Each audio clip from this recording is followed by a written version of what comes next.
Good morning, it's 9 a.m. I'm Sahar Mushtaq and this is the news on Mira Business FM. These are the headlines. The Abu Dhabi Department of Economic Development has signed an agreement with food delivery platform Kita.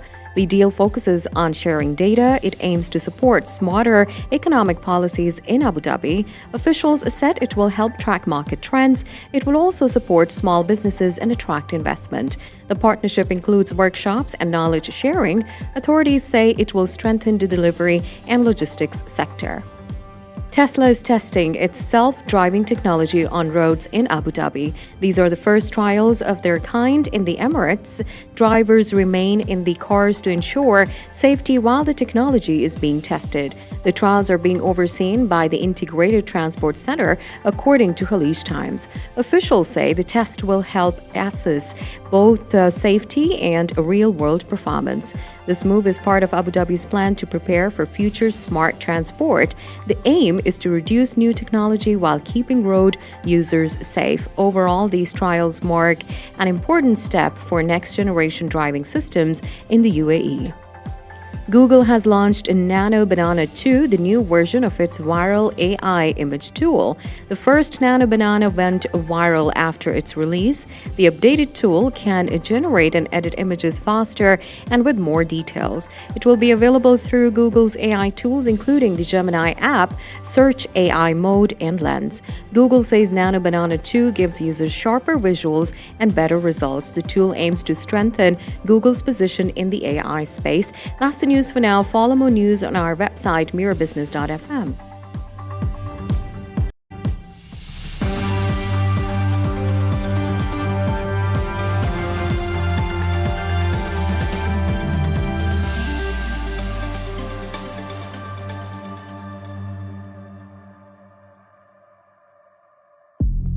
Coming up on the morning drive here at Mira Business FM, the UAE is topping global wealth migration in 2025. Nearly 10,000 new millionaires entering the country. The details of that, the story next at Mira Business FM.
Mira Business FM, your daily guide to the markets, money, and more.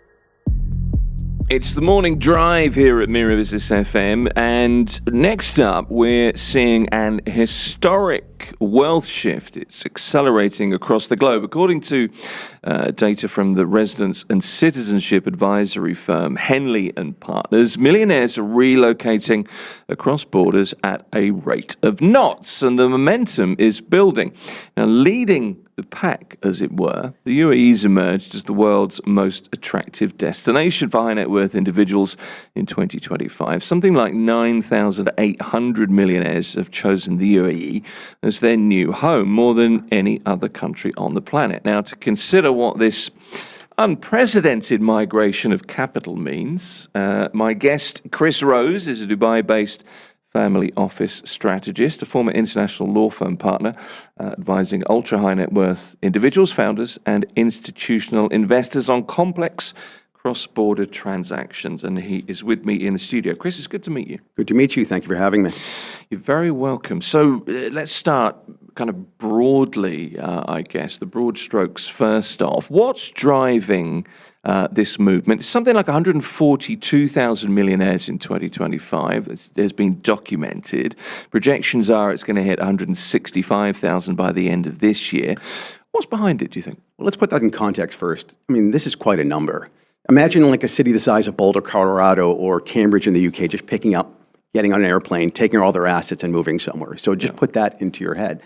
What's driving it? It's probably convergence of three factors. There's certainly geopolitical uncertainty, conflict, political polarization in some places, regulatory shifts. Secondly, tax and policy changes in many jurisdictions. But I think the third and more important reason is more structural. I think wealth has become more mobile in recent years. A lot of this wealth, or the creators of this wealth, have a global mindset. They already had global businesses. So this is more strategic optionality. But I think the bigger question rate for you is, for anyone, is how much of this are just residents moving and how much of it is institutional capital picking up and setting down roots? That's interesting. I sat thinking about this last night, thinking of a few things to ask you, and I kind of, had a moment to sort of ruminate, really. And it struck me exactly that why are so many millionaires, why are the ultra high net worth looking abroad? It's a lot to do with the fact that you can now, it is facilitated that this can happen as well, isn't it? Simply put, because it's possible. It's possible, and people are increasingly looking to diversify. They don't want all their eggs in one basket. That used to be just one asset class, but now it's one country. And so they want that flexibility in case things have to change quickly. Which countries are seeing the biggest outflows in your experience, in your kind of day-to-day, and what's prompting wealthy individuals, from what people say to you, to leave? Sure. Well, certainly UK is the headline. It is, yeah. There's been an exodus for years, but certainly after the change, the non-dom reform last year, that has seen a sizable push. But that was coming for a while. I think that why people are leaving and what's bringing them to countries like this, is that your direct question, or do you want me to go more broadly? Be direct. Why not? No, I think UAE has seen nearly 10,000 people relocate here, and I think there's a variety of factors there. I mean, obviously people immediately go to tax, but it's bigger than tax. Yeah. People want security and political stability. They look at where quality education is. They want regulatory clarity. And I think those are all the touch points for a lot of people. I mean, everyone hears the stories about UAE. You could go to a restaurant, leave your phone on the table, go out and come back 20 minutes later. Whereas in London right now, people are saying, don't hold your mobile phone too close to the street. Someone on a motor scooter might grab it. Yeah. So it's those types of issues. Yeah, I mean, it's often quoted, isn't it, at the moment, that we've welcomed, I think it's 9,800 millionaires is the figure last year. But what's interesting to me is the USA was in second place. Traditionally, the home of millionaires, I suppose, or that's the perception at least, 7,500. So there's a gap there. And I think it says a lot about the changing perception of the UAE, the Middle East versus the kind of Western wealth hubs as well. There's an element of that there. It's true. I think that we used to have just a few traditional wealth centers, but there's more of a multipolar architecture now. And I think that UAE is credibly one of those nodes now, and it's and certainly post-COVID. Anyone who I talk to who has visited UAE pre-COVID, I said, you need to come back. Yeah. I also think you need to look at the migration policies of some of these countries, especially UAE. The Golden Visa program has been remarkably successful. For example, I'm in a global organization. I'm on the global board of YPO, which is a worldwide organization of chief executive officers. We have a partnership with the government because YPO standards, to be a YPO member, you need to have a certain size business, you have to have a certain title, you have to have a certain number of employees. So they pre-qualify for the Golden Visa. We had an event last year, a year and a half ago. And we're telling people, you can get a Golden Visa. Many people said, why do I need one? Well, you can get one. 6 months later, people are calling me up and saying, what about real estate? 6 months later, they're saying, well, maybe I should move my business here. Really? It's those type of policies that make the difference. Okay, so that's the chain in full effect, I guess. What else is it, do you think, about the Emirates that has led it to become this kind of global destination for millionaires? I mean, we're all well aware of the glitz aspect, the luxury aspects, the things that, wealthy people, I guess, enjoy. But what else is there? Well, a couple of things. I think that UAE treats people like clients and partners, these with ultra high net worth, whereas in I think a lot of other jurisdictions, they're just part of the tax base. And they don't feel like they're appreciated or getting anything for their taxes, whereas over here, they're welcomed. I think that's part one. I think, again, you need to separate typical, millionaires from ultra high net worth, where you have institutions, and they've improved. I mean, between ADGM and DIFC, this institutional architecture, this, the rule of law, you can structure your family office here, your foundations here in a way that you could not really reliably do so years back. People wouldn't, family offices are very, very analytical where they would pick up and move. They don't do it like that. Yeah. It's a year. Yeah, yeah. That's an interesting point because I was going to bring in corporate tax. That's a relatively recent introduction. It's 9%, but it doesn't seem to have deterred people, institutions from coming here. And I wonder if there's an argument that it's actually helped because it offers perhaps a little more legal certainty. If you're outward looking, if you're internationally based. I think when you talk to most serious families, tax optimization is a short-term play. That's not their focus. It's long-term stability. Yeah. And so they're looking at a country that is looking 20, 50, 100 years into the future and is predictable. I still see a lot of families try to decide between coming, family offices, Singapore and here, and still many go to Singapore because of the longevity of the regime and regulatory and structuring. But the fact that UAE is in the conversation and increasingly in the conversation is credible. I'm crystallizing a few thoughts here. This will probably be a long, rambling question, but I will get to the point. Bear with me. So we're seeing inward migration from all sides, aren't we, at the moment? So context, by way of example, you mentioned the UK. Forecast to lose, let me get this right, 16,500 millionaires in 2025, collectively holding 66 billion pounds, which is what, 350 billion dirhams? It's around about there, 300 odd billion dirhams in liquid investable assets. So a hefty percentage of that wealth exodus, and it's just a part of that kind of tax flight from Europe, seems to have found a home here in the UAE. Then it's widely reported that India and China have seen significant outflows of high net worth individuals. So my question is, I'm getting there. How has the UAE positioned itself so successfully to be this kind of primary safe haven consideration for wealth from the Far East, but also the West? I mean, that's a trick. That's impressive. Location, location, location. Is it simple as that? I think that's a big part of it. Yeah. I mean, we're in the midway point between Europe and Asia, I think, and that is a draw for many, many people. I think that when you're coming from Europe, ADGM and DIFC basically took English law, the common law, and stuck it there. Yeah. So it's understandable to many. There's a large Indian population here, always has been. So I think it's partly that. It's a gateway between East and West, and I think that positioning has helped it dramatically. Let's do some ranking here, if I can ask you. How do tax policy, regulatory stability, safety, and also lifestyle rank in relocation decisions for people, do you think? Safety and political stability first. Right. I think then for families with children, education, and again, clarity on legislation, regulatory. I think tax is towards the end, at least for, again, more institutional families. As I said before, they value long-term stability, and that's what they'll put their bets on.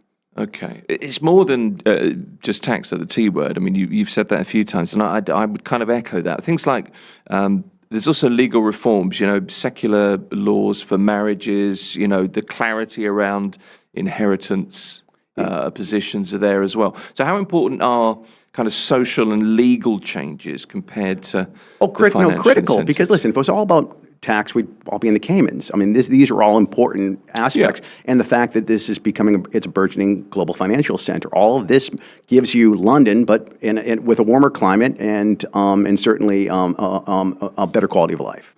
I think that's a key part. I also think that families are deciding where to put their reputational capital, where they're going to be for generations. They're making long-term plays. Okay. We've got a couple of questions coming in from people listening and or watching now.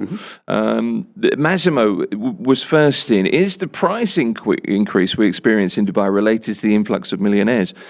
I'm worried that with the arrival of so many, Dubai just becomes more expensive.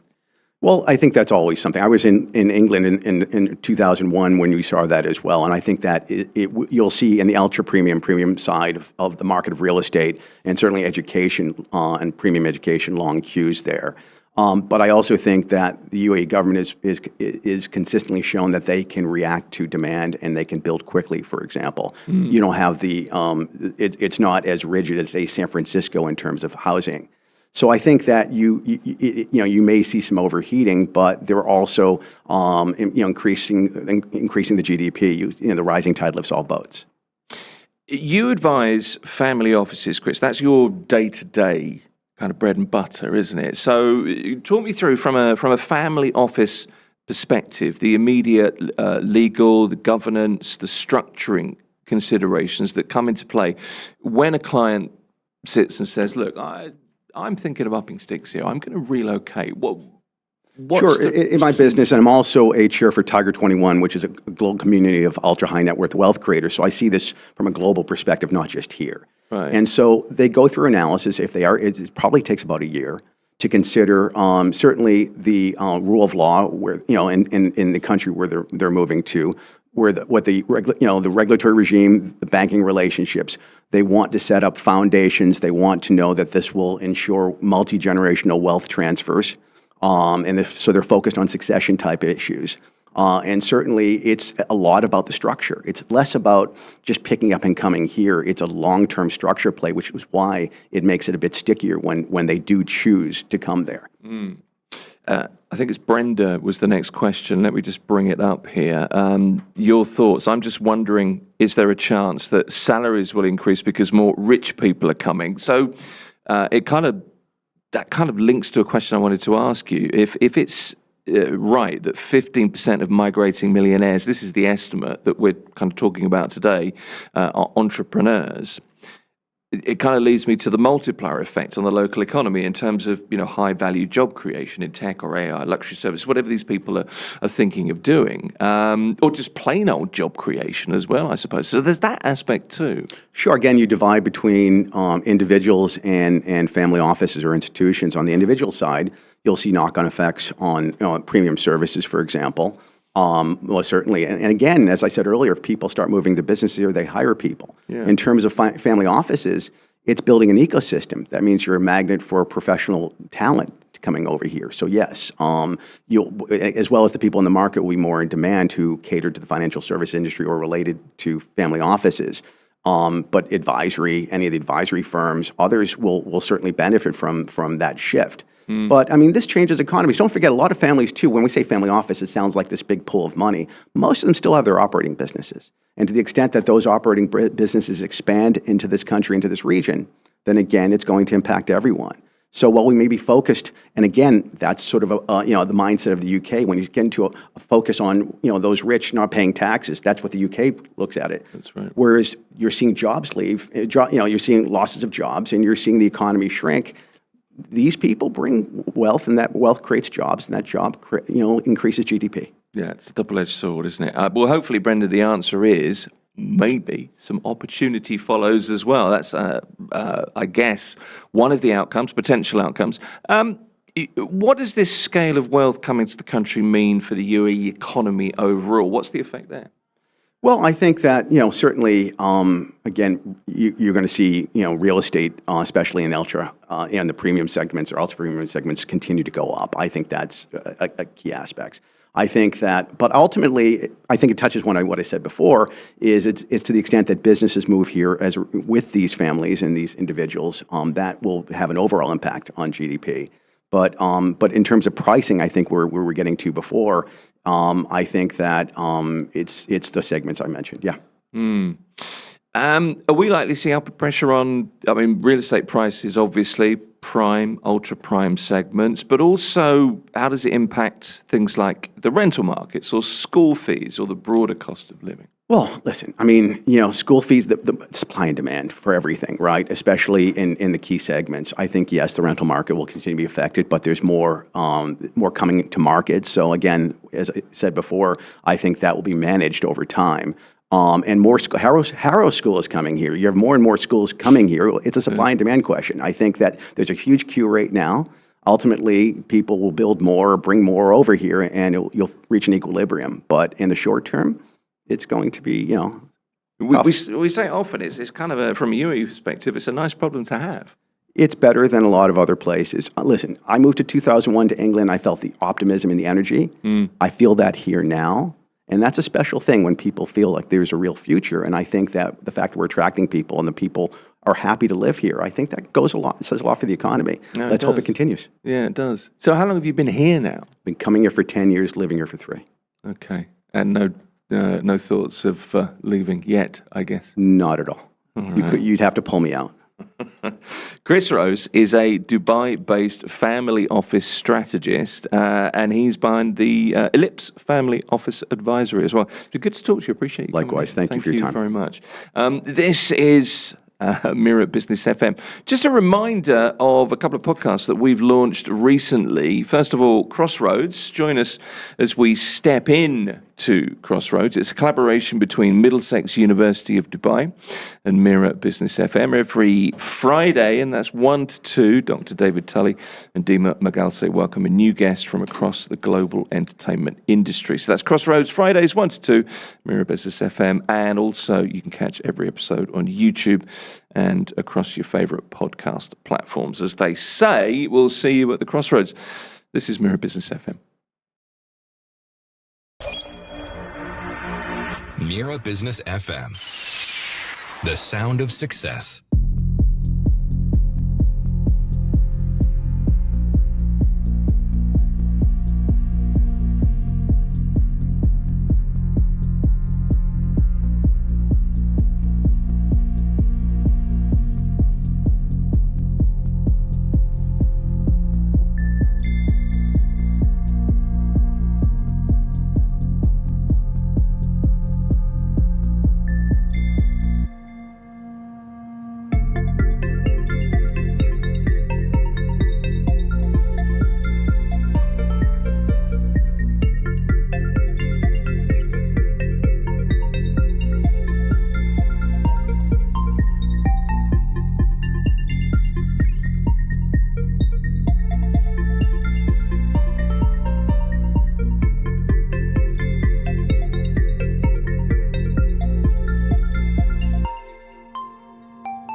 morning. It's 9:30 a.m. I'm Sahar Mushtaq, and this is the news on Mira Business FM. These are the headlines. The Abu Dhabi Department of Economic Development has signed an agreement with food delivery platform Keeta. The deal focuses on sharing data, according to the Emirates news agency WAM. It aims to support smarter economic policies in Abu Dhabi. Officials said it will help track market trends. It will also support small businesses and attract investment. The partnership includes workshops and knowledge sharing. Authorities say it will strengthen the delivery and logistics sector. Tesla is testing its self-driving technology on roads in Abu Dhabi. These are the first trials of their kind in the Emirates. Drivers remain in the cars to ensure safety while the technology is being tested. The trials are being overseen by the Integrated Transport Center, according to Khalij Times. Officials say the tests will help with assessing both safety and real-world performance. This move is part of Abu Dhabi's plan to prepare for future smart transport. The aim is to introduce new technology while keeping road users safe. Overall, these trials mark an important step for next-generation driving systems in the UAE. Global Logistics from DHL expressed plans to test Abu Dhabi-made delivery drones. The tests are part of a new agreement with UAE drone maker Lod Autonomous. The deal aims to study how the unmanned heli aircraft can be used in DHL's delivery network. Teams from both companies will work together to map routes and define use cases. DHL says drones could help overcome road congestion and improve delivery speeds. Lod's heli drone is designed in the UAE for regional logistics needs, and the move marks a step toward future drone-based cargo delivery services in the region.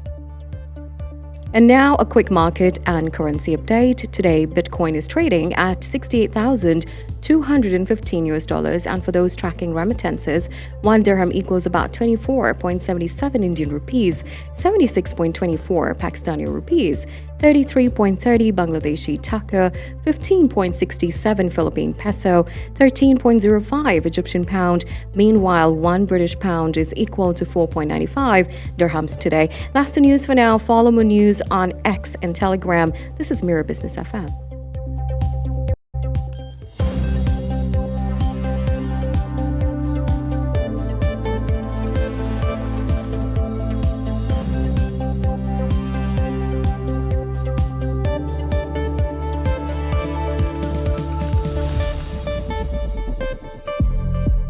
It's the morning drive. The question next: as hotel rates climb in Dubai, are short-term rentals the smarter staycation option?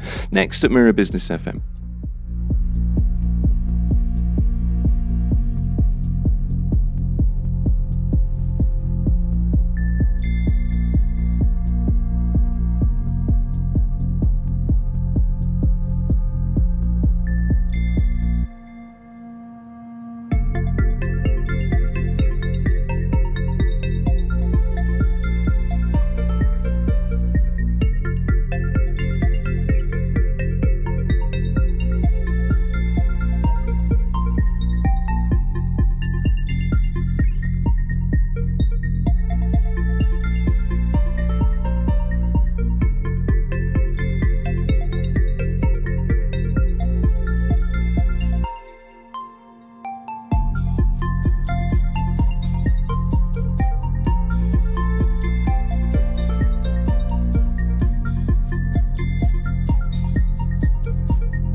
Mira Business FM, your daily guide to the markets, money, and more.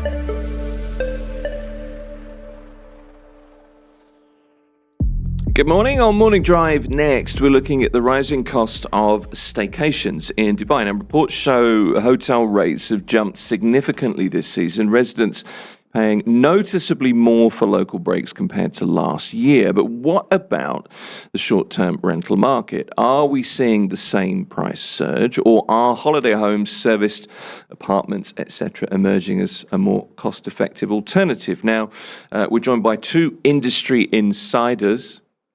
How we're describing you both, who work at the heart of the short stay sector. Catherine Reid is back. She's the founder of Short Stay Circle, which is a community networking platform for short-term rental professionals. Catherine, nice to see you. Nice to see you. Good to have you back. And Jerry George, new to the studio, commercial partnerships and account lead for the UAE and KSA at Stella Stays, which is I hope I get this right, Jerry, a regional tech-enabled short-term rental operator. Is that fair? That's right. That's Great. right. Good to meet you. Thanks. Good to have you Thank here. you. Catherine, let me start with you. Reports that hotel rates in Dubai have risen quite sharply this season. From what you're seeing, are short-term rental prices following the same kind of upward trend? I mean, from what I've experienced with the conversations that I've had with the short-term rental operators, and potentially not at the same rate. Right. It's quite a different market, the short-term rental industry. Now, you've got the ADR that's increased by 4%, so the average daily rate. And then you've also got the actual year-on-year sort of has increased by 3% as well. So there is a slight increase, but it's also seasonal, and I think that's really important as well. Yeah, Jerry, is that, would you back that up? Is that how you view things? Yeah, I mean, there is, when you take a season into picture, especially in Dubai, yes, especially starting October to Feb, there has been an increase in overall demand for short-term rentals and hotels as well. What essentially sets them apart is what's the guest looking for, right? There are certain people who specifically want a hotel experience. There are people who want a more, home-like experience, not essentially a home. So there is a demand for both, and it is increasing year on year, especially within Dubai. Okay, but not quite at the same rates as hotel prices. No. Catherine, in the last kind of half an hour on this show, actually, we were talking about the millionaire influence and how that's affected the market. Nearly 10,000 millionaires move into the UAE in a single year. Do you think that skewed the type of hotels that are being built, and has that kind of had a knock-on to the short stay sector? Possibly with the hotels. I think we've got a very different individual, shall we say, coming and moving to Dubai than what we had perhaps a couple of years ago in terms of profiling. And I think that's naturally going to have an impact on Dubai itself in all industries. I think in terms of the short-term rental market as well, and comparing it to the hotel industry, the short-term rental market is still quite new. It's still in its infancy, really and truly, globally, as well as particularly here in the UAE. In the last couple of years, we've seen a huge increase in the number of listings and units that are here in Dubai. And actually, over the last few months specifically as well, there's been quite a big increase in itself. It's looking at how you can serve a wider audience. Now, also what's really interesting is from the conversations I've had with many operators, it's a one-bed studios or one beds in studios that seem to perform particularly well, which is also really interesting. Why is that? You know, the one bed and studio apartments are kind of multifunctional. So we get a lot of people who are here on business.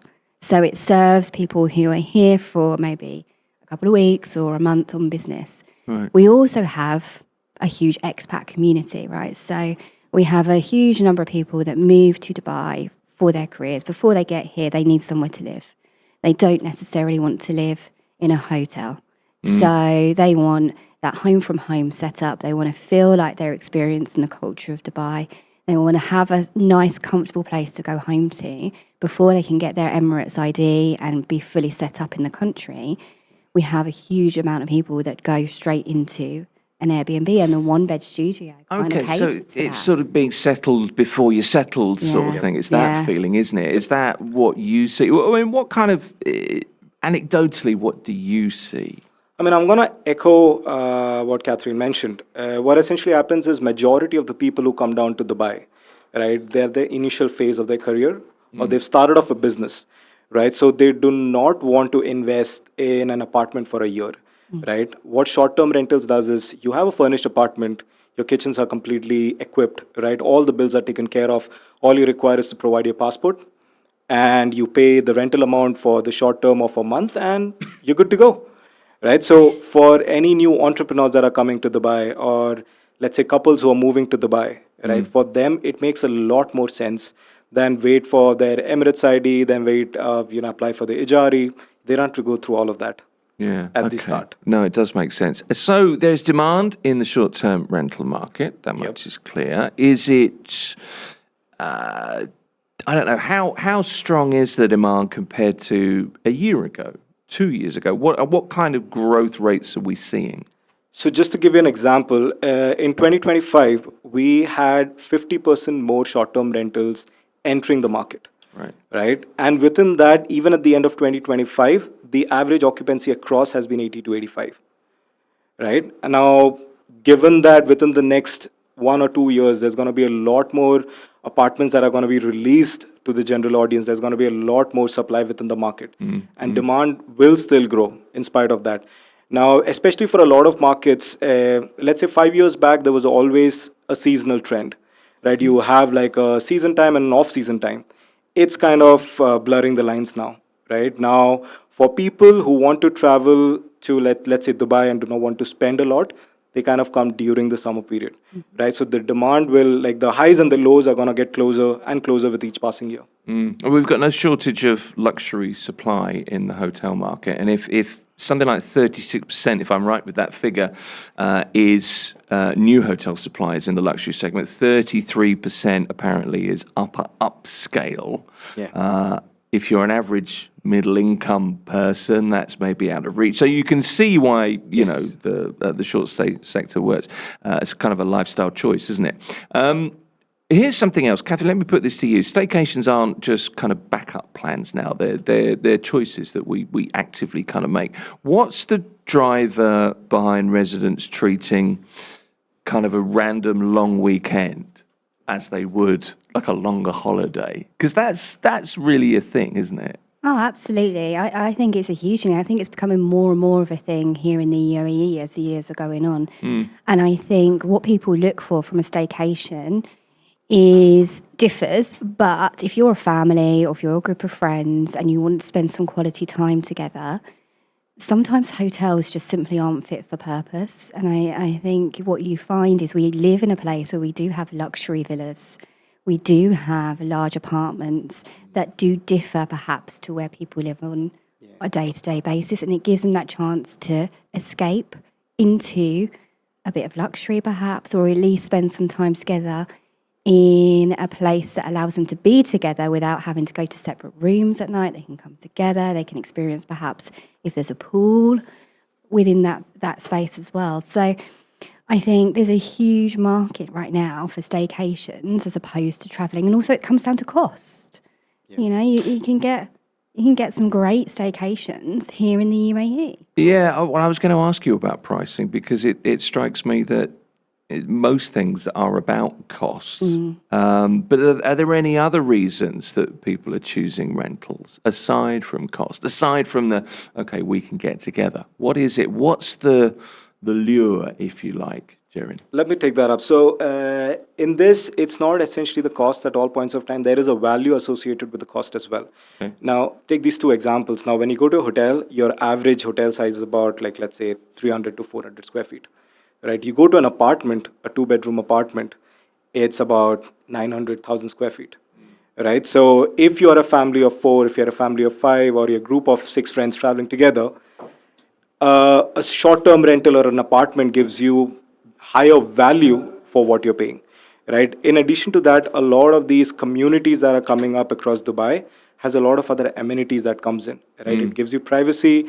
It gives you a gym, it gives you a swimming pool, a much bigger swimming pool than a hotel, right? So you get certain services of the hotel, but at the same point of time, you get bigger space, you get better privacy, you get better amenities, right? And that's what people gun for, right? They do not want to travel far off, but at the same point of time, get the, experience of having a holiday home. It's hard to quantify, isn't it? Because it's different. The thing that stands out to me there with everything you're saying is it's that feeling of, it's not space and it's not freedom. It's kind of a combination of the two. I can't really put it into words, but I know what you mean. Look, we're seeing really consistent year-on-year growth. And Catherine, I guess this is really for you, but with your experience, how does the UAE's staycation market compare to the big global hubs? You know, this idea came from, if you like, the US, the UK, because from what I'm reading, we're kind of outstripping the growth that they're seeing there. Which is really interesting, isn't it? Because if you take the US, for example, there's a lot of, and I wouldn't know exactly what the percentage is, but I know it's a high percentage of citizens of the US that have never even left the US. So it's the old anecdotal story of how many Americans have a passport. Exactly. And therefore, in terms of staycations within the US, you've got people that naturally sort of holiday within the local area, perhaps. It's or easy just to nearby. understand the demand, isn't it? Yeah, it's a lot easier to understand demand. I think what Dubai particularly has done really well, and now the UAE is continuing to do, is to market itself as a holiday destination and as the best holiday destination. We've got the likes of Ras Al Khaimah and what's opening up in Ras Al Khaimah with the casinos. We've got Abu Dhabi with the announcement of Disney coming to the UAE. In terms of how we're looking as a holiday destination, is opening up more opportunities for you to actually stay in the UAE and have a staycation here and make it more appealing, perhaps, to save a few pennies, perhaps, and spend some time here and explore what the country has to offer, as opposed to always escaping the country, if you like, every time you've got a long weekend coming up. Yeah, there's more and more going on, I guess. Jerin, staycation costs have risen significantly since 2022. What are the big hidden factors pushing rates above those kind of pre-pandemic levels? So over the last 3-4 years, when you look at it, the requirements of a customer, the end user, has increased. Right. Initially, when someone used to look at Airbnb, they're like, okay, we just want a furnished apartment to go stay there. Now, in a market like Dubai, when people come down, they're looking for convenience. They're looking for a certain level of service, even from short-term rental companies. Right. So you need to maintain the apartments in a certain way. You need to clean the apartments in a certain way. There are guidelines put forward by the Dubai government saying that apartments needs to have certain facilities to make it safe and habitable for end users as well. So there are certain costs that have increased due to these. That was one of them, your maintenance and your operational costs. Right. That's one. Second thing is in terms of the services that a guest is looking for, like I mentioned, they're looking for certain items to be there within the apartment to make their stay better. There are certain short-term rental companies that provides Xbox to each apartment, because for a lot of people, that creates an experience for them when they come. Not a PlayStation and Xbox. Yeah, I mean a PlayStation. I mean, take your pick. You know? I was going to say that was a little bit preferential there. But okay, so it's those kind of amenity things, and obviously there's a cost to that. Yeah, so there's always going to be a cost associated with anything that you add to a furnished apartment, right? And especially when you have any sort of apartment in an upscale community, it has its costs associated with that as well. Okay.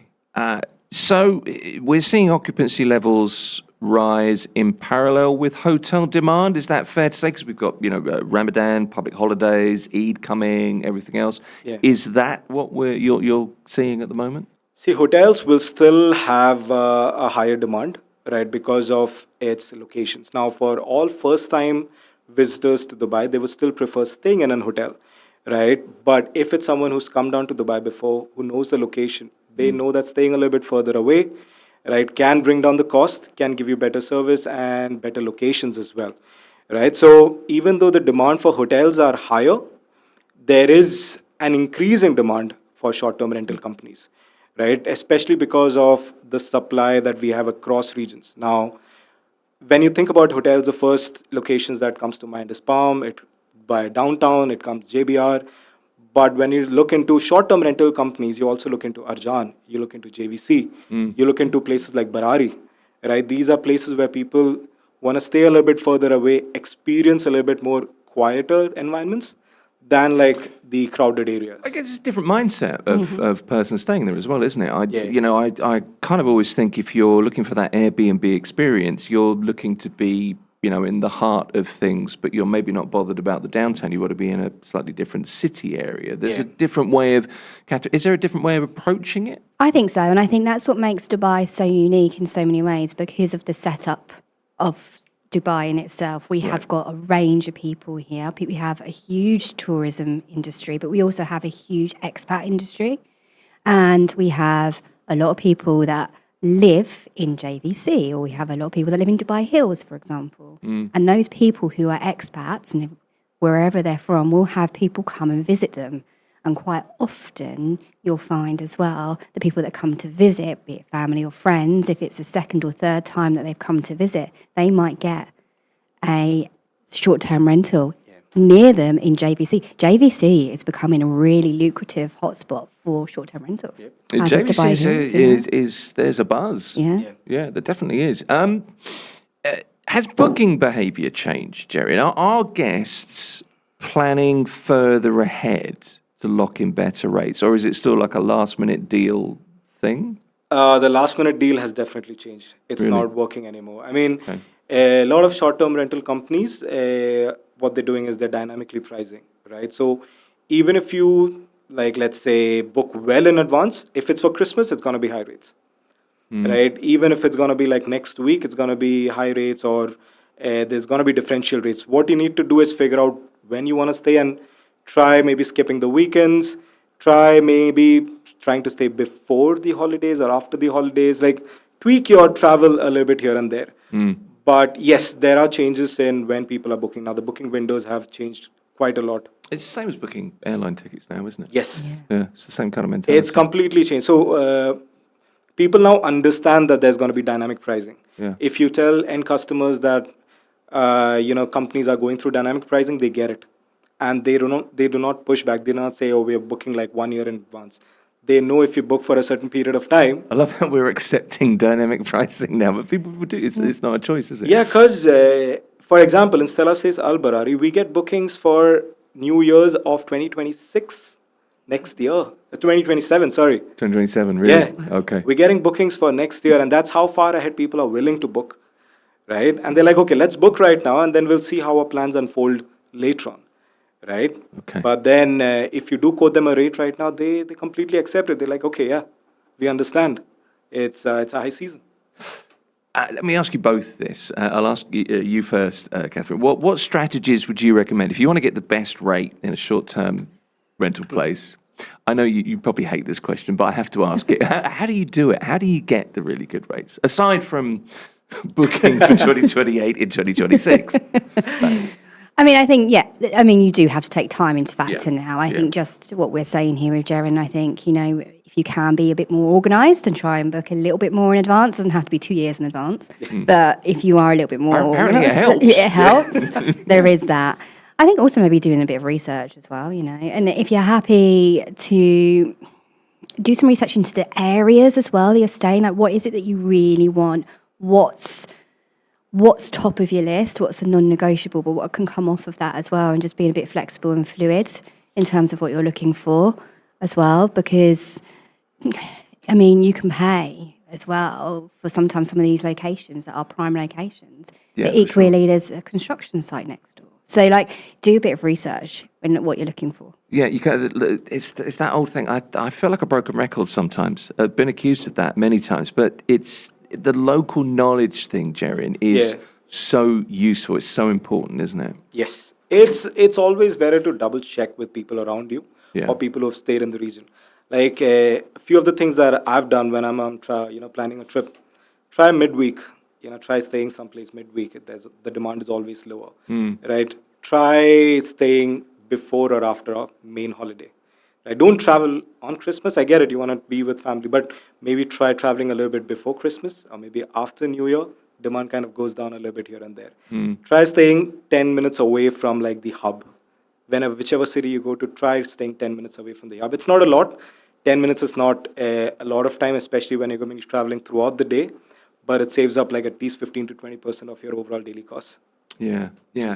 just be a little bit more adaptable, I suppose. Let's look ahead to the rest of 2026. Do you think rates are going to continue to go up? Do you think there's going to be more of a balance between the hotels and short-term rentals? What do you think? For hotels, because the supply is not going to change a lot over the next 1 year, yes, the demand and the rates are still going to be higher. In terms of short-term rentals, it might plateau a little bit because we've got a lot more supply of apartments coming up into the market, right? So you take most of the areas around Dubai, let's say Dubai South, JVC, you've got a lot of supply of apartments coming in, right? When those come into the market, then the rates are going to plateau. The supply is going to be there, demand might not be that high. Final question for you, Catherine. Not that this is not going to be pointed. Sorry, that came out completely wrong. Just kind of broad strokes, because you talk to a community of people. That's what you do. Is the staycation is it a dominant form of thing now? Is it or is it going to cool down? Is it here to stay? Where are we? I think it's here to stay. Yeah. To be honest, it's really interesting. It comes up in conversation, but I wouldn't say it dominates conversation. But I don't think it's going anywhere either. I think, as I said, as the UAE continues to present itself as this destination holiday region, I think there's going to be more and more reasons to look at staycations across the region. Staycation's become a word now. A couple of years ago, staycation was a bit like sustainability. It was a bit, oh, really, you're going there? But now it's just, I don't know, it's part of the vernacular sort of thing, isn't it? Absolutely. Okay. Yeah. It's been interesting to talk to you both. I've enjoyed it. Catherine Reed's the founder of community and networking platform Short Stay Circle. Thank you, for coming back as well. And Jerry and George, commercial partnerships and account lead, UAE and the Kingdom of Saudi Arabia at Stella Stays, a short-term rental operator. Good to meet you, Jerry. Thank you. Nice being here. This is Mira Business FM. The news next.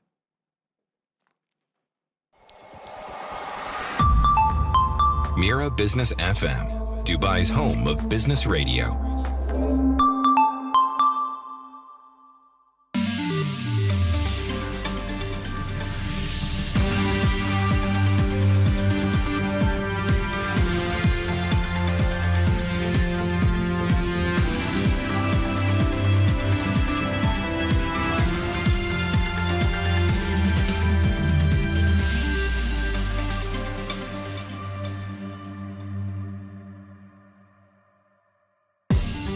Good morning, it's 10 a.m. I'm Sahar Mushtaq and this is the news on Mira Business FM. These are the headlines. The Abu Dhabi Department of Economic Development has signed an agreement with food delivery platform Keto.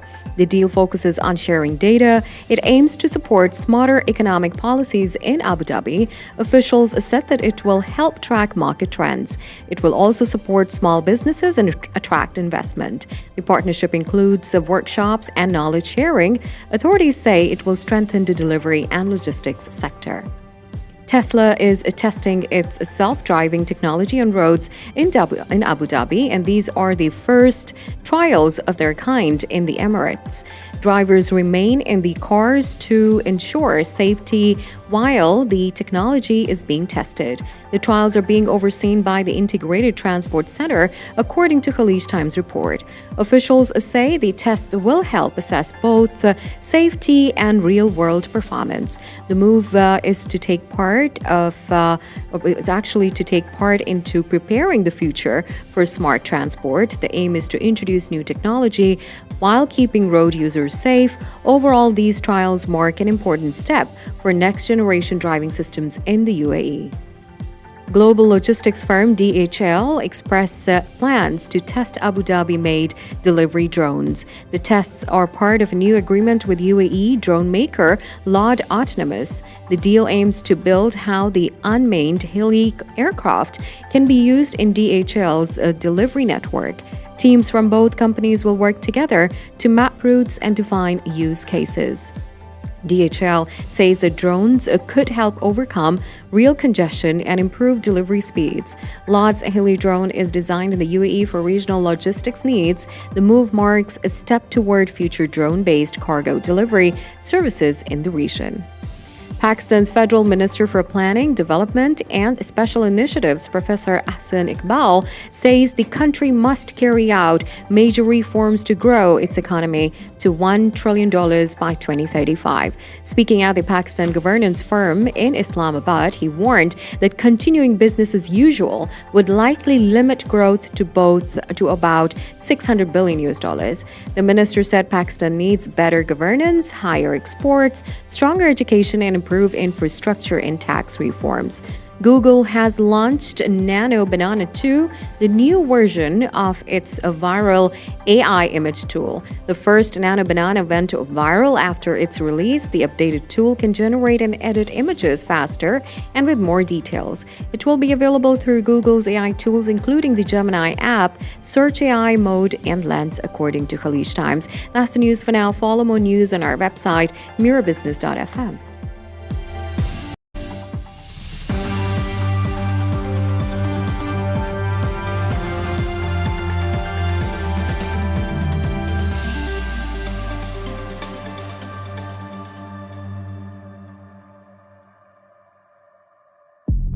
It's the morning drive with me, Tim Elliott, here at Mira Business FM. Next up, we are talking gold. Jeff Rhodes, principal consultant with Rhodes Precious Metals, is going to be with me in the studio next at Mira Business FM.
Mira Business FM.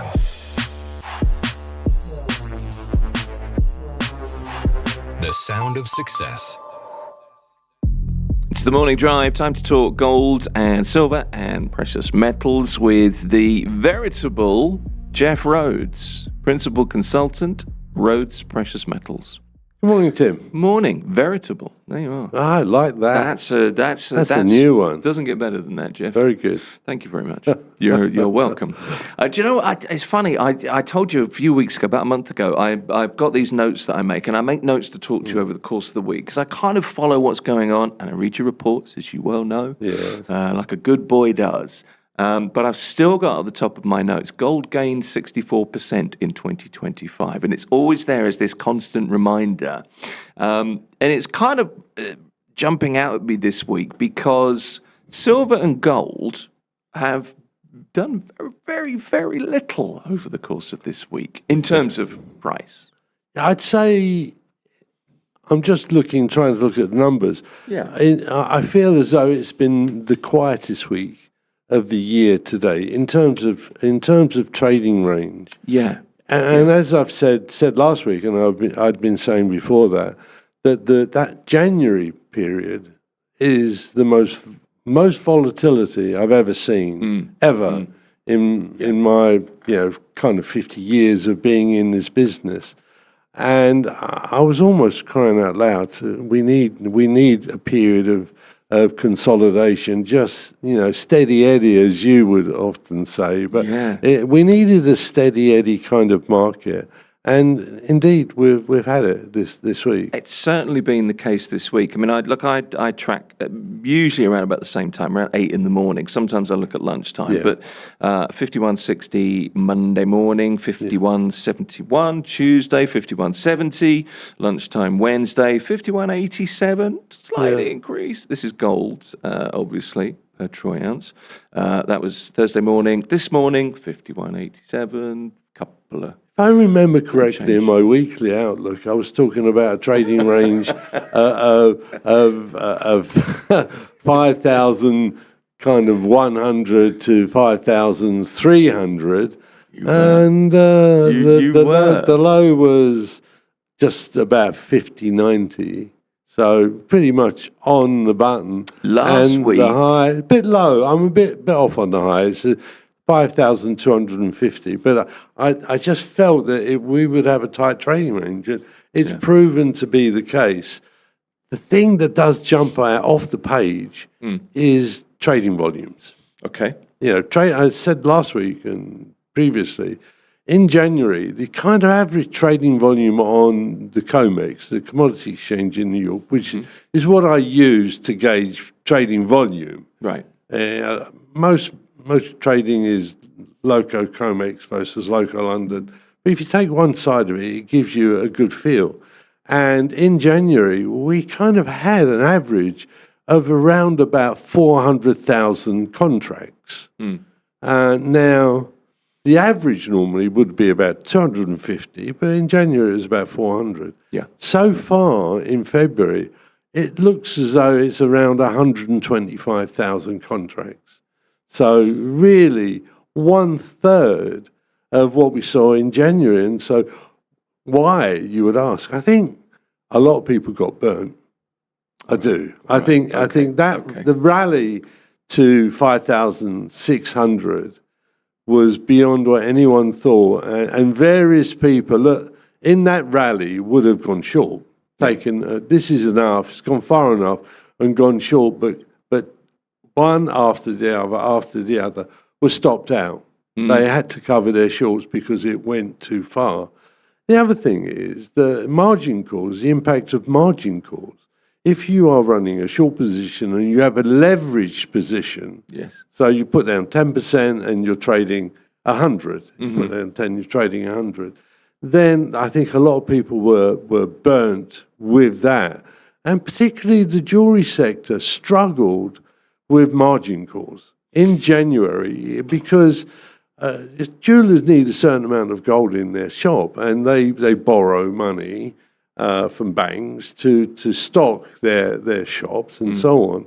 But if they have a limit set in dollars and the price doubles, you can only get half that amount of gold. And so if you want to keep the same amount of gold, you've got to pay the bank the margin call. And if you make that margin call, it's really tough because jewelers should not keep their money in the bank.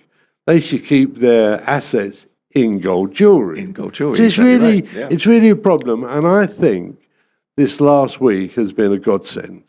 I do honestly, although it makes it difficult for us to talk about things and everyone's really vibrant when prices are going higher. But I think what's happened this week is great. Maybe the same next week, because although we're ending February would have come and gone. March tends to be interesting. It tends to be very interesting. Right. It will be impacted this year by Ramadan. Although the last 2 weeks of Ramadan, my experience has always been that you get a lot of demand for gold jewelry in the second half of Ramadan. Well, that's what I would expect. Yeah, I no, would have definitely. thought, You haven't seen. Look, it's been quiet at the moment, and what's been good? The roads, Tim. Oh, that's like a blast from the past. You are talking my language. Well, I mean, I live out past Arabian Ranches too, and the new flyovers, 2 new flyovers opened. And I'm here in 15 minutes. It was 35 minutes 2 weeks ago. My good Lord, that's really good. I tell you. Yeah. God, sometimes. We're Well, I'm heading back to RAC, really, when we finish. for the weekend. For the weekend, Yeah. yeah. Yeah. How's that journey these days? That kind of says it all. It does, yeah. Like, it used to be an hour and a bit. Now it's a minimum 2 hours and often 3 hours. It's just that section in Sharjah. Yeah. You know, if you just had Dubai, if you go Dubai over the top to Ras Al Khaimah, Flying taxis. That's going to be the bonus for you. No, I mean, a man in your position should expect nothing less than a flying taxi, Mr. Rhodes. except I don't like flying. I love trains. Really what I'd love is a sort of a kind of fast link train between the Emirates. Yeah, that would just be fantastic. Yeah, Etihad Rail. Etihad Rail. I mean, is there going to be a rack? I think there is a. It is. There is going to be a rack Yeah, station. you can see along the 611. That's right. Where they're sort of putting in the train. No, I think that would be just fantastic, and it will take a lot of the trucks off the road. This is the problem. You know, we need trucks to survive for the economy. Yeah. But it does snarl up the highways, and if you could move a lot of that traffic onto trains, it would have a massive impact. If anyone's listening to me, I think trains are the way to go. Jeff's putting out a call. More rail infrastructure, Silver please, bullet, said Jeff Rhodes. Preferably tomorrow as well. Tomorrow, yeah. But I'd say, Tim, we need a silver bullet. We do, yeah. Is that your way of moving on to silver? Was that a segue? That was brilliantly done. Why did I not pick up on that? So look, well, let's talk about silver then, because let me just give you the rates for silver over the course of this week. Monday, 8:30 in the morning, 87.47. 8:08 in the morning, Tuesday, 86.98. 90.95. There was a thrill on Wednesday lunchtime when I looked. 89.13 at 8:20 on Thursday morning. 89.87. I looked about 7:45 this morning. So really, as you say, back to normality. Really. It is back to normality, but it's steady around $85 to $90. Yes. It's comfortable. Yeah. Tim, we could not, going back a year, you could not have considered a silver price of $90. A year ago, everyone thought I was nuts when I said it will go to 60. Really, globally. No. Everybody just thinks you're nuts. That's true. So there you are. So, but who would have thought that we could be $85 to $90 and steady? Yeah. And I think silver, platinum, and palladium, certainly silver and platinum, seem to be set to benefit from like global expansion. And I'm waiting really to see what the Trump tariffs across the board, 10 to 15% across the board, what does that mean for precious metals. Well, that's been the story of know. the week. It is, and yeah. I was going to say to you, now, first of all, your reaction to that, and then what do you think? But I mean, it's the uncertainty again. We don't It is know. that uncertainty. And so this morning, platinum, palladium, and silver, they spiked. All three of them spiked. Yes. And I was trying to figure out why, because as you know, I do a morning report. I was trying to figure out the reasons. And I think it is a concern that importing, a lot of people use COMEX futures, the US futures, to hedge. And that is delivery in New York. Yes. And hedging positions may be that they've taken in London. So you've got say, silver, gold, and platinum in London or Europe, and you've hedged it into the futures markets to the US. But what if you have to deliver? Normally when you trade futures, Tim, you sell and buy back. Yes. You always cash out before delivery date. But what if you can't?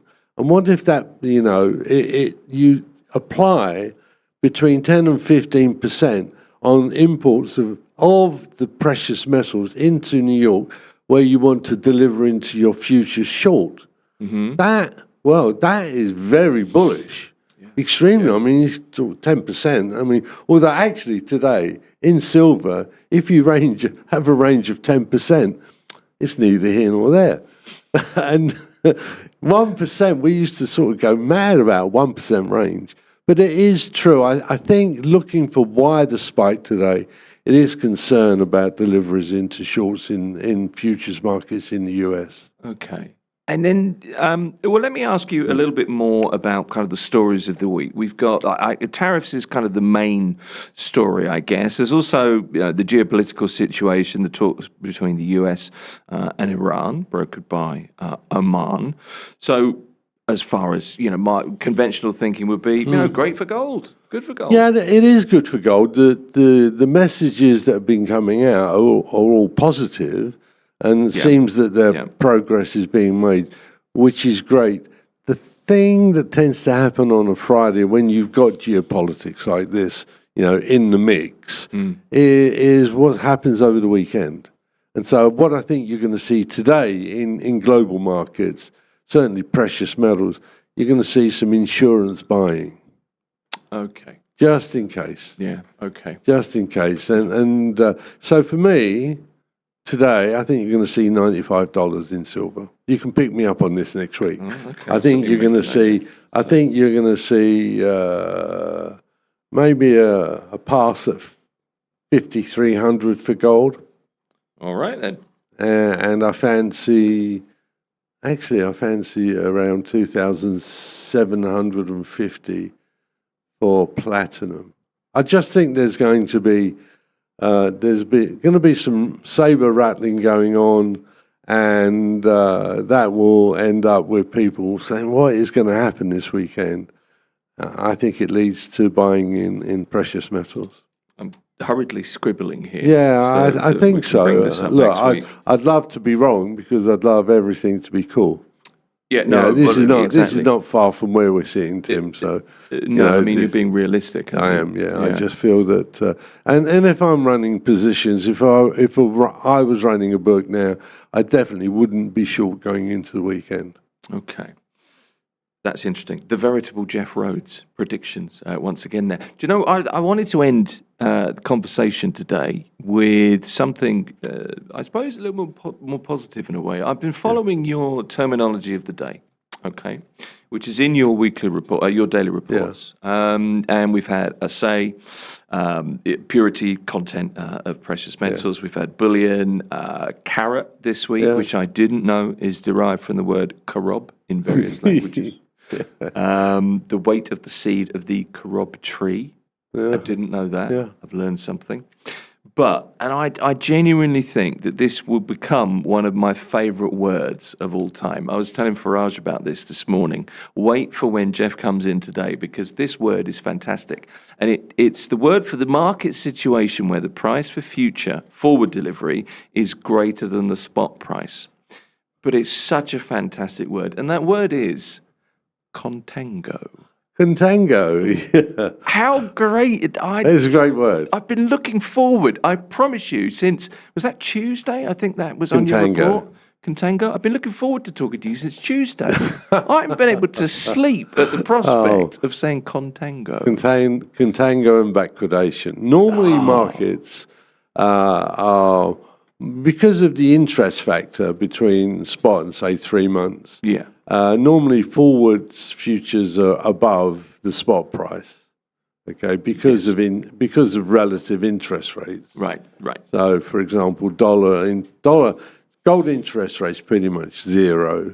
Dollar interest rates 4%. So actually, that differential that creates the contango. Okay, 4%. That's such a dreamy explanation. And then very unusually, you can get a backwardation. Okay, and the backwardation is where the spot price is above the futures price. Yes. And the reason for that is a shortage of nearby availability. When there is a squeeze on physical demand, the only way to get rid of a squeeze is to buy. If you're a short and you're being squeezed, your only exit really is to buy. So this is why you get the spot price above the futures price, because guess what, Tim? You need the gold or silver now. Yes. It doesn't really happen in gold because there is so much of it, and central banks are holding a lot of gold. Gold is very, very much lent to the market, and so you have an interest rate of around 1% maybe. But others, like the industrial precious metals, silver and platinum particularly, they do have short squeezes. And when that happens, the only way to get rid of that squeeze is to go and buy it. And we saw that this morning, actually. We saw silver way into backwardation, and the same with platinum. So it tells me people are out there buying the physical at the moment, again, as a hedge against geopolitics and Trump. Well, absolutely it's right. a hedge against Trump. Yeah, okay. I'm just, the only thing I can express to you at the moment is that I think it's going to be a great weekend because you managed to use backwardation and contango in such an illustrative manner in that conversation. Yeah. I've got this in there. We've got Z to get to. So, well, there's another one as well, actually, and I think this was yesterday's report. I haven't read your report today yet because I literally just got here when you were coming in. But doré, an unrefined alloy of gold with variable quantities of silver and smaller quantities of base metals. Correct. Which is produced at a mine before passing on to a refinery for upgrading to the delivery standard. Yeah. I never heard typically, of that like when you dig gold out of the ground, you're going to end up at the very early stage of processing that with gold between about 88% and 92%. That is the gold when you dig it out of the ground. And then to get it to pure 995 parts in 1,000, you add gold to it. Sometimes, you can, if someone comes to you and says, I've got gold doré and it's 96% pure, it's not. Okay, it's not. Right. Okay, it's when you dig the gold out of the ground, it's around about 90% pure gold, give or take. Okay. Now, if someone ever says to you, Tim, I've got 100 kilos of doré at 96% purity, you know where they should go. Yeah, and I can't use the expression on the radio. No. I'm not sure anybody's going to say that doré, to me. And doré gold is the form of gold that largely comes to the UAE. Okay, because it's like small scale and medium scale. They would be sending that to normally it would be to London good delivery refineries for the big miners would go there. But there's a lot of doré gold that comes in. It's all good stuff.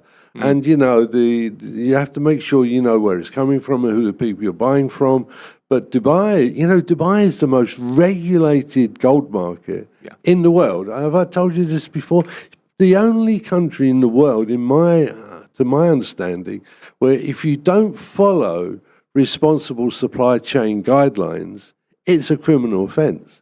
It's not, it's not good to do this, and you could get chucked out of some kind of organisation. But here, if you don't, these are laws. Responsible supply chain, know your customer, are laws in the UAE. I don't think there anywhere else in the world where that's the case. And that means that if you're on the wrong side of that, you're breaking the law, and you will be punished. Did not know Yeah, that. absolutely. So local London, London Good Delivery List, if you don't follow their rules, you can be kicked off of the list. But that's all. Yeah. Here, it's much more serious. And this is why it's such a, contrary to popular opinion around the world, this is the most well-regulated physical gold market anywhere in the globe. It's good to know. It's also been a learning experience this morning talking you, to Tim. you. The veritable Jeff Rhodes. Safe journey back to Iraq. Great weekend. Thank you very much. Appreciate you being here, Jeff. It's Mira Business FM. Mira Business FM, Dubai's home of business radio.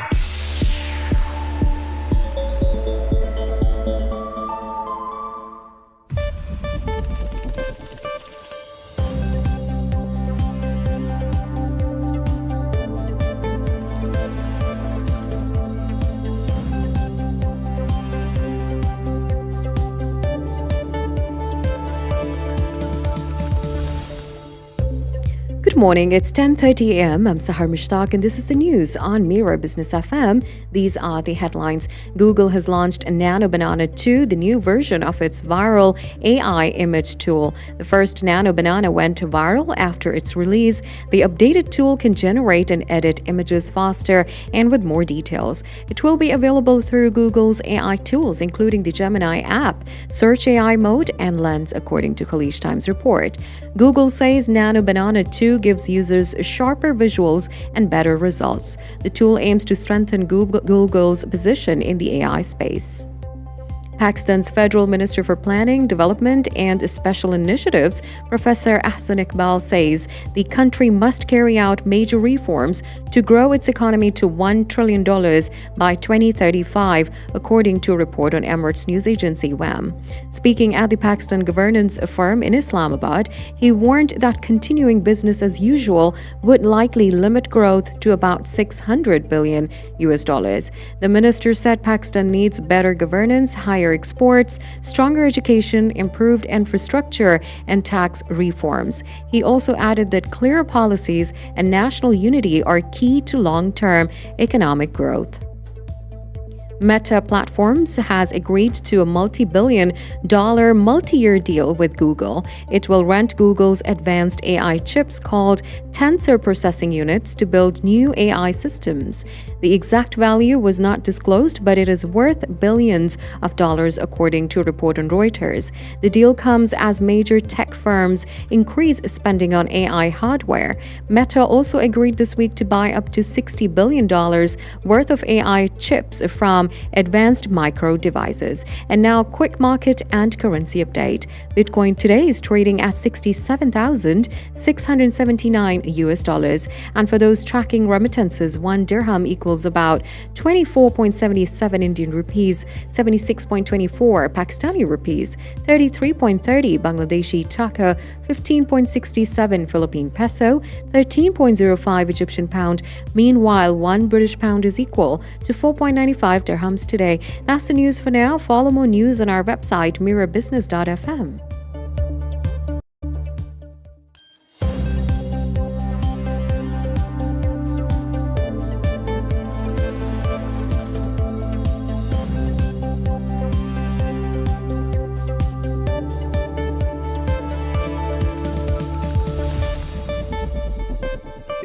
Business FM, the morning drive with me, Tim Elliott, and it's cultural heritage that we turn our attention to now, and how it's driving new business experiences here in the UAE and also, I guess, across the Gulf as well. Tourism's up, of course, particularly here in the Emirates. Entrepreneurs are now finding new ways to turn cultural heritage into unique opportunities, from things like design, I guess, workshops, to curated experiences, to luxury products inspired by local traditions. What businesses are now doing is blending the past with the present and offering both locals and residents and expats and visitors innovative ways to connect with the region's history. My guest is an Emirati cultural entrepreneur. He's the founder of Tamashi. He's a registered cultural tour guide here in Dubai, and his name is Mohammed Kazim. And Mohammed, it's very nice to meet you. Nice to meet you too, Tim. Thank you. Appreciate you coming in to join us today. Loads to talk about. Tamashi, first of all, what it means. Am I right in I know it's to do with walking, and it's kind of, is it to do with like bridging the past and the future or something like that? I'm looking for the translation. Very close, Tim. So basically, what we did was we merged two words in Arabic. One word is meshi, and one word is yatamasha. Meshi means to walk, and yatamasha means compatibility. And as a brand, when we set up, we initially started as a footwear brand. And it had three social values, and each value, something was compatible with something. So for example, in our value preserving identity, the past was compatible with the present. In our value representing culture, the regional is compatible with the world. And in our value coloring lives, profitable business is compatible with doing good. Okay, so you start as a footwear brand, and I mean that's part, but how do you get from footwear brand to full on, I don't know, is cultural ambassador a bit too much, but that's kind of where you are. I'm laughing because I even don't know how that happened, but I think I have an idea. Right. But basically what we did was, in order to look for designs for every footwear collection, and in order to continue doing our social values, we needed to do some research. So we'd go to different areas of the Arabian Peninsula, the UAE, Oman, Saudi Arabia, and some of the other GCC countries. And we started just looking for content. And then, promoting this content on our Instagram, through our collections, through our designs. And eventually people would be like, why don't you take us with you? So we ended up launching cultural travel, and from cultural travel came cultural consultancy. Companies and government entities would reach out to us, asking us to please share some of this cultural information we've gathered, whether through design or through storytelling or through content or through even just reviewing content or creating strategies. Okay, so I mean, it used to be with the UAE. I mean, outside looking in, it used to be. I remember I went to Abu Dhabi years ago, and honestly, this is true. Somebody said, "So where in Wales is Abu Dhabi then?" Because it sounds like a Welsh town, and I'm trying to explain a little bit further away than that. It's the other side of the world. But it used to be outside looking in, originally with tourism here. Lots of people come over for it began with oil exploration and work and infrastructure and building, and then it became footballer destination of sun, sea and sand and all those things, and it's now become a much more cultural destination. I know at Jumeirah Mosque there's always been the cultural visits there, but that's ballooned into something else now. Yeah, totally. I mean, look, a lot of times people say that the UAE lacks culture, lacks any kind of history. But the reality of the matter is that, the UAE, the Arabian Peninsula in general was always very difficult because of the limited resources, specifically water resources. So most tribes would gather around water, and culture was created around water. And when you had limited resources, you had to create protocols. You had to create mannerisms in which you can share resources, or at least be able to, navigate through them without turbulence. And I don't say that there was no turbulence historically, but I mean, that gave birth to a lot of culture. This is not even looking at, prehistory, which is very rich. You have 8-million-year-old elephant footprints in Abu Dhabi. That's crazy. You have a serpent mount with bronze serpent motifs that was found in Al Qusais, which is right in the middle of the city. Dubai Marina has a Bronze Age tomb. My house is right in front of a Jumeirah archaeological site from the Abbasid era. So you have so much history. You really do. I mean, I'm unaware of most of these things, and I feel slightly ignorant. But I mean, things have really started to open up, and I think maybe what you do is offer a window into another world. I think for people, you make a very good point there. Dubai, the UAE, the region is maybe looked at by some people as not rich in cultural heritage, but it is the case that it is, and there are now these. It's available to people now. I think we kind of forget that this was a really hard place to live. not that long ago. It's pretty, it's far too hot for most of us. That's true. That's true. And I think the challenge has always been is how can we package this in a way that's relevant to either the new generation or to someone coming from outside. I think it's always been for us. It's always been history. It's our identity. But how do we package that in a way that makes it relevant to make it appealing to a younger generation, or also maybe a visiting or resident population that's not part of the identity of the region? With you, I know. Okay, so Tamashi is a footwear brand with a very specific set of principles, I guess. Your career, I read, is healthcare and engineering as well. So there's a varied path, I suppose. But what led you? What got you so inspired in cultural entrepreneurship? So my last position, I was the general manager of one of the assets of a sovereign wealth fund in Abu Dhabi, and I was running a spine surgery center. So I did the entire spectrum: engineering, healthcare. You did it all. I did it all, from the feasibility side to the investment side to the actual management side. Right. But when we started Tamashi, it was around 2013 when I resigned from my job and I decided I want to do something. And we decided that for me, it was very fresh after the Arab Spring, and the media was entirely negative towards the region, to the point that we started doubting our own culture. Is there anything beautiful in our culture? That was a question mark going through my head. And I'm like, of course there is. It's just not being highlighted. So I think that was my main drive. Okay. And the fact that I reached a little bit of a bureaucratic ceiling at workplace. Okay. So I said, okay, let me put my efforts towards something that I can actually make results in or bring results in. Yeah. Okay. And that was my spark to shift. I suppose there weren't many people doing that at that time either. Yeah. And it was you're kind of stepping into the unknown. So give us an example of a Tamashi project that blends heritage with this kind of contemporary attitude that you have. Yeah, definitely. I mean, look, there's a mountain tribe in the UAE, specifically in Ras Al Khaimah, that has a wonderful folklore. They have wonderful culture. They have handicrafts of axe making, and they use these small axes. You may have seen some of these folklore. It's called a nedba, where there's a high-pitched yell, and then there are drums sometimes as well in another form of their folklore. But these guys, they use beautiful axes and they have beautiful waist daggers. And waist daggers would have, for the most part in the UAE, people would use waist daggers. So what we did was, I don't wear a dagger to the mall today, although I would love to. I was going to say, I'm looking, but I own one, but I just can't enter a mall with it. So what we ended up doing is we ended up taking there's these beautiful metallic rings that actually hold the dagger in place. It holds the waist belt in place. So we took those rings and we contemporized them. We used them as zipper heads for laptop sleeves. We used the beautiful patterns that were on the axes and put them onto a laptop sleeve or onto a wallet or onto footwear.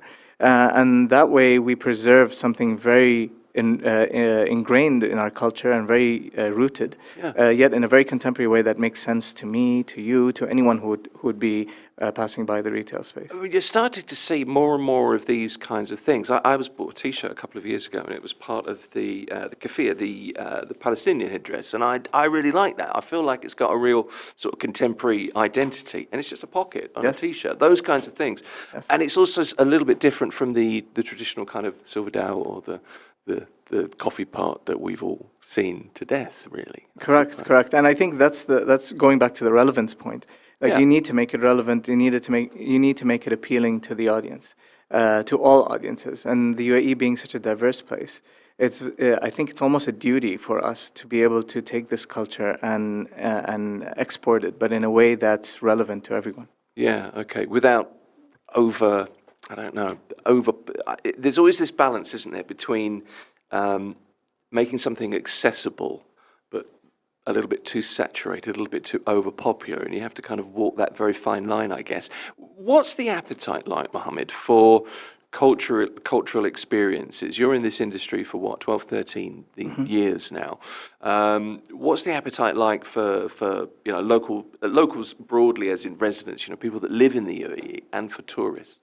I think it's growing more and more, and with us, about 30% of the people that travel with us or that buy our products are non-Arabs. About 20% are non-GCC Arabs, and about 50% are GCC Arabs, mainly being Emiratis and Saudis, and Kuwaitis. But I think it's growing. We're seeing this demand from all aspects. We even have visitors, not residents, that come from across the world. Like we have a lady who's become a dear friend now, who traveled with me. She's from Mexico, lived for a bit in Egypt, but decided to travel with Tamashi to different areas in Saudi Arabia as well as the UAE. So that for me is beautiful. Yeah, that's very cool. What kinds of experiences do people come to you for? Because I know you do lots of different things. I know that, but I mean, it always struck me. But if I have family come over, I know it's corny, but I always say the desert trip is a thing you should do because there's something about that. It's just being in the desert. There's something about being in the desert. Forget the four-wheel drive experience. But what kinds of, I'm not saying that that's what you're doing. I know you do other stuff, obviously. But what kinds of experiences do you find people are demanding or really looking for? So the desert is beautiful, and it's a very important part. I mean, I think that's another thing. See, the UAE is very diverse in its landscapes. We have deserts, we have oases, we have mountains, we have plains, and we have the coast. And each one of these comes with a culture. I think what people want to see is that we're not just monotone. We have more than one layer of culture. So yes, people want to go to the desert, and that has to be provided, and they want to do something authentic. So at the same time, they want to see the old homes in Al Fahidi, in Al Shindaga. They want to learn about the architecture. They want to know why the architecture is such. They want to learn about the food. They want to know why the food is different layers. If you have 5 different landscapes, that means you have 5 different types of food, and how each one affected the other, and the historical layers of that, how it evolved to reach where it is today. That brings me to another point, which is we always try so hard to preserve culture or preserve identity, and we always go back to a point in time where we think that identity was static. But identity really evolved, and it continues to evolve. And that's the part where I think the oil development burst that happened after the 60s made that development stop. And we're trying to hold on to that old part. But what we do at Tamashi is we actually try to take that old part, try to develop it organically to be able to go with the modern times. Culture's like language, isn't it? It's continually developing and moving forward or perhaps sideways. It's a hard thing to pin down. It's challenging, though, I guess. You're balancing kind of the preservation of heritage, the preservation of culture, trying to pinpoint that. But obviously you work in a modern age. You have objectives that you want to do. How do you walk that line? It's also challenging because, again, you have people who really think culture should be one way. And when it comes to... The old ways are the best ways. Yeah. Exactly. And when you come and tamper with it, they're like, no. So I think what we try to do is we try to preserve the soul of the culture. So we would never, for example, one of the things I can give you as an example, in Arabic culture, the foot is considered something low. And if you put something under your foot, it would be demeaning. So having cultural patterns on footwear is a challenging thing on its own. So how do you package that and how do you put it out there? Of course, we do it in a very contemporary way where it's not too obvious. If I took an obvious pattern or obvious calligraphy, put it on footwear, it would be demeaning to the Arabic language. But when you take an abstract version of that, you suddenly diffuse the tension and suddenly become something new. So it's no longer demeaning the footwear. So again, we think about these things and how we package them and how we message them to or release them to a broader audience. Okay, so you can see the evolution from the footwear brand into everything that you're doing now as well. Exactly, yes. I think, and that's what happened, right? So when we started researching for design, people started asking us to travel, that they would want to travel with us. And then companies and government entities were asking us for consulting help, either with design, storytelling, or strategy. So I think these kind of things all organically came just from a research space. You're doing the right thing, I suppose. So if I was to come to you and say, look, Mohammed, I want to do something that really teaches me about the history of, Ras Al Khaimah or just the UAE. Can I go to, spend some time with the mountain tribes and see those daggers, if you like? Could I buy one of those? Whatever. What would you kind of think? Here's an itinerary that I think you might be interested in. What kinds of things would you offer? I mean, it depends on the person and their interests, but in general, like people like a combination of outdoor stuff. They like to meet people, and they like to also buy things or taste things or eat things. Yeah, for So, so what I usually do is at least in the UAE, I tell people to go to mountain villages where culture is still very much alive in their daily lives. We have a beautiful village called Taiba, for example, in Fujairah. Taiba is close to Masafi. Most people may have heard of Masafi, but there's a nice little fort. There's a little Airbnb there. There's a nice private museum where people can go just speak to the locals and learn so much from. Or they can register on a Tamashi trip, and we can take them on a full-on immersion. Okay. I mean, most of the work that you do is here in the UAE, but obviously you're very much a person that is aware of the region. You're part of a much bigger region. You take trips to Saudi Arabia as well. And I know you're just back. I want to sort of concentrate on the UAE, but I'm fascinated with this trip that you just got in, late last night, didn't Yes. you? From a trip to Saudi Arabia. Yes, I was in the northern part of Saudi Arabia, a place called Al Jouf. It borders Jordan, and the tribes there are very similar to the Jordanian tribes as well. It's a mixed place, so it has a lot of history. One of the most popular towns there is Domat al-Jandal, which is known as Adumato, as documented by the Romans, and also in the Bible, I think it's known as Doma. And Doma was one of the sons of Ishmael, so you can imagine how much history there is. I know, I can. And that's how did that come about? Was that just a website inquiry? How does it happen? When we were researching initially, for us, it was about getting new information about the Arabian Peninsula. And I think one of the things that came up for me was that there's large olive oil production coming from Saudi, and I was like, this is very interesting. Where did the olive trees come from? So I started looking, and then found all these beautiful details about this region, the history, the forts. You know, there's a fort called Marad that Queen Zenobia of Palmyra mentioned that she couldn't penetrate. So again, there's so many beautiful facts that came out. I was like, you know what, I should do a trip here, and we started promoting it, and people started signing up. So it's as much, I think. I mean, I get the feeling, and tell me if I'm wrong, but your attitude, and I mean that in a positive way, is very much, that's cool. I'm going to go and look at that, and people should be aware of that. People should be, there should be an opportunity to experience that. Is that kind of your mindset? Definitely. I mean, I like to think I'm very entrepreneurial in my thinking. So I try to, and not from a business point of view, but more from a making things happen point of view. And I think, of course, for me, showing the beauty of the Arabian Peninsula is a passion. Whether it's in Saudi, whether it's in the UAE, whether it's in Oman or any of the other GCC countries. And hopefully, when things stabilize, Yemen as well. Yemen is beautiful. It has so many beautiful cultural elements and history that needs to be presented to the world. In fact, on that point, in Sharjah, they found a tombstone with ancient Southern Arabian script, which you can see also in Yemen, which is beautiful. I think the link of the Arabian Peninsula, even historically, has been so rich. It's nice to hear that there's a lot more. Traditionally, it's this region. It's Lawrence of Arabia. To lots of people outside, it's just sand and there are camels and there's an oasis there. That's what it is. But if you travel to Yemen or Oman, topographically, geographically, completely different in almost every way.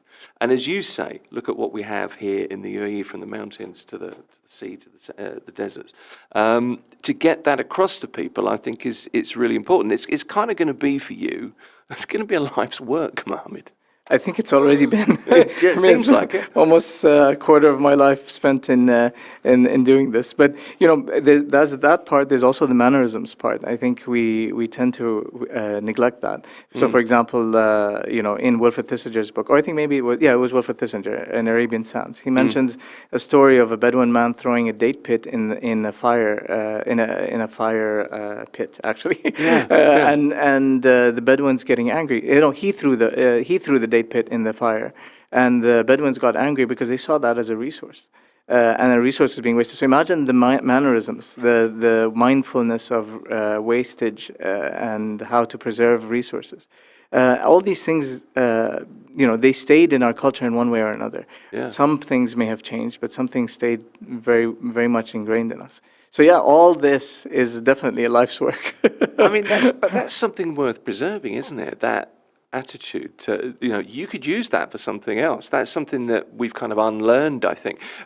That book, Wilfred Thester's book, Arabian Sands, that's a must-read, I think, to anybody that is spending any time in this region, in this country. Let me ask you a couple of quick questions. We've only got a few minutes left. How do you see Tamashi evolving over the next 5 years? What have you got planned? And I'm thinking in terms of experiences. And the trick now, I guess, is you're going to be outreaching, further, broader, more internationally, aren't you? Looking back 5 years, right? Okay. When I was asked this question, I said I wanted to expand each one of Tamashi's streams, which is travel, consulting, as well as footwear. I think there's still room to expand in each one of them, and I can give an example. So, for example, for trips, we used to do trips to Amman, to Al Dakhiliya, but they were just basic trips. But now I go more specific. So we go into harvest seasons. I'm doing a trip for the sugarcane harvest season in a week's time. Okay. We did a pomegranate harvest season. So we're going more specific. And so in every part of Tamashi's journey, I'd like to not just specialize, but also diversify and increase the scale of what we're doing. That would be my ideal 5-year plan. And perhaps take all this knowledge and give it to some government entity somehow, either as a full-time employee or as an advisor. I think that would be something that I would like to do on a personal level. Okay, so what about your corporate friends from back in the day before you launched and decided, no, I'm going off on my own? How have they reacted to what you've been doing? So I think what happens with corporates is that you get sucked into routine, and for most of my friends who remain, they're doing very well. They're very high up in either in semi-government companies or in the government, and they're doing very well. But one thing I notice is they're stuck in routine, and that routine kind of disconnects them from I don't want to say the reality, but disconnects them from life. And I think life is. It's so important to live, to meet people of all different levels, to learn about history, to learn about its implications on the future. I think that's the main difference. And if you ask me, what do they think? They probably think I'm crazy. They might be right. You never know. I agree on that. Final question for you then. I'll probably think of more questions. I always do that. Final question, then I think, oh no, I have to ask this as well. What advice do you give to people? You've been doing this for a long time, and you started in a sector that was underrepresented, kind of not unexplored, but there was stuff to learn, obviously. If you want to, combine business and business acumen, the things you've learned, with having a real impact culturally, and it's important to do that, I think. We're broadly very multicultural, but when you're multicultural, you lose parts of, inherent culture, I think. What advice would you give to somebody thinking of a course like that? I think one of the things that immediately comes to mind is that there's not enough information, and that information is difficult to get, and that the industry seems underdeveloped, so I don't want to waste my time on it. So what I would say is actually just take the initiative. And as soon as you take the initiative, you'll see things are available and information is available. It's come such a long way in the last 10 years. I remember 10 years or 12 years ago when I was looking for information, I had to go back to Orientalist books to be able to learn about the peninsula. But today, fast forward 12 years, you have so many Arab scholars that have written from an Arab point of view. So there's more content available. There's more room to do things. And I think that, and it will continue to be so, I believe, because each one of the GCC countries, at least, has a cultural strategy in place, which is promoting cultural initiatives. So I think my advice would be just take the initiative, just look for it, just search under the surface, and you'll find a ton of information and a ton of things you can do. And what about in terms of when you started this? How was support for a venture like this? Were people... maybe you are the crazy man starting a venture like this, but did you feel that you were supported when you launched? Look, the government has some good initiatives for entrepreneurs and SMEs. However, they're superficial initiatives. So they support. I don't say they don't support, but I think most of the work was done by us. Their support definitely gave us help, especially in tough times, like in times when COVID lockdowns happened and travel was difficult. We got some good support. We got some good contracts from government entities or semi-government entities, which kept us going. And I would never discount what they've done for us. But the social support, and the kind of support that would make sense to us wasn't available, and I think still probably isn't available because there's not many people doing what we do.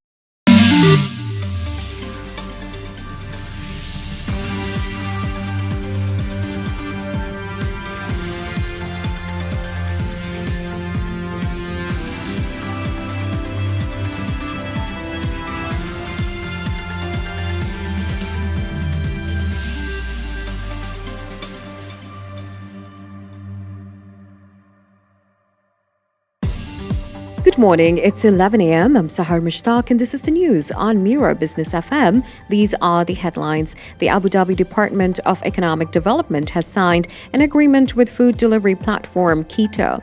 The deal focuses on sharing data. According to Emirates news agency WAM, it aims to support smarter economic policies in Abu Dhabi. Officials say that it will help track market trends. It will also support smart businesses and attract investment. The partnership includes workshops and knowledge sharing. Authorities say it will strengthen the delivery and logistics sector. Tesla is testing its self-driving technology on roads in Abu Dhabi. These trials are the first of their kind in the UAE. Drivers remain in the cars to ensure safety while the technology is being tested. The trials are being overseen by the Integrated Transport Center, according to Khaleej Times report. Officials say the tests will help assess both the safety and real-world performance. This move is part of Abu Dhabi's plan to prepare for future smart transport. The aim is to introduce new technology while keeping road users safe. Overall, these trials mark an important step for next-generation driving systems in the UAE. Global logistics firm DHL expressed plans to test Abu Dhabi-made delivery drones. The tests are part of a new agreement with UAE drone maker Lord Autonomous. The deal aims to study how the unmanned heli aircraft can be used in DHL's delivery network, according to Gulf News. Teams from both companies will work together to map routes and define user cases. DHL says the drones could help overcome road congestion and improve delivery speeds. Lot's heli drone is designed in the UAE for regional logistics needs.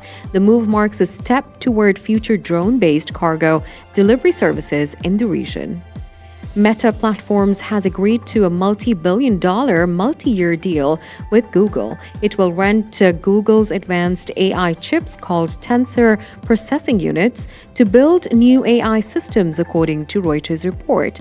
The exact value was not disclosed, but it is worth millions of dollars. The deal comes as major tech firms increase spending on AI hardware. Meta also agreed this week to buy up to $60 billion worth of AI chips from advanced micro devices. That's the news for now. Follow more news on X and WhatsApp. This is Mira Business FM.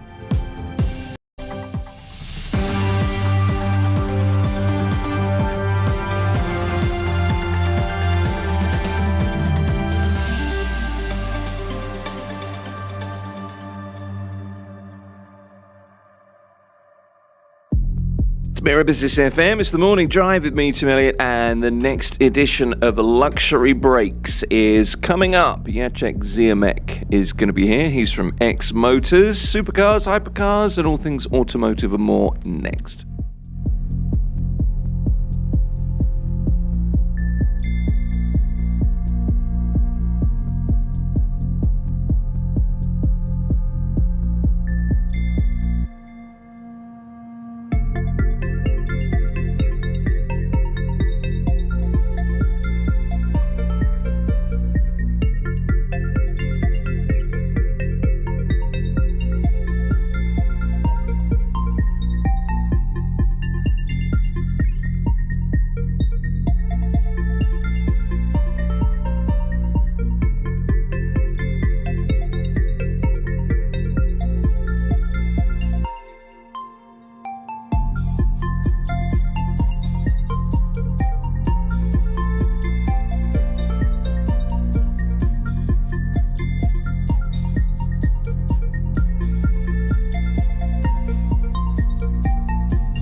Mira Business FM, Dubai's home of business radio.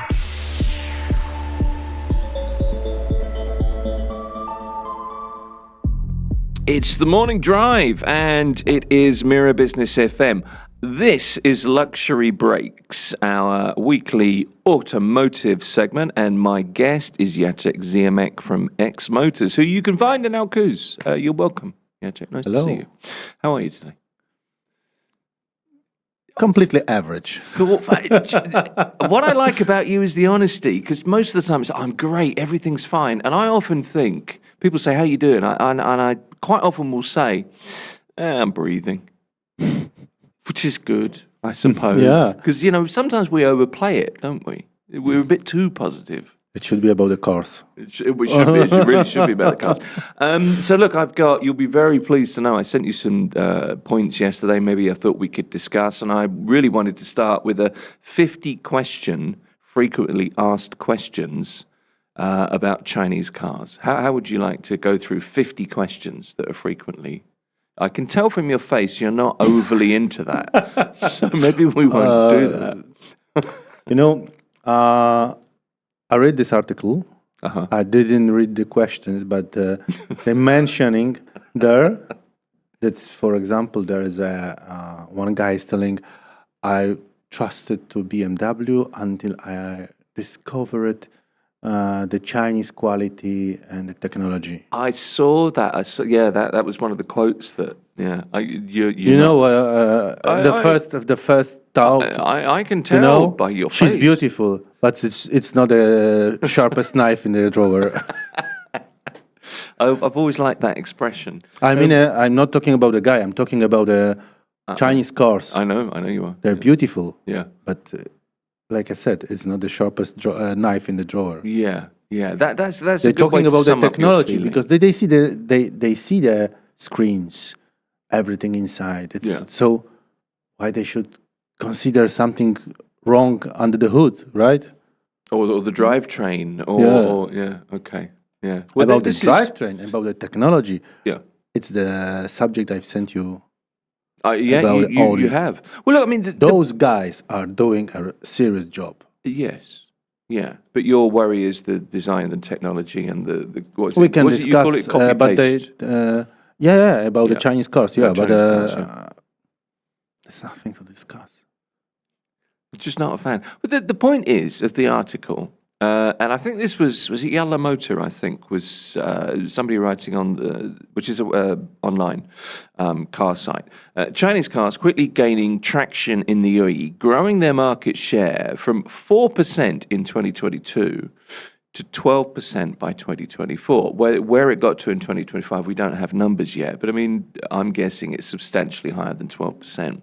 So it's affordability, advanced features and tailored designs. And what you're seeing with Chinese manufacturers is they're really starting to look at the climate, the things that are necessary here, bigger, better air conditioning, condensers, compressors, all of that stuff. They're tailoring the cars for specific markets much more than they were. You look so skeptical, I'm going to stop talking. Of course. But that's what I'm reading. I told you. For me, it's not a real technology. Okay. It's like we are discussing about the new Samsung or Apple mobile, right? This is this kind of technology, not a real technology based on the physics, which we expect from the car, right? Another two devices inside or the bigger screen didn't give you the pleasure of driving. Never. No, that's true. And it's interesting, when you sent me the new cockpit layout for the new electric Ferrari that Johnny Ive has designed. That's the different story. Yeah, I mean, that's a completely different story. That's, knobs and switches and touch. And, that's got feel. Yeah. Hasn't it? Yeah. Yeah. And I have to admit to you, I was a bit, it's not that great. And then you sent me that and I looked through it and I watched somebody talk through the way it was done and how it was put together. And everything is thought through for a driver's pleasure, but it was all practical, and so I'm getting to grips with it. Every industry, you have the same story. True, you do. Yeah.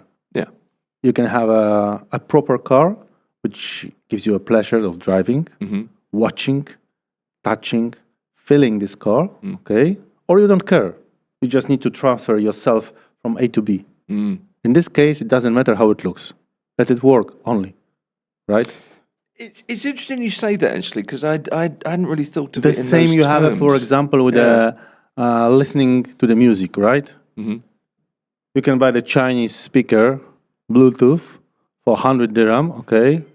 Or you can spend 20K for a nice looking, made of wood speakers with a proper amplifier and a proper class of electronics. And that will give you a pleasure of listening.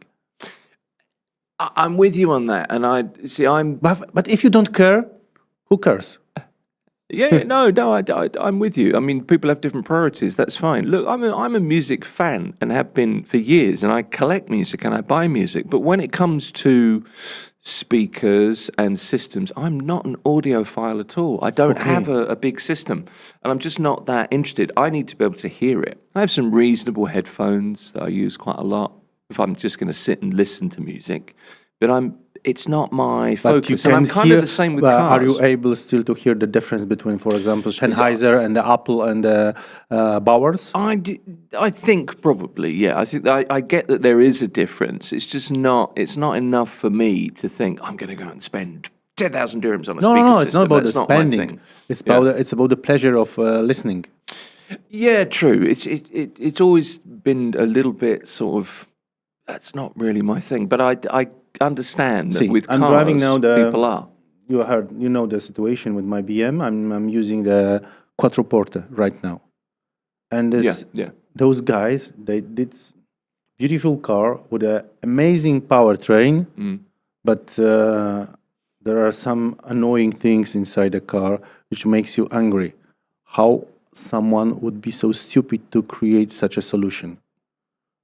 Like what, for example? For example, you cannot turn off the engine without moving to the parking.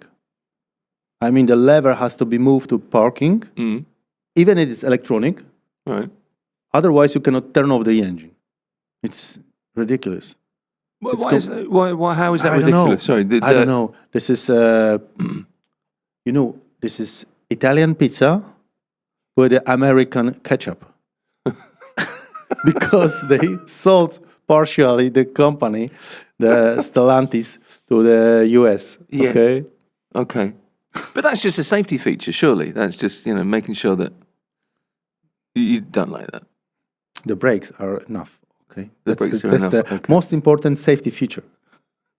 So you can't turn the engine off unless it's in park. Yeah.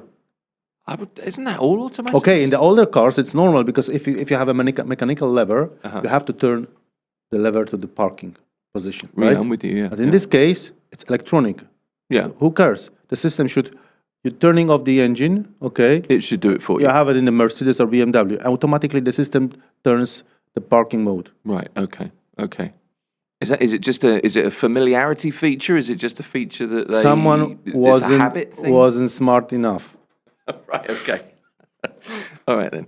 It's like the same is with the American cars. You have a engine from the truck, okay, but the brakes from the Yaris. Yeah, okay. Yeah. All right, then. So what else niggles you, gets to you, annoys you about this Quattroporte? Because, I mean, most people The suspension doesn't know from which car it is, okay? Right. The car wants to be a luxury car, but there is no something in between. If you're turning to the sport mode, it's going to be stiff as much as possible. But when it's in a comfort mode, it's not comfortable enough. So it's not quite what you're looking for, is it? Okay. All right, what's the best car of a similar level to the Quattroporte that you're driving now? What's the best car you've driven?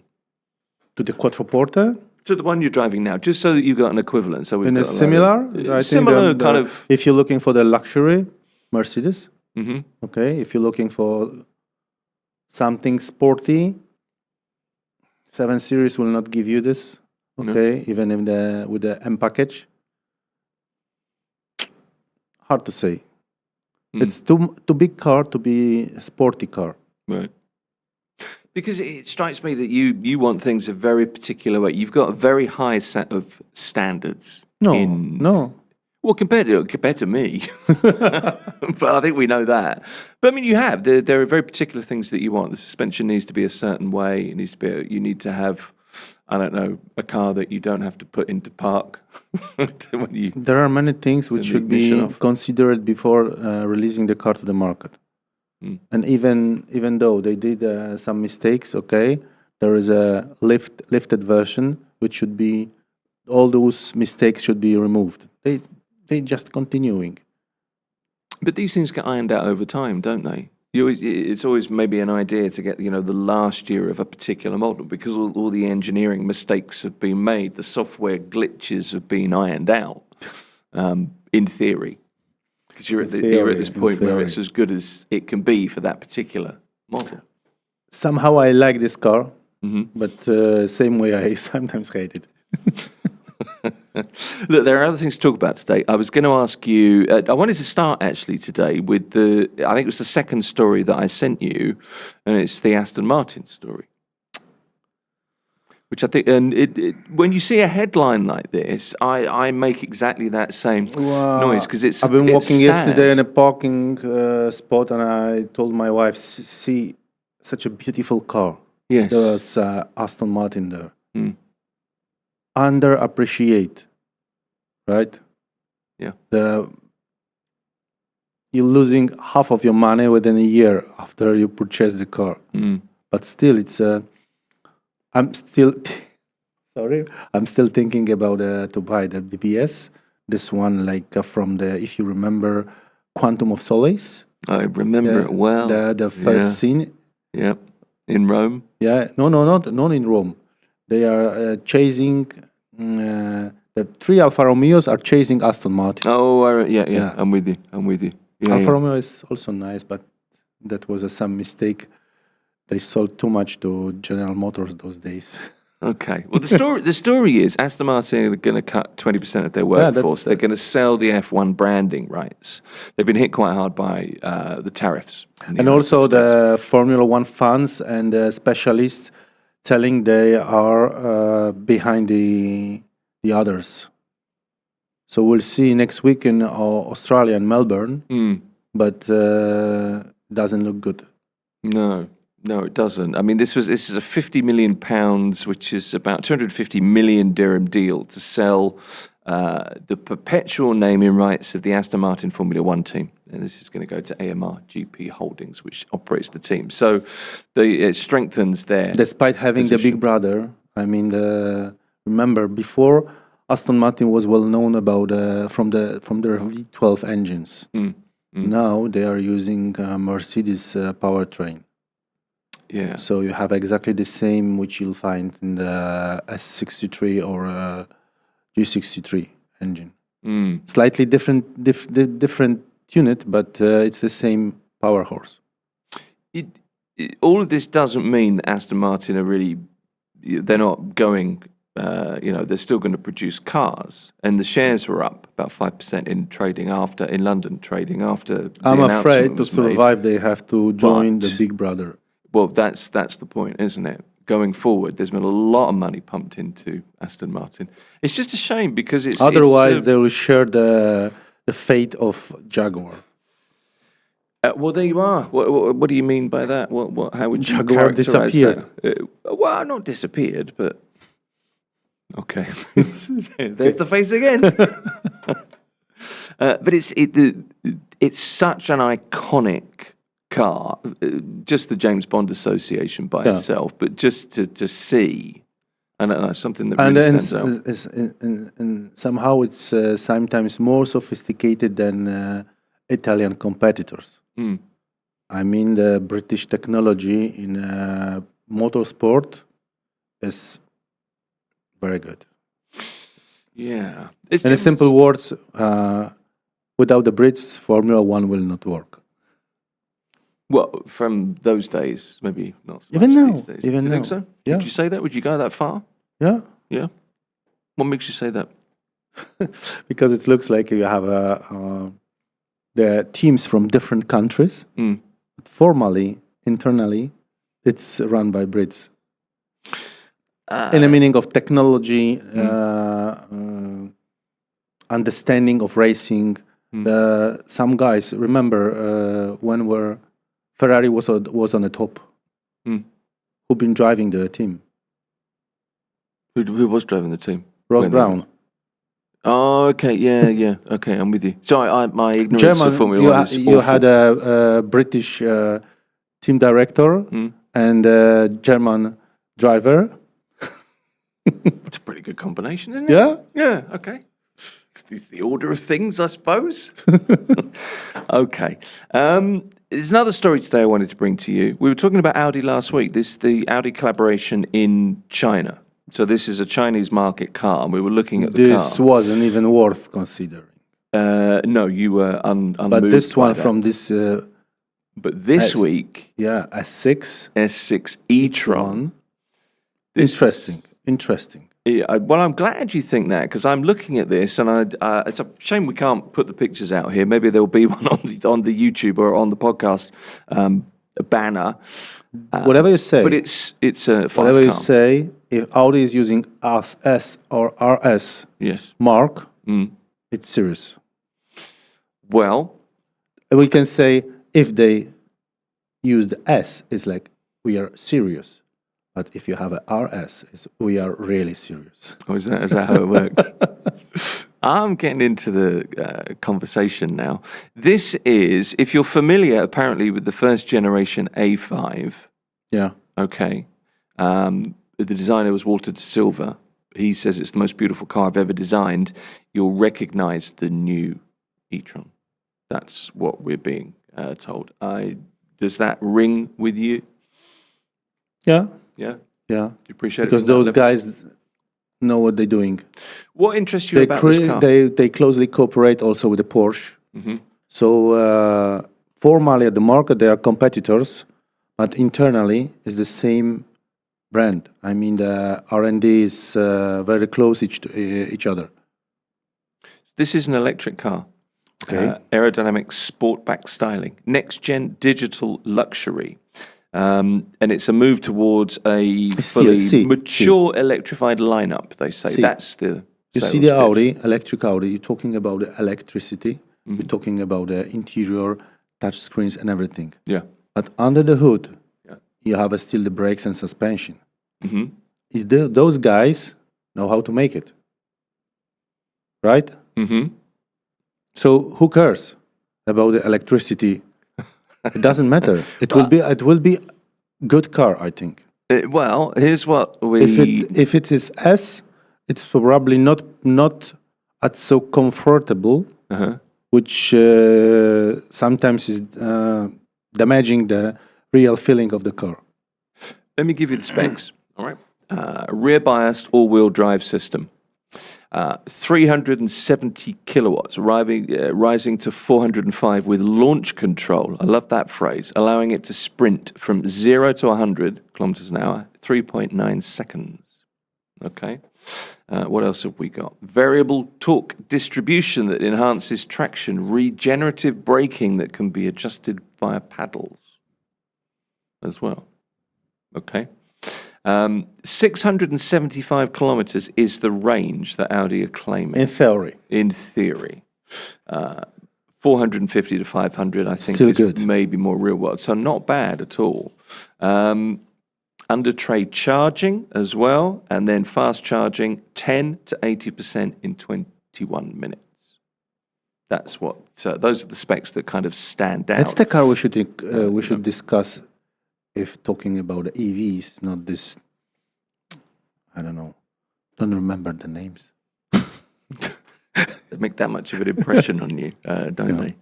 But it's it's performance for the future. It's a great big electric Grand Tourer. This is a GT car. This is going to be exciting to people. I mean, even you. I'm sending you this story in my. I understand in the back of my mind. GT has a 2-door body. This is a 4-door sedan. True, but I suppose it offers the experience.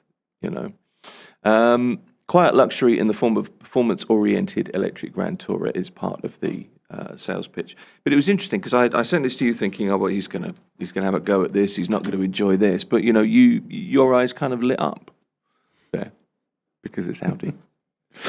What about the last one? Yeah. Well, do you want to jump in? So that was Aston Martin, and then well, which one do you want to do? RS5. The RS5. I thought you'd With want the to talk about hottest that. premiere last days. Yeah, quite right. 630, 640 horsepower. Big heavy car though. Big heavy car. We'll see how they manage the suspension. First ever plug-in hybrid system inside an RS car. 630 brake horsepower. They're going to be fighting. And this is RS, M3s, really aren't serious.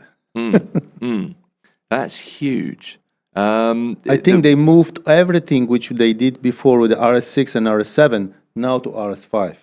Yeah, it's super heavy. 2,355 Yes. kilos for the saloon, 2,375 kilos for the wagon version. There you are. Exciting for you? Does that get a thumbs up? We'll see. It's on a paper, it's too heavy to have a pleasure driving this car. But in reality, maybe the torque, maybe distribution of the torque and the suspension will make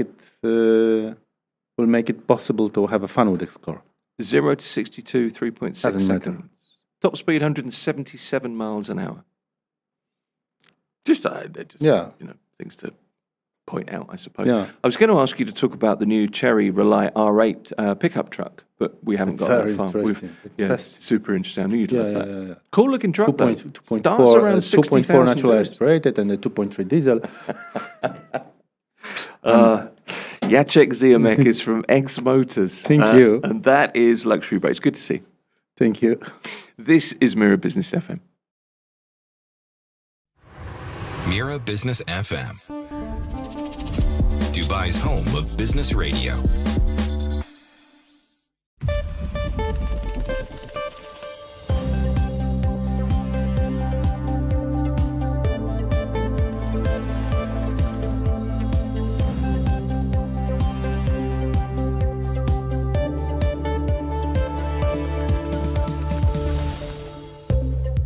Good morning. It's 11:30 a.m. I'm Sahar Mushtaq, and this is the news on Mira Business FM. These are the headlines. Meta Platforms has agreed to a multi-billion-dollar, multi-year deal with Google. It will rent Google's advanced AI chips called Tensor Processing Units to build new AI systems, according to Reuters. The exact value was not disclosed, but it is worth billions of dollars. The deal comes as major tech firms increase spending on AI hardware. Meta also agreed this week to buy up to $60 billion worth of AI chips from Advanced Micro Devices.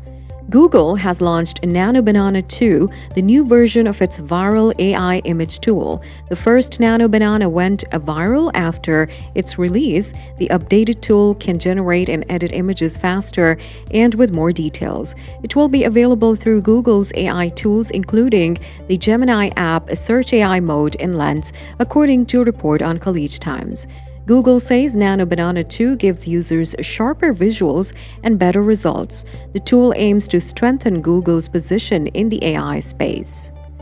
Pakistan's Federal Minister for Planning, Development and Special Initiatives, Professor Ahsan Iqbal, says the country must carry out major reforms to grow its economy to $1 trillion by 2025, according to a report on Emirates news agency WAM. Speaking at the Pakistan Governance Forum in Islamabad, he warned that continuing business as usual would likely limit growth to about $600 billion USD.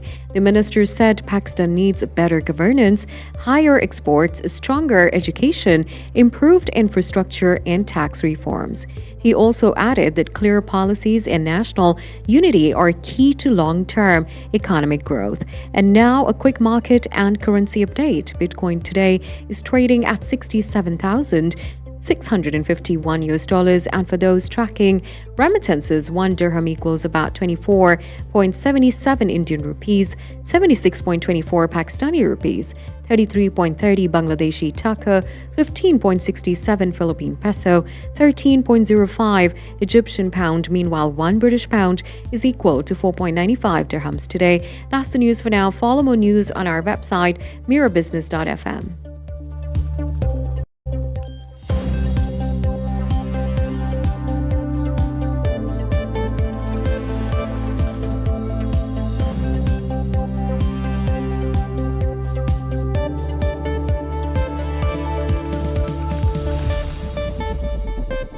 It's the Morning Drive. My name's Tim Elliott. This is Mira Business FM, and it's business networking next, how it's evolving. So while you have large conferences and traditional kind of meet and greet events, and they're kind of a staple, there's a growing interest in smaller curated communities, and what they're designed to do is to kind of foster more intentional, more strategic connections. I'm going to get more details on that in a moment.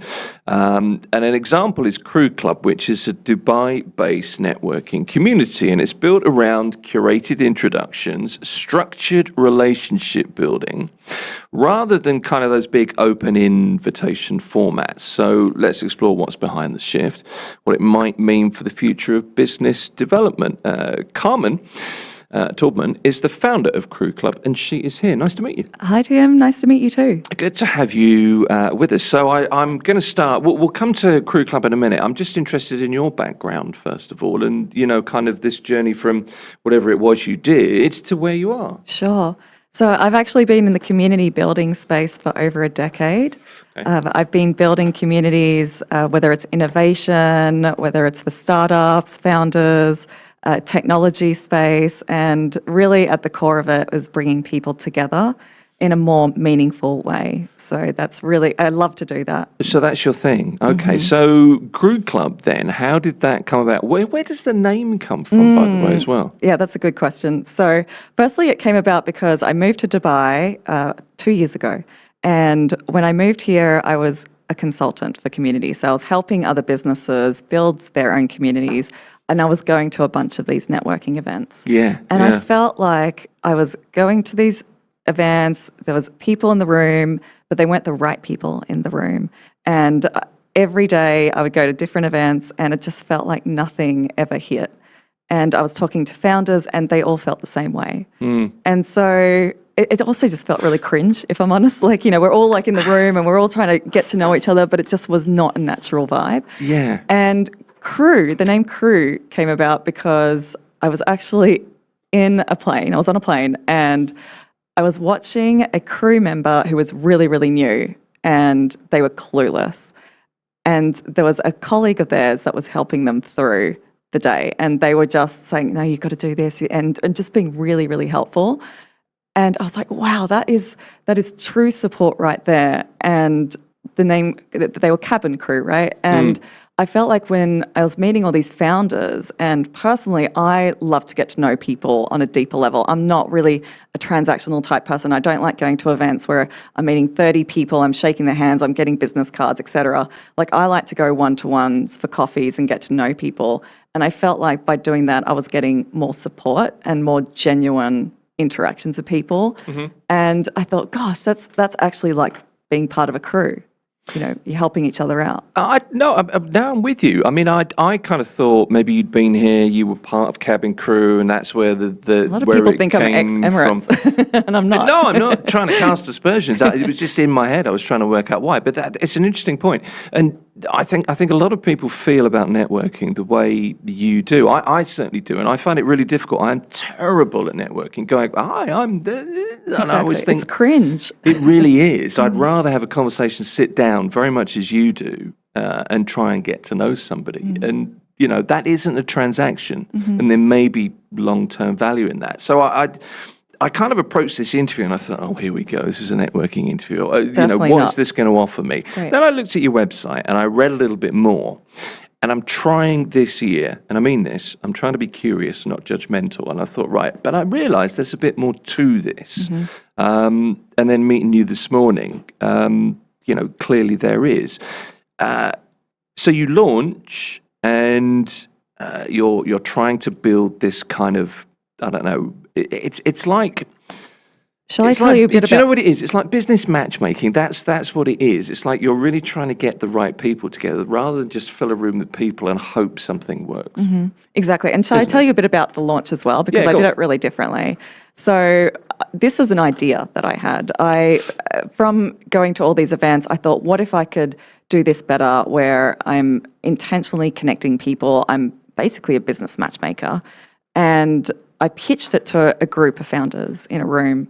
They all loved the idea and were begging me to make it happen. So I made it happen. And I'm very big on values as well. So we all meet those people in business where it feels very transactional. Yeah. And I wanted to create something that felt like, no, this is all about long-term relationship building in business as well.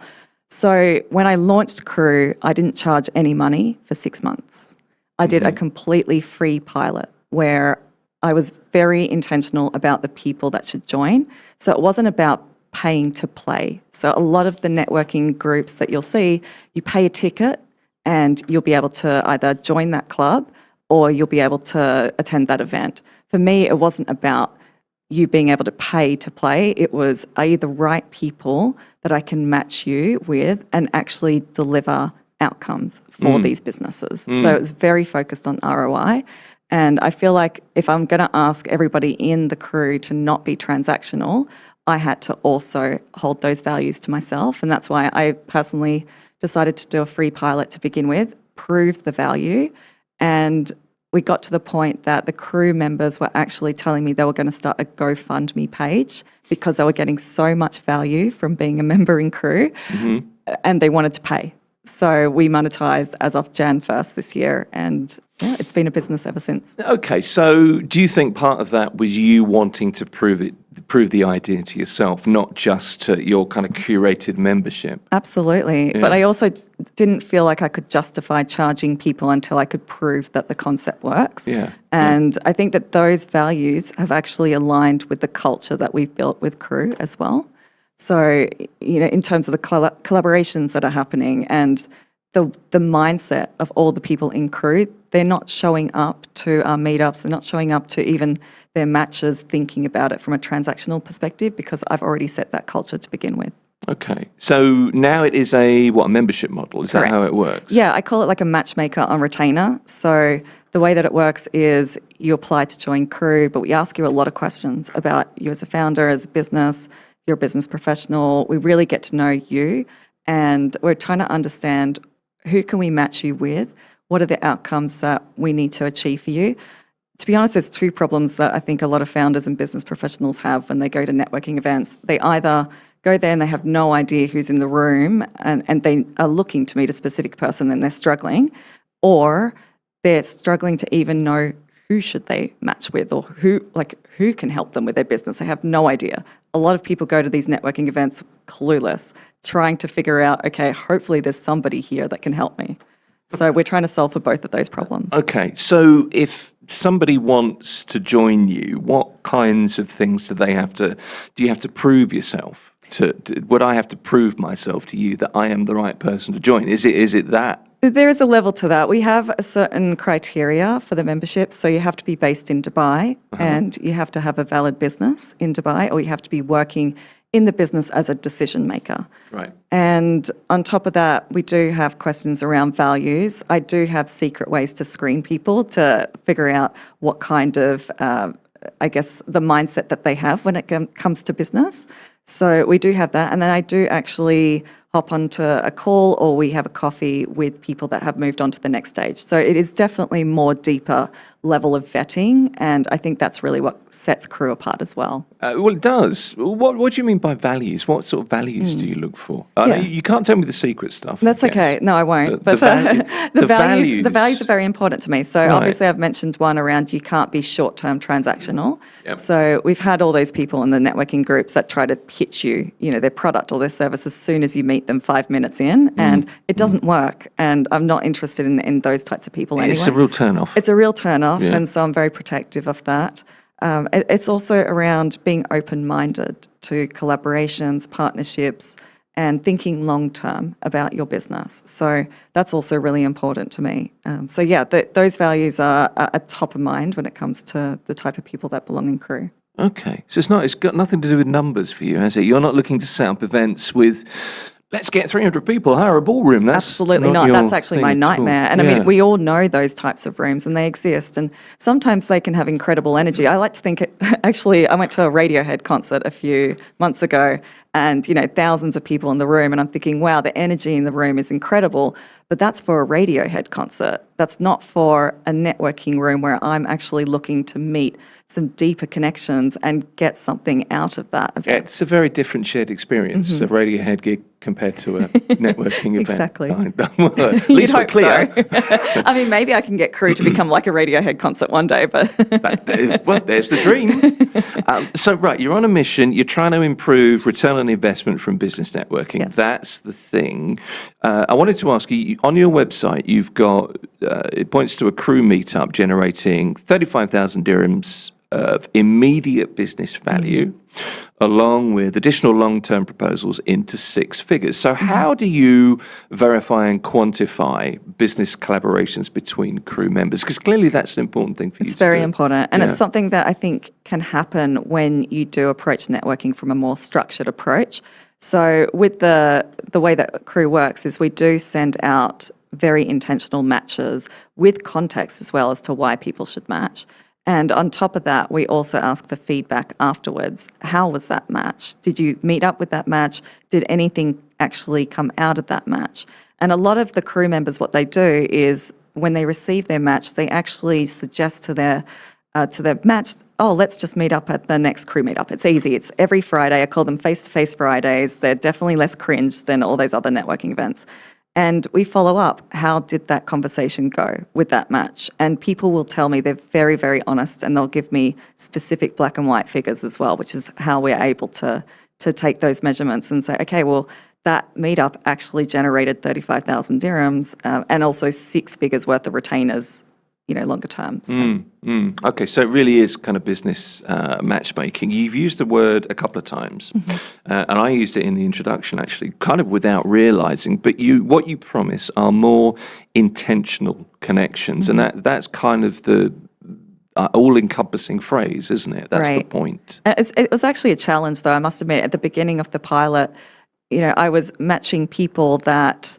It could be unconventional matches, right? So we would have people that weren't in the same industry specifically. I actually had a match that was a successful collaboration. We've had over 30 plus collaborations in the past 6 months, but there was a match that was successful between a dog longevity app and you'll never guess who they matched with, but it was actually a concierge, like a travel concierge or a chauffeur on demand service. And the dog longevity app, they're hosting meetups where the owners bring their dogs, and they struggle to get their dogs to these meetups because if you've taken taxis, you'll know that a lot of taxis don't accept dogs, etc. And so this ride, it's a travel concierge chauffeur on demand app can help those people actually bring those dogs to the meetup. So, that's a real collaboration that happens, but it's unconventional. And at the beginning of Crew, people weren't as open-minded. We had to actually showcase some success stories. And from then, the ball really got rolling, and it was incredible to see some of these amazing collaborations happen. It's amazing where these ideas come from, where the really good ideas come from. Who would have thought, I suppose? I think it's personally the intuition, right? That there are certain people in the world that can put two people together, and we've all had that experience where you have somebody that's the third person that says, "Hey Tim, you should meet Carmen," and magic can happen because that third person, has been able to see that connective thread between the two people. And do you know, you're absolutely right. I've met a few people in the last few months, and it's just been, oh, you should meet this guy. In fact, we've got somebody coming on Thursday who is an AI guy, and I met him through a personal recommendation from somebody, and it's kind of life-changing would be a little bit of a stretch, but really, really interesting, AI kind of mindset. So I'm with you.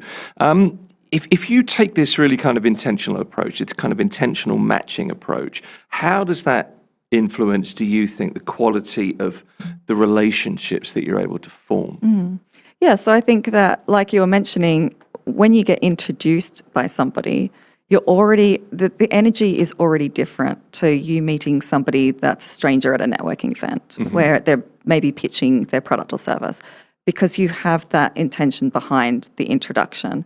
So I found personally with Crew that businesses have been able to move a lot faster because they have that third person that's recommended the connection to begin with. So it's just more efficient. It's not just meetups that you do. You do things like podcasts as well. You help people to create content as well, don't you? What I would say is I have the ability to understand exactly what every crew member needs with their business, and we have common themes that emerge from all the information that we take on people. And one of them is increasing visibility. So a lot of businesses here, then they could be new to Dubai, they're unknown, or they've got a new concept. And so everything that we do with Crew is intentional. I wouldn't just host a podcast just because, oh, let's do a podcast, everybody else is doing it. The whole intention behind the podcast, and we actually hosted 14 founders in one day in a crazy setup, but the reason we did it was because I wanted to tell the stories of these 14 businesses that needed to increase visibility. Maybe next time do it over a couple of days. We should do it, yes, but it was actually an opportunity that came up where one of our members had a podcast studio, and they had very kindly offered their studio for the day. And they actually got great visibility themselves as a business, where they booked 10 more hours of bookings on the back of all the publicity that they got from Crew and the other members as well. So everything's with intention, and I'm loving the fact that we can deliver ROI for all the members. Okay, so you curate members, and you need to have certain values to join, and you will sit and get on a call, have coffee, whatever it is, to invite people. Have you turned anybody away? Yes. Yes, I have rejected. And we've actually also removed people from Crew as well. Have you really? Yes, yes, which is hard. It's tough. And to be honest, it's very necessary. And I think that that's where my decade of experience building communities, it comes to play, because we understand the importance of, it's not just who is allowed in, it's who doesn't belong. And who isn't a right fit. And it's not so cold-hearted where I'm throwing people out on the street and saying goodbye forever. It could be that this is not the right place for them, and I'll offer them other suggestions, whether it's other networks or other possibilities for them to connect with others. But it's really important to me that I maintain the culture of Crew and also what we're trying to do here. And they can't just pitch people bad ideas or exactly. whatever it was. Yes. Why have you turned it? I suppose you can't tell me. No, I can. I mean, there's been cases of, I call it the bait and switch, where they'll suggest that they'll meet for a coffee, and they'll maybe suggest that they're looking for a mentorship from a founder that's more ahead of the curve, but then really what they were looking for was their client list or something that was not. It was a very transactional approach. And so the great thing is, though, as I mentioned before, we ask for feedback constantly. And I always take the approach of, it's not just he says, she says, or, it's not one person against the other. I try to take a all-rounded approach. I'll ask several people about their interactions with one person if they are coming into question. So it's just really important. And I think that's something that doesn't really exist in existing networking events. They don't really care about the quality of their membership as long as they pay. And with Crew, we actually do care, and we'll put in that extra effort to keep the quality high. But it's kind of exhausting, isn't it? Because you're. I mean, it's your business. I understand that, but you're involved in every possible aspect. And absolutely, when you've got this many people, all these different people, filtering what people say must be hard. The Crew members are people. They're my voice and ears on the ground, so they're constantly telling me as well what's going on. And I should say that I have a Crew council as well. So I have other people that are now helping me with strategy. So it's not just myself. This will be a scalable model that we will build out.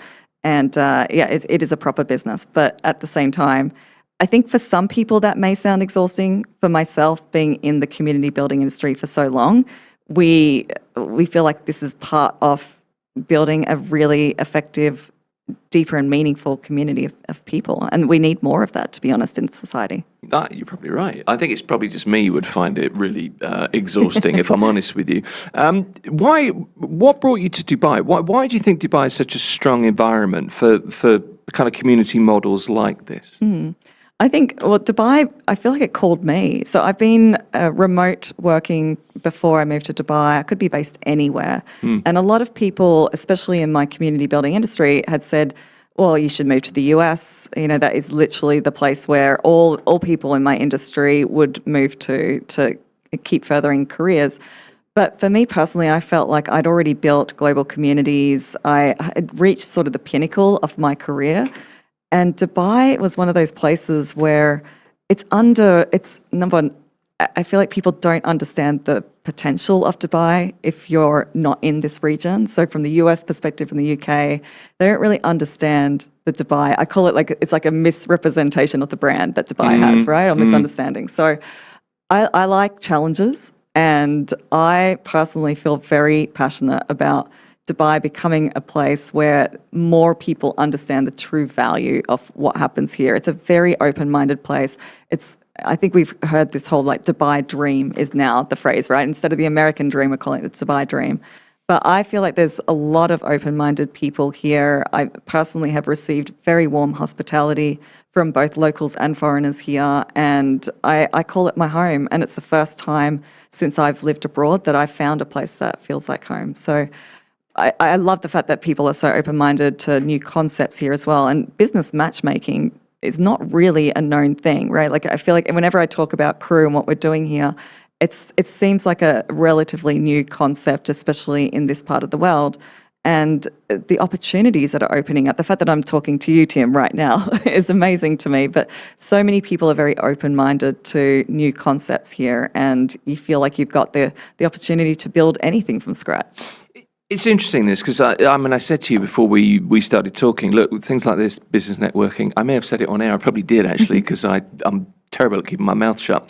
But, you know, the idea of business networking is a little bit cringe, it's a little bit, but with this, I'm looking at it and thinking, no, if you can do this intentional connection thing and really do it with, I think it's heart more than anything else. It is. There is so much heart, and I really care about... It's not really science, it's more art. Absolutely. And I mean, look, there is technology behind the scenes, right, that can help us scale this. But to me, this isn't about us creating another app, you know, where we're matching. It's not a Tinder, it's not Bumble for business. This is about understanding human beings and what they're trying to achieve. And to be honest, it's so easy for me to wake up in the morning and feel excited about what I'm doing, because the founders and businesses here and what they're trying to build, it's so heartwarming. You know, there's so many great people here trying to build great things, and I love being a part of that. It's not a bad way to live, I think. It's fascinating. Carmen Torben is the founder of the networking community. Can I call it that? I guess that's absolutely. Fair. And it's called Crew Club. Thank you for coming in. Thank you so much for your time. Good to meet you.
Good afternoon. It's 12 p.m. I'm Sahar Mushtaq, and this is the news on Mira Business FM. These are the headlines. The Abu Dhabi Department of Economic Development has signed an agreement with food delivery platform Keeta. The deal focuses on sharing data, according to Emirates News Agency. WAM. It aims to support smarter economic policies in Abu Dhabi. Officials said it will help track market trends. It will also support smart businesses and attract investment. The partnership includes workshops and knowledge sharing. Authorities say it will strengthen the delivery and logistics sector. Tesla is testing its self-driving technology on roads in Abu Dhabi. These trials are the first of their kind in the UAE. Drivers remain in the cars to ensure safety while the technology is being tested. The trials are being overseen by the Integrated Transport Center, according to Khaleej Times. Officials say the tests will help assess both safety and real-world performance. This move is part of Abu Dhabi's plan to prepare for future smart transport. The aim is to introduce new technology while keeping road users safe. Overall, these trials mark an important step for the next generation driving systems in the UAE. Meta Platforms has agreed to a multi-billion-dollar, multi-year deal with Google. It will rent Google's advanced AI chips called tensor processing units to build new AI systems, according to Reuters.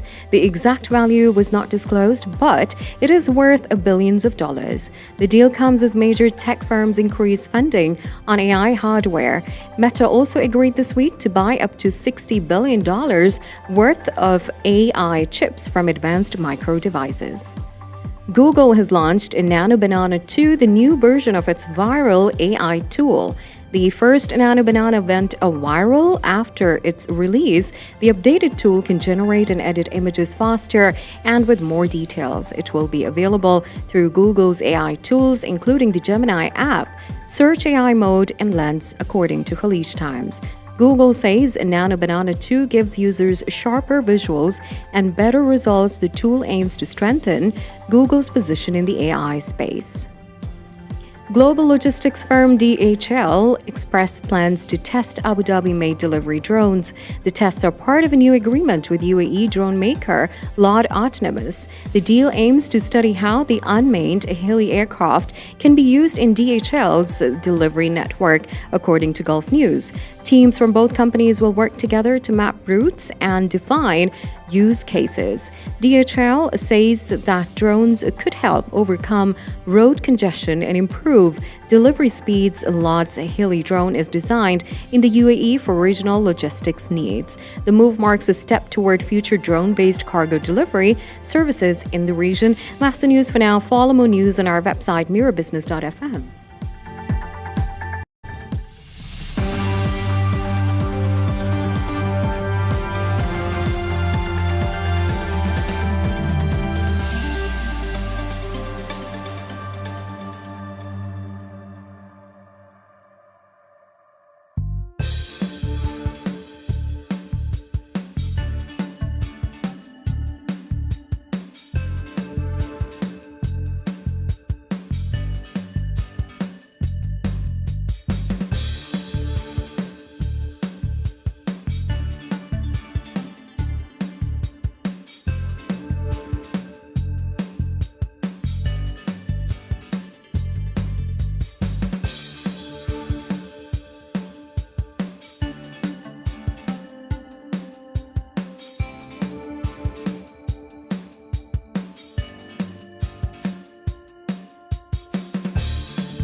Mira Business FM. The sound of success. Good afternoon and welcome to Midday Majlis with Sahar Mushtaq on Mira Business FM, where conversations connect and ideas come alive right at midday. Before we dive into today's discussion, don't forget that you can catch Midday Majlis live on Mira Business FM streaming now on YouTube, Rumble, Facebook, and of course, Telegram. Our podcast is also available on all your favorite platforms anytime, anywhere. And now let's jump into today's topic. Creativity is at the heart of innovation, and here in the UAE, the creative industry is booming like never before. From media and design to fashion, content creation, and entertainment, the landscape is evolving rapidly, fueled by technology, digital platforms, and a growing appetite for unique ideas. So today, we'll explore what it really takes to thrive in this vibrant ecosystem, the opportunities, the challenges, and the exciting future ahead for anyone looking to make their mark in the UAE's creative world. Joining us today for the discussion is Anshit Sharma, a marketing mogul with years of experience shaping brands and creating initiatives across the UAE. Welcome to Midday Majlis, Anshit. It's great to have you with us. Absolute pleasure. And we're really excited to hear your insights on the region's thriving creative scene. Yep, sure. So, first of all, to set the stage, let us talk about the creative scene, which is really buzzing at the moment. And from your perspective, what's really happening right now here in the UAE? Which areas are growing really fast? Let's talk about that a little bit. From the creative perspective, I say that the economy of the creator market is booming because everybody wants to be here and all the things are happening over here. The country is giving absolute streamlined plan to everyone to grow amazingly well. If you're a content creator or you're willing to be a content creator or you're a brand, a developer, anybody in that landscape in Dubai, if you're there, I mean, if you're in Dubai, you're blessed, number one. And number two, if you're anywhere in the world, I think Dubai is the place to be. And everything is growing. In the perspective of content, everything is a content right now. You talking to me talking to somebody, everything is content. How you show it, it's going to make your brand unique from other ones. Everybody keep asking me about the fact that how can I be unique? How can I be different? How can I be viral? Right. That's the one thing which everybody's talking about. And I tell people, the viral thing is just what people can relate with. If they feel the same thing, be it a developer, be it luxury, be it fashion.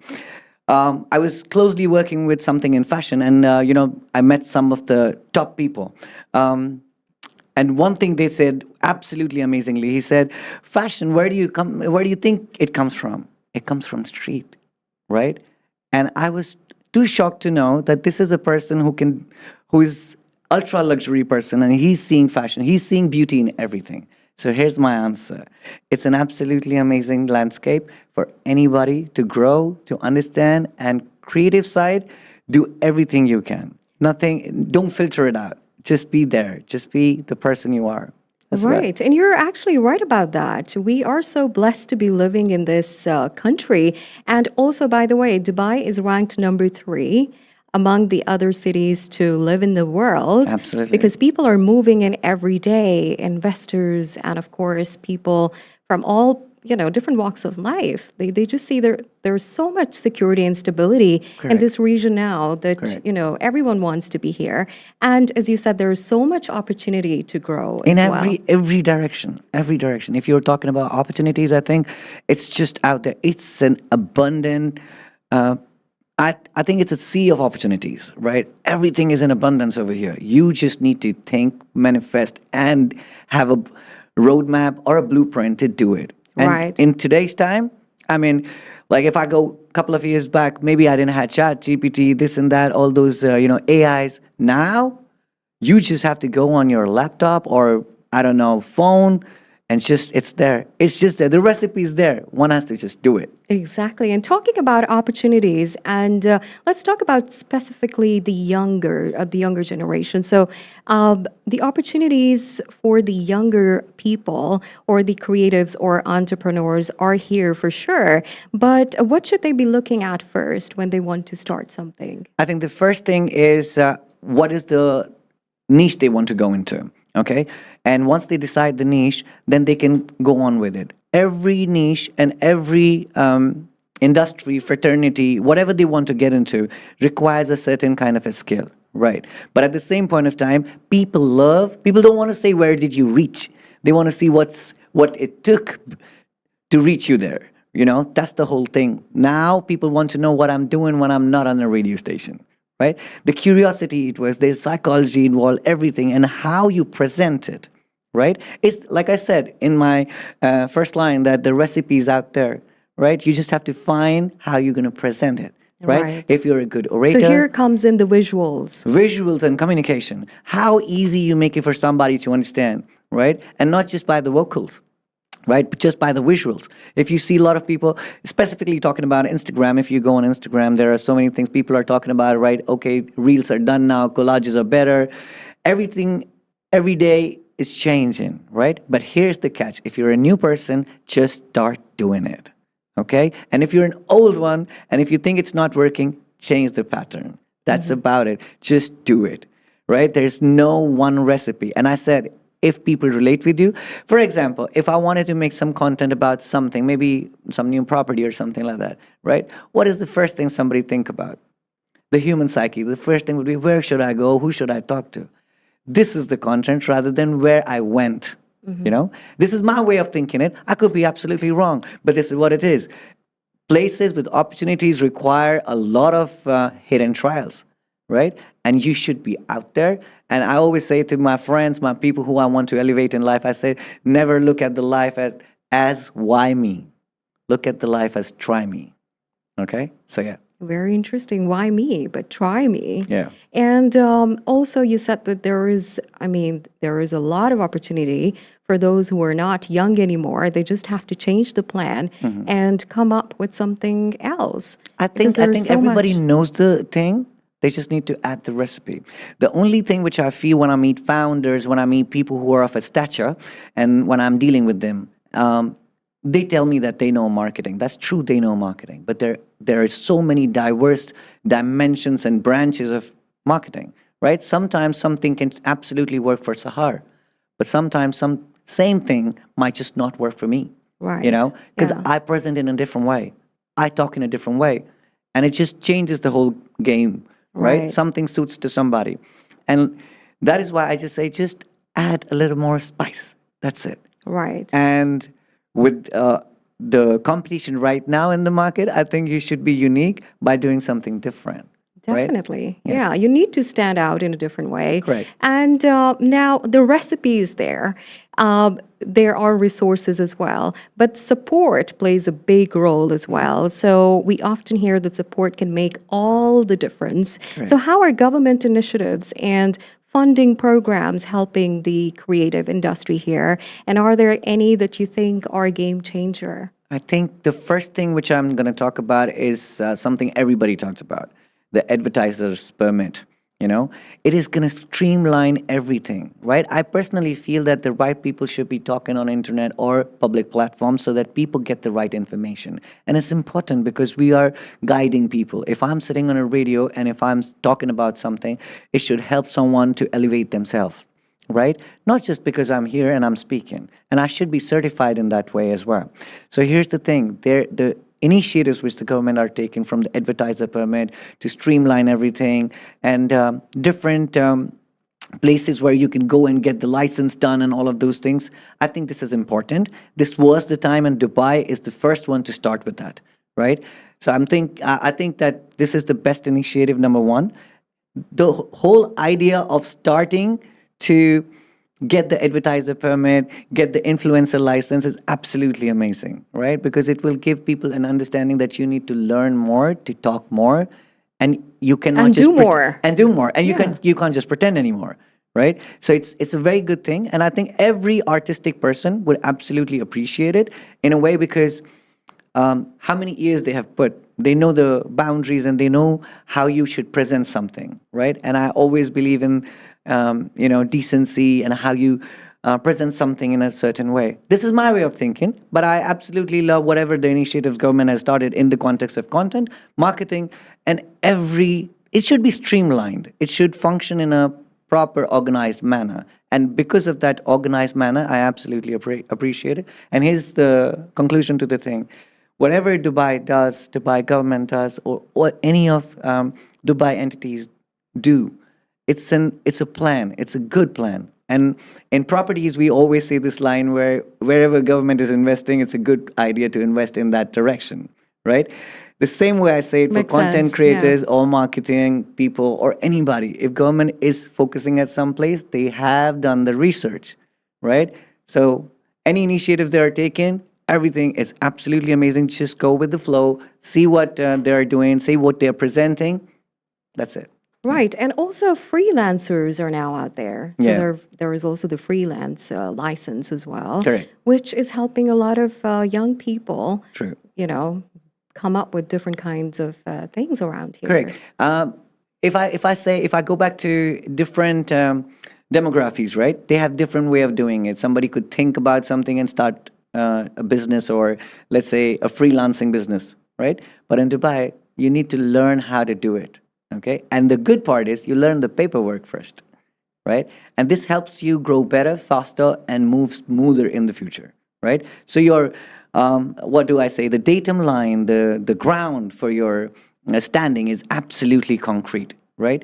And I think this is the right way, right? People keep asking things. Should I start the business first and then I get the license? Should I get the license then I get the business? I always say to people, do the paperwork right. First, yeah. It's important so that you know what you're doing, right? You can't just change it in the middle of the thing that, hey, man, I feel like today I should be something else. It can't be like that. You can't wear too many hats. And to understand how to do certain businesses, you need to be excelling in one thing. And I say to everyone, either it's a business, you're starting a business, content creation, whatever you want to go into, one thing has to be absolutely amazing, right? Either it's your communication, either it's your negotiation, either how you present yourself. I mean, you have to find that on your own. But yes, paper first. Documentation first will always help you start your thing very nicely, and you can go smooth in the future. That's actually a great advice, having your documents ready and done first. And then, of course, having the right kind of strategy, the Correct. plan in line works best. Anything you write on the paper, it almost becomes a manifestation. It does, it Yes. does. And manifestation is everything these days, right? We have to manifest to get True. to somewhere. And now talking about technology, which is everywhere around us, we were earlier talking about the AI tools which are available now to create that recipe, and it's easier than ever before. So how do you see tech and the digital platforms changing the way creatives work? And are there any examples that really excite you? I think I will just say it in a very different way. I met somebody yesterday. He's a video editor, okay? And he's showing some amazing company. And I asked him, what are you facing these days? He's a good editor, movie level, right? So I met this guy and I'm like, hey man, tell me about your life. What's going on, right? He said that I'm trying to understand AI because I think my competitor now is only just AI. I said, why do you say that? He said, one of my creative had asked me to create, a picture or a video sequence where I have to show parts of the product, right? And I said that it will take time for me to do it, right? And then I asked him, what happened then? He said, nothing. My manager used AI and just presented the whole thing in 3 minutes, which I was about to do in 3 days, right? Now, when you hear this is this a big challenge now. Yeah. So if you're creative, let's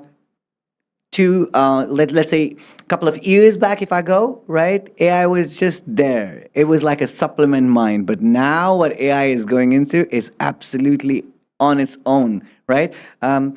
If I can take a brand's name, it would be Higgsfield. If you have tried that, Kling AI, they are softwares which will just make anything and everything for you. But you need to know how it is used, right?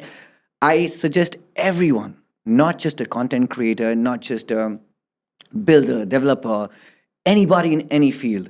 It is a good thing. It's like your supplement mind. It's like your side mind, right? Use it and you can do wonders. You can save a lot of time. But yes, I also say it's not fully out there. Like you can't just put something in it and it will be all done like a human will do it, right? So it can always help you to move ahead in, let's say, get better timelines for yourself, right?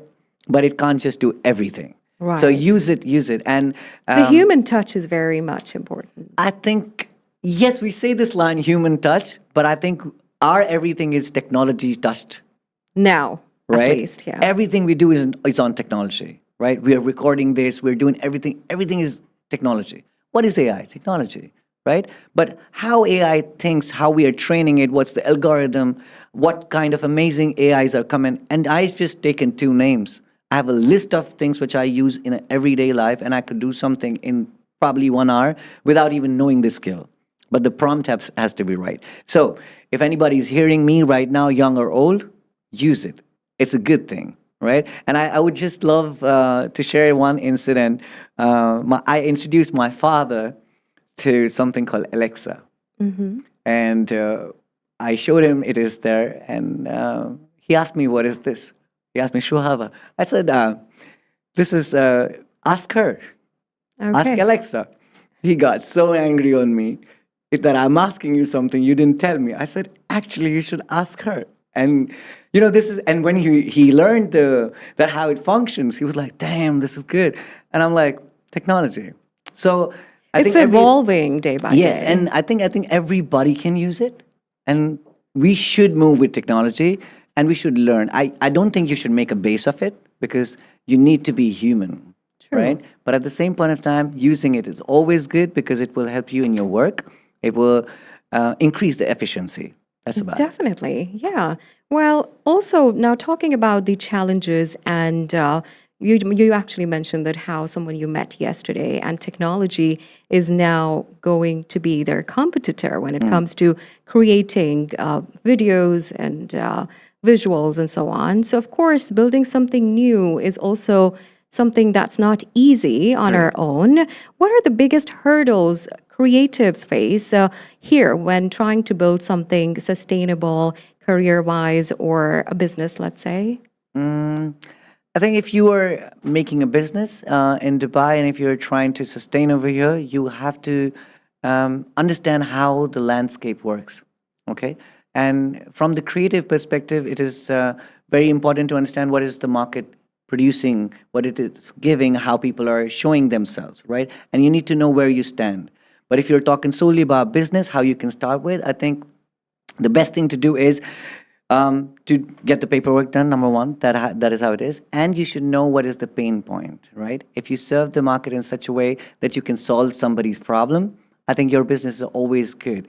And from the perspective of creatives, I think it's a very vast thing, Sahar. Multiple tabs of ideas open in my mind, because I come from marketing, right? Right. And then I try You're to a marketing mogul. yes, so. and I try to choose one way of answering it, and then I'm like, suddenly I'm like, man, there's another way of understanding the same thing. So yes, to just conclude your answer in one line, I think you should get into it. Just do it. It's kind of thing like that. And create. If you're solely talking about how you refine creatives and how you should do it in a company or something like that, I think there's a way of doing it.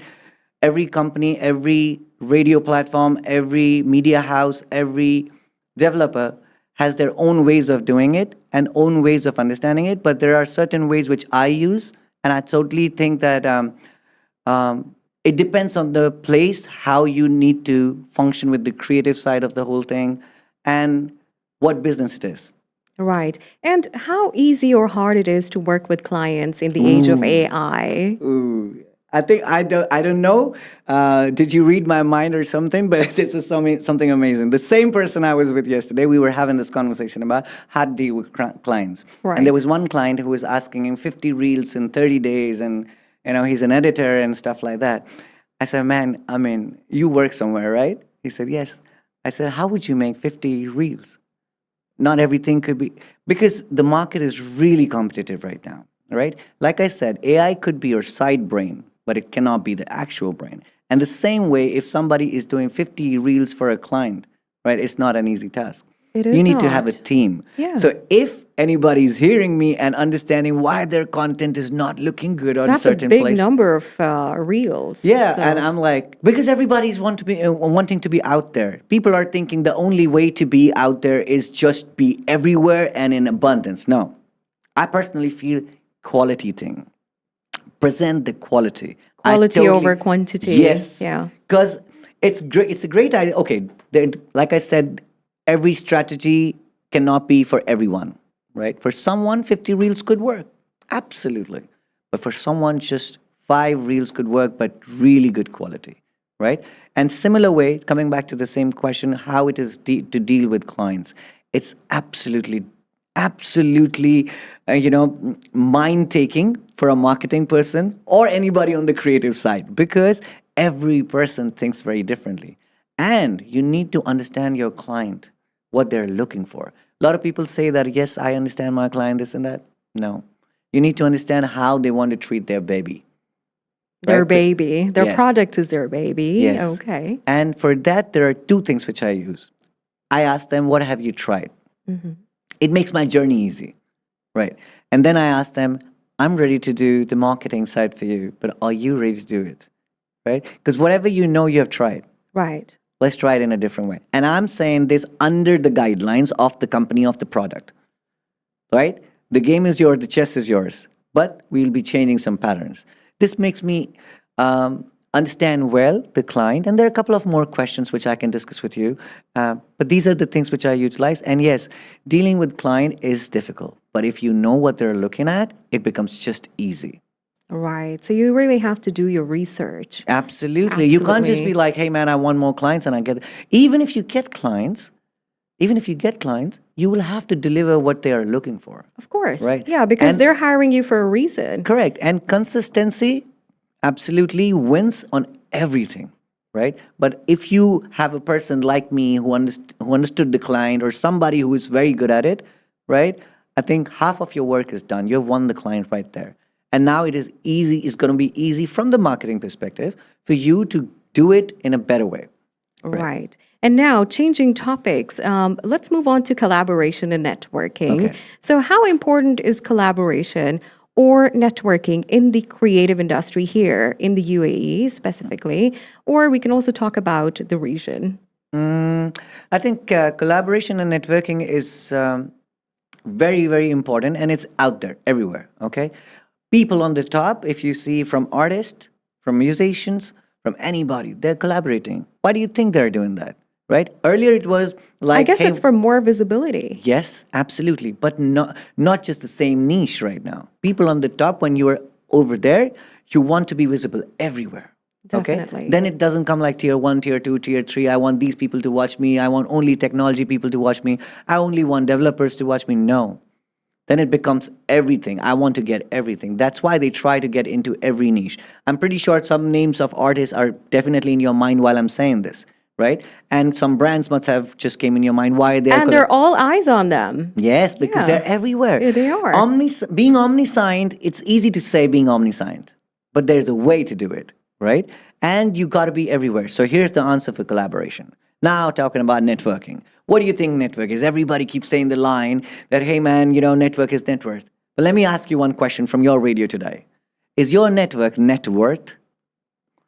Now Not here's the really. thing. If it is not net worth, then collaborate. Right. Be everywhere. Meet everyone. See how they function. Okay? And I'm not going to give you a lot of recipes today, but I'm definitely going to tell you, see what they're doing. But I can sense it that you love your recipes. Absolutely. Yeah. I am a moody chef as well. Okay. But at the same point of time, when I talk about recipe, and if the people can understand right now, I'm not talking about spices. I'm not talking about actual recipes. I'm talking about things which are right there. Okay? You don't need to find an algorithm, how that person is doing, how this person, just see how they're functioning. Right. Half of that you will understand in one day. Right. Right? And networking. The thing is, if you're networking and if you want to network, you need to be with the right people. How do you find the right people? By collaborating. By collaborating, you understand who I should network with. So you have to go out there.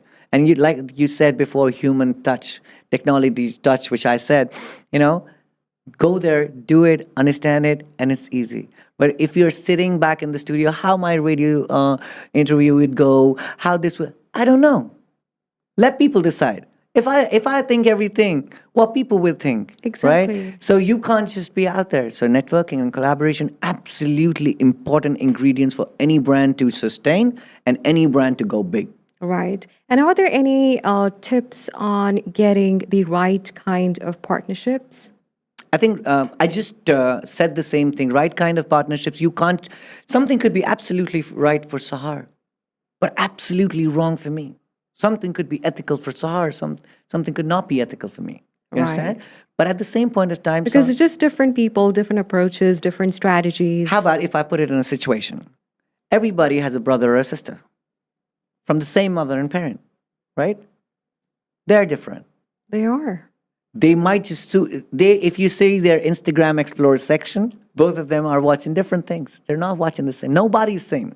But yes, there are similar kind of mindset people out there who would understand you, who would understand what you're saying, which is your frequency. And that's all about it. The only thing, the tip which is that be relatable to people. Whatever you're feeling, talk about that, because I'm sure everybody feels something and people connect on feeling. And this is the tip for today. If anybody is out there and saying that they know marketing, I'm going to tell them one thing. Marketing is solely law of attraction. If you like somebody, you would love to work with them, you would love to buy from them, you would love to trust them. But if you don't like somebody, you would not do any business with them. Any business, of any sort, right? So you have to have that law of attraction. And when I say law of attraction, I do not mean only the beauty, right? Or only the looks. It could be sometimes skills of somebody. So this is the answer. This is the tip. Use it. And if it works for you, tell Sahar and let me know as well. Sure, yeah. And you're right about that. It's kind of law of attraction where the persona plays a role as well. And now moving on, you're giving us a lot of great examples, and we love hearing examples. So real life examples, I must say. So can you share a success story of a creative or a brand here in the UAE that really inspired you and has made it big? Okay. One is I have worked with, but something which absolutely inspires me. There are two people. They are both different. One is, I can take the name of the brand, right? Yeah, so sure. this is Huda Beauty. I absolutely love how they are functioning, number one. Absolutely loving their work. The second one is this amazing person who is a comedian, and he comes from India, Sandeep Comedy, right? And I'm taking his name out there. If you're hearing me out, holla at me, brother. But then, so Huda Beauty is absolutely a brand. Huda Beauty is huge. It's huge, right? Yeah. But the way they're scaling, how they're scaling, absolutely amazing. Hats off, right? The other side is this guy who is just doing this comedy content on Instagram. But absolutely amazing. It's fun to watch. It's still relatable. It's showing how they are meeting different ethnicities in Dubai and how they function, how they work like, but in a funny way. And both are different, but I absolutely love what they're posting, how they're posting. One, exactly like a brand. Another one, absolutely using the full of the potential of Instagram. And both are brands in different way. So these are the two favorites of mine. Yes, there are bigger brands, which I didn't mention about. But these people I mentioned because I saw them.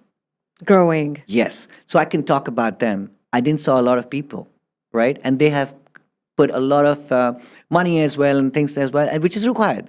Absolutely. But these two, I can definitely say that must watch. Yes. Right. Well, I love the makeup products by Huda. So, I might be going shopping now that you've reminded me of the brand. Now, creatives often have big ideas, but also need to make them sustainable, right? So how do you strike the balance between creativity and running a business? Any advice for those trying to do both? I think both of the things play very important role, right? And how you're presenting it. So if you're making something sustainable, do something from the perspective that it could last longer, even from the perspective of creative angle, right? Earlier, marketing or creative was only about let's do a campaign, okay? Let's collaborate with people. Let's do it this way. But what if you do have a vision and trends change?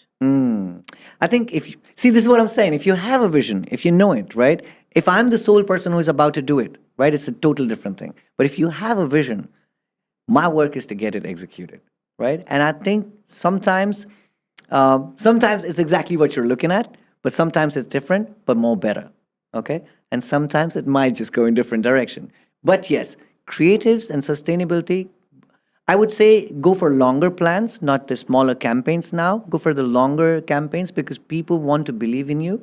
And authenticity is and trust is What exactly are longer campaigns? I think longer campaign would be something like a campaign, which is, I'm saying the word campaign, but let it be in this way. How would you build authenticity and trust on people? By consistently delivering it. And that Right. is visible on your creatives, that is visible on your 360 marketing, that is visible on your clients. Okay? And I Meaning not to personally- do something today and then not do it tomorrow, then come back a week later, do it again.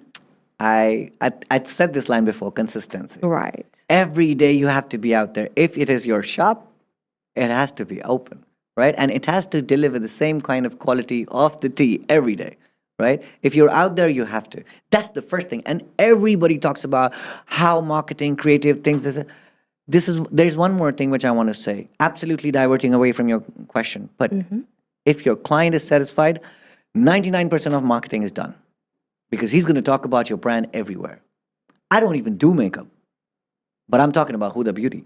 For what reason? Because I've heard good words about this thing, right? And then the other thing which makes me smile, I'm relating to these two, right? So here's the answer. Creative sustainability can be there, but And the again, they minds- have done it in a way that all eyes are on them, as we were talking about it Yes, earlier. and creative sustainability can be done, but I think the minds should match. It's very important, right? And people should look at things like, okay, if I disagree on a creative side of something with you, let's try. Because only trying can tell you, nothing else, right? You can have it in lesser frequency, bigger frequency to understand A/B testing, to understand how it will function, how it will go out in the crowd, what the brand will be visible as. You can't change every time everything, but you can do minor tweaks to understand how it will function. Absolutely. And where do you see the UAE's creative market or industry going in the future? Absolutely on the top. It's already at the pinnacle, number one. Every media company is coming to Dubai right now because they want to be part of the game, you know? Everybody's here because every amazing thing is happening here. Be it celebrities coming from different countries, be it bigger shows, concerts. Every media company wants to be in Dubai right now. So I think this is a place. This is the place to be. Yeah, and it will. The media, especially, will grow too much over here, and I think it is the hub because whenever UAE market space or marketing space talks, everybody listens, right? Because all of the things happen over here, and this is the place to be at. And yes, if anybody wants to join or come to Dubai, well, the line has been said before. I would just repeat it. Come to Dubai, Habibi. Yeah, come to Dubai, Habibi. Well, there are so many Habibis here now. So, well, now moving on to the next question. If someone wants to make their mark in the creative industry or in the creative world, so what's your advice? Any tips you wish you had when you started yourself? I think be omniscient and just do it. Just do it. You learn with the process, right? And you learn some things in your own process. If you're just relying on people to suggest you what the content you should make, I think it's going to take a long time because you're, depending on somebody. But if you are doing it every day you get better. Every day. Just get up and run and do it. Khalas. Okay, well, thank you so much, Anshut, for that great advice, for being here with us, for giving us your time, and of course, shedding light on this vibrant world of creativity. Thank you once again. Absolute pleasure. And for everyone watching or listening, I hope you take away some valuable tips and motivation to explore your own creative journey. A quick shout out to Tim Milliot and resident legal expert Raymond Kismani, partner at Davison & Co. Don't miss their insights that will help you stay protected and informed. Catch the fine print every Tuesday here on Mira Business FM or watch the full episode on YouTube and find them on your favorite podcast platforms. That brings us to the end of today's discussion. Don't forget to like and subscribe to Mira Business FM. Until next time, this is Sahar Mushtaq signing off.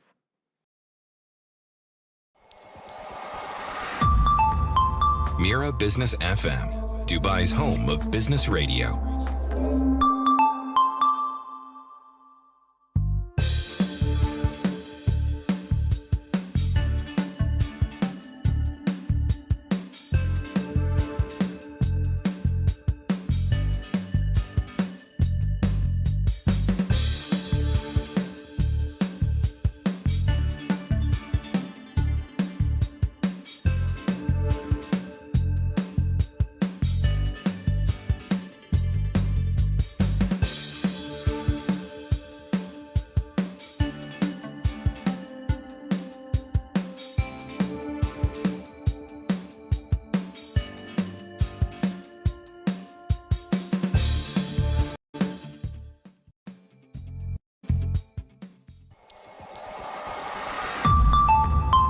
Mira Business FM, Dubai's home of business radio.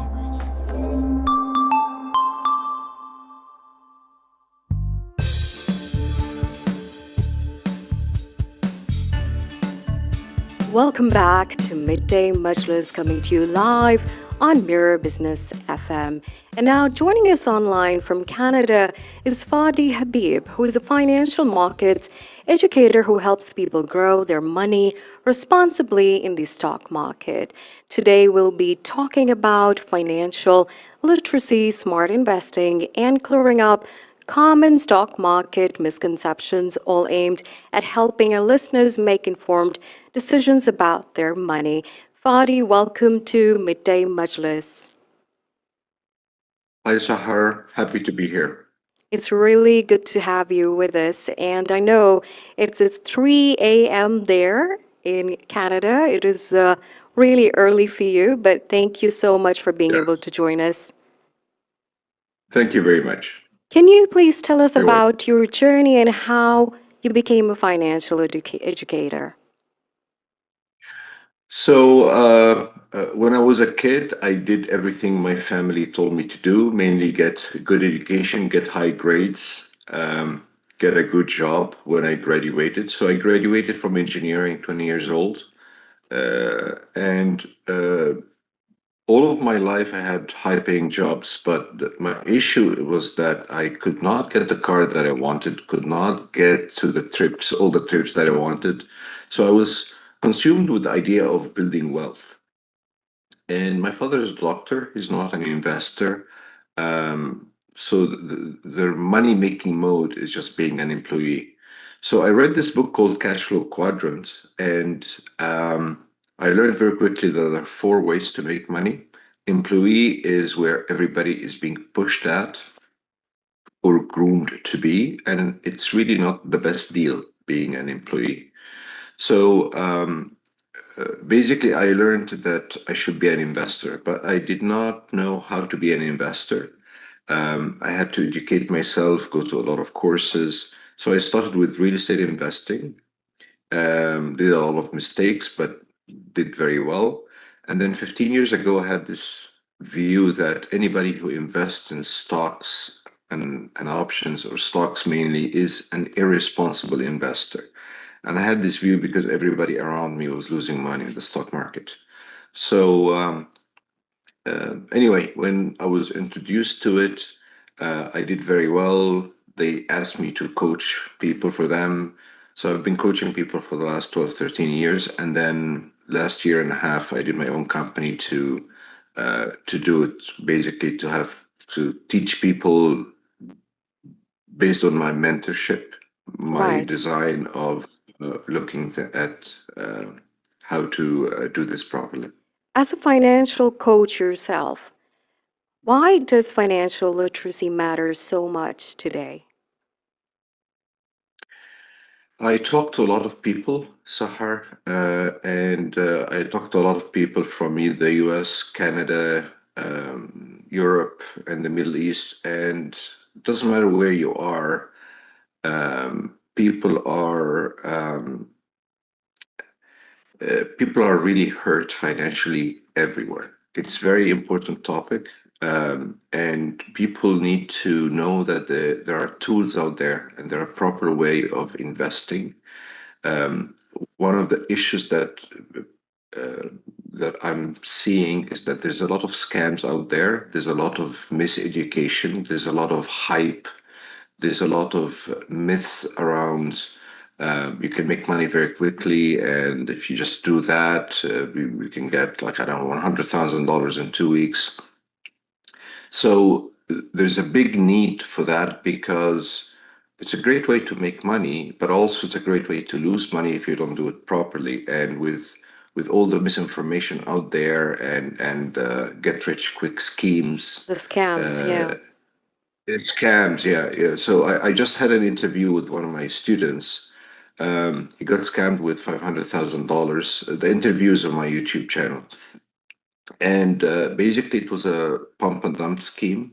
They take you to these WhatsApp groups, and they tell you what to buy and sell, and they really have bad motives. And the guy lost $500,000.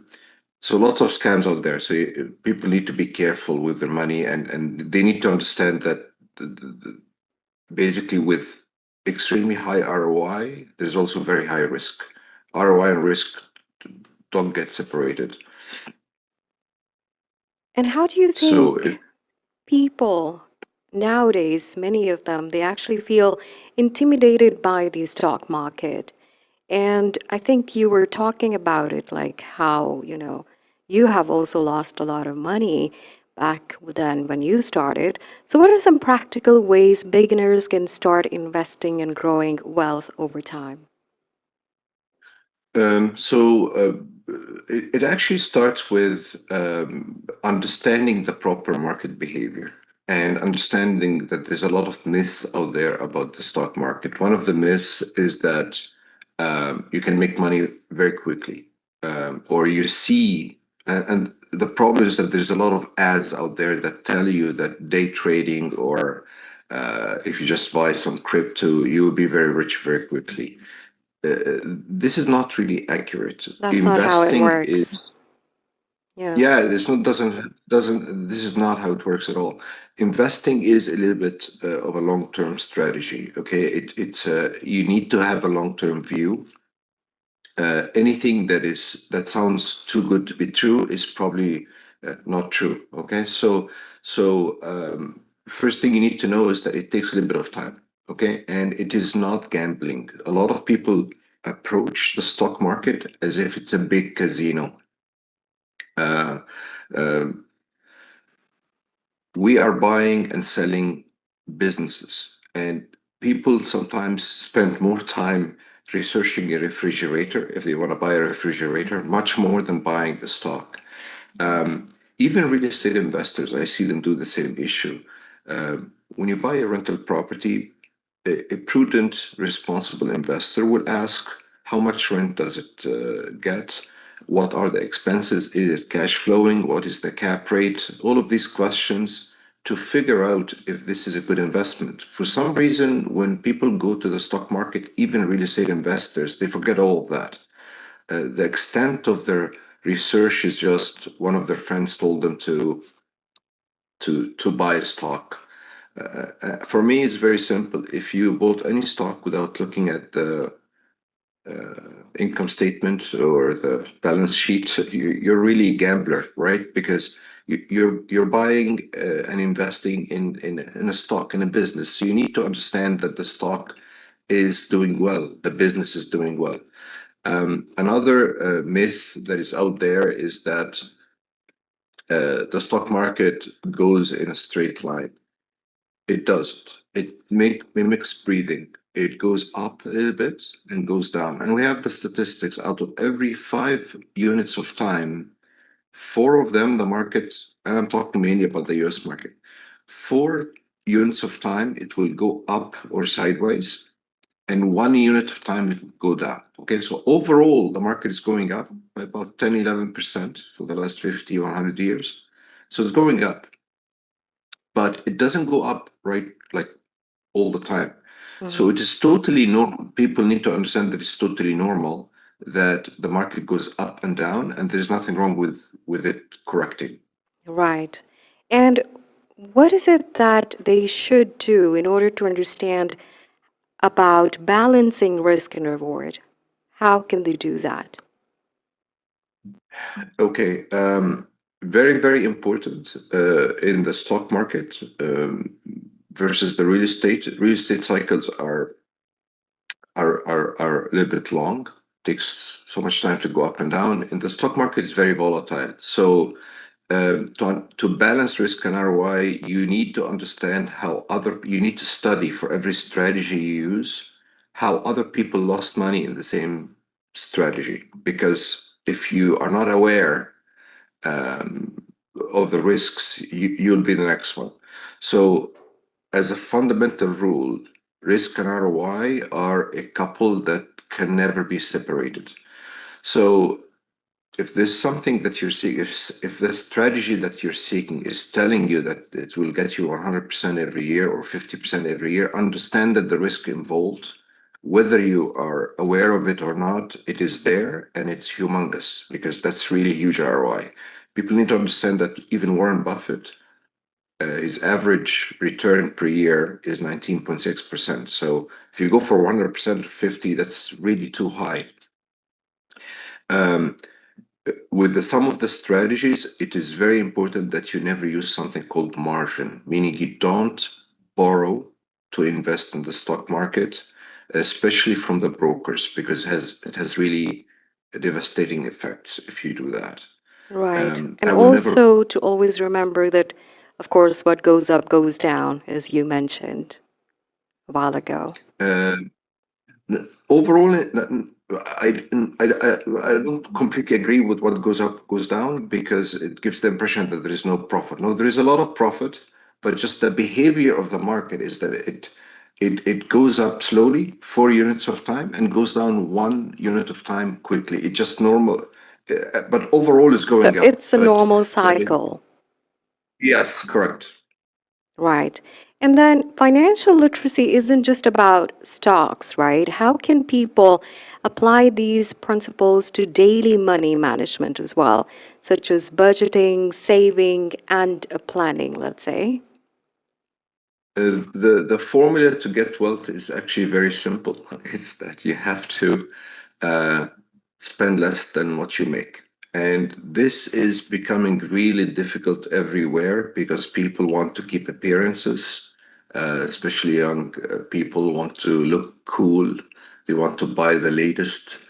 Follow the trend. It's very, yeah, follow the trend, look good. So very important that you understand you need to be aware. One of the main things that I used to do in the beginning of my career and my life is you gotta understand what is your expenses. So every 6 months or so you need to stop, look at all the different sources of income you have and all the expenses. And there's a lot of software tools out there that can log everything, so you can download from your bank all the different expenses, and you need to become aware of what is it that you're spending money on in. Okay, that's the first thing, is that awareness. Number two, you need to consciously make the decision that you're going to put some money aside every month to invest. I don't like to use the word save, because saving cash is one of the worst things you can do because of inflation. So you need to invest. You need to find an investing vehicle, mainly real estate or stocks, and you need to put that money each and every month, regardless of the market going up or down, because the road to wealth is about investing and not saving. So understanding your expenses and income, making the conscious decision to spend less than that what you earn. Not only that, you keep X amount, 20% or 10% aside to invest. And investing takes a little bit of time, but it's very rewarding with compounding. Right. So you're suggesting that saving money aside is not going to help in a long run, but investing into something is definitely going to grow your money over time. And this is Saving money is, yeah, saving money is one of the worst things you can do. Saving money, and our parents didn't really understand this very much. Saving money meaning save money at the bank, cash. That's the worst thing, because everywhere in the world there's something called inflation, meaning your buying power. If you have $1,000, if the $1,000 will buy you whatever thousand pence right now, tomorrow or after a year, this $1,000 will buy you $900. You can buy 900 pence with it. After 5 years, you can buy 700 pence. The buying power of the same cash goes down because there is inflation. So please don't save, invest. don't save and invest. Okay, now that's a great advice. Moving on, you're actually based in Canada. Are there any lessons that apply universally for our listeners here in the UAE when it comes to investing? Investing rules goes everywhere. It's the same thing. Do not trust get-rich-quick schemes because they never do. Invest responsibly, meaning you need to have a strategy, understand the strategy very well, and you need to understand the risks involved. For me, my formula is 10% strategy. So if you go to YouTube and learn a strategy, that's not enough. 30% is risk mitigation. Understand that you need to understand the risks involved and mitigate them. 60% psychology. Understand that you need a healthy dose of fear and greed. If you're too fearful, you will do no action because you will be paralyzed. A lot of engineers like me.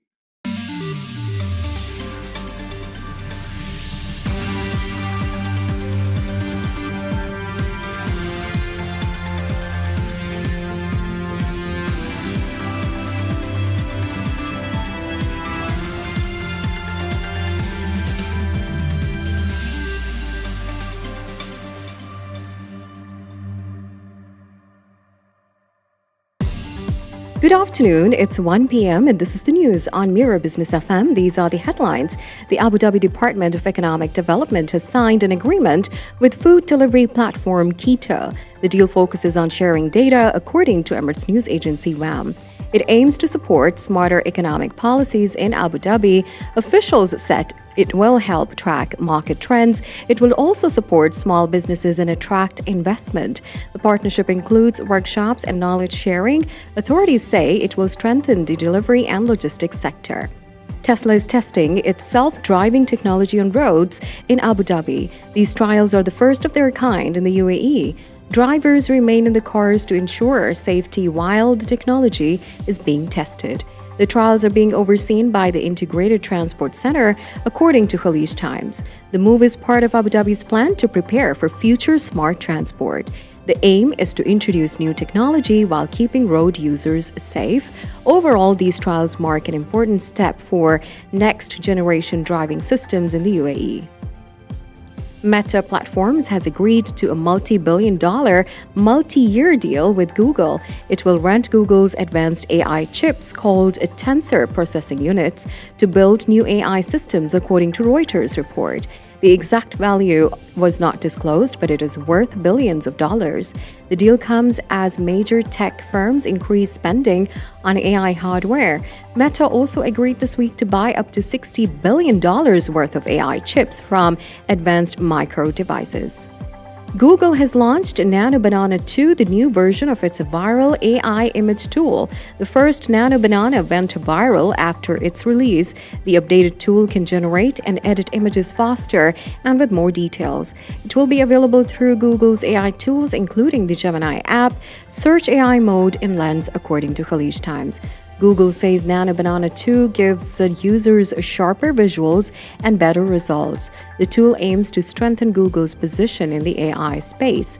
That's the news for now. Follow more news on our website, mirabusiness.fm.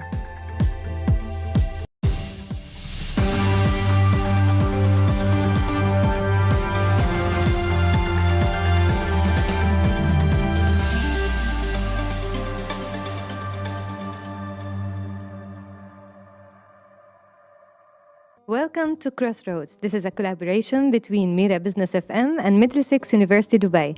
I'm Dima Mgalse, and I'm here with my co-host, Dr. David Tully. Hello, David. Hello, Dima. Thank you for having me. I feel like I'm introducing a guest. I feel that way too. Usually we start the show with interesting news from industry, whether trends or like some thoughts. Did anything stand out to you this week? I wish we'd done some forethought and some foreplanning because basically I'm more excited about getting right to our guest because it's related to the news, but it's not entertainment news. But we're talking about the entertainment industry, so it is related. Yeah, and you how's know, that for a convoluted intro? No, amazing, because when we even discussed the show today, we were like, how are we going to fit all this in 1 hour? Because Yeah. it's such a fascinating story. It has so much to talk about and discuss. So I'm just going to go straight to I think our... we should bypass, because let's face it, all anybody's talking about is sea dance. And how many times can you say, AI is coming, AI is coming? Yeah, correct. But you know what? Like today's story even, and the book we're going to discuss today with our guest, is it evidence, or it shows you that many things can't be replaced by AI. Amen. The realness and the stories and the emotions that we get, especially when it comes from a personal space, you can't replace that by anything. So I'm going straight to introduce Dunya Sabiri, author, social scientist, lecturer, who has recently published her memoir, The Quiet Revolution. And it tells a story of one Iranian woman navigating heartbreak, family pain, and social pressure in Dubai, while discovering courage, resilience, and inner strength.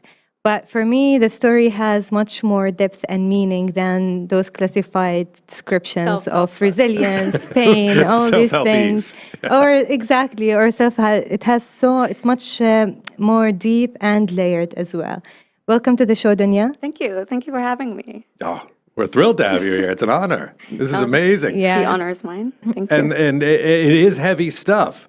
But you were very, shall I say, charmingly self-effacing when you said, I said, what kind of sort of genre do you sell this at? You said misery memoir. Yes. Yes. I think that's the best way of describing it. Well, I thought I had a sad story. But, people like to think that their life is a bit special. And then when my editor, the publisher and I put it down as memoir. And my editor came back with her first edit comments, and it's like, no, it's a misery memoir. It's not just a memoir. And I had not picked the name yet. And then she gave me a list of top 10 misery memoirs. She's like, to get inspired for the name. And 5 of those 10 books are my favorite books. Oh, okay. Oh, wow. So I was like, oh, okay, I see the trend. What were some of those? Can you remember? Boy Called It. Oh, is right. on top of that list. Right.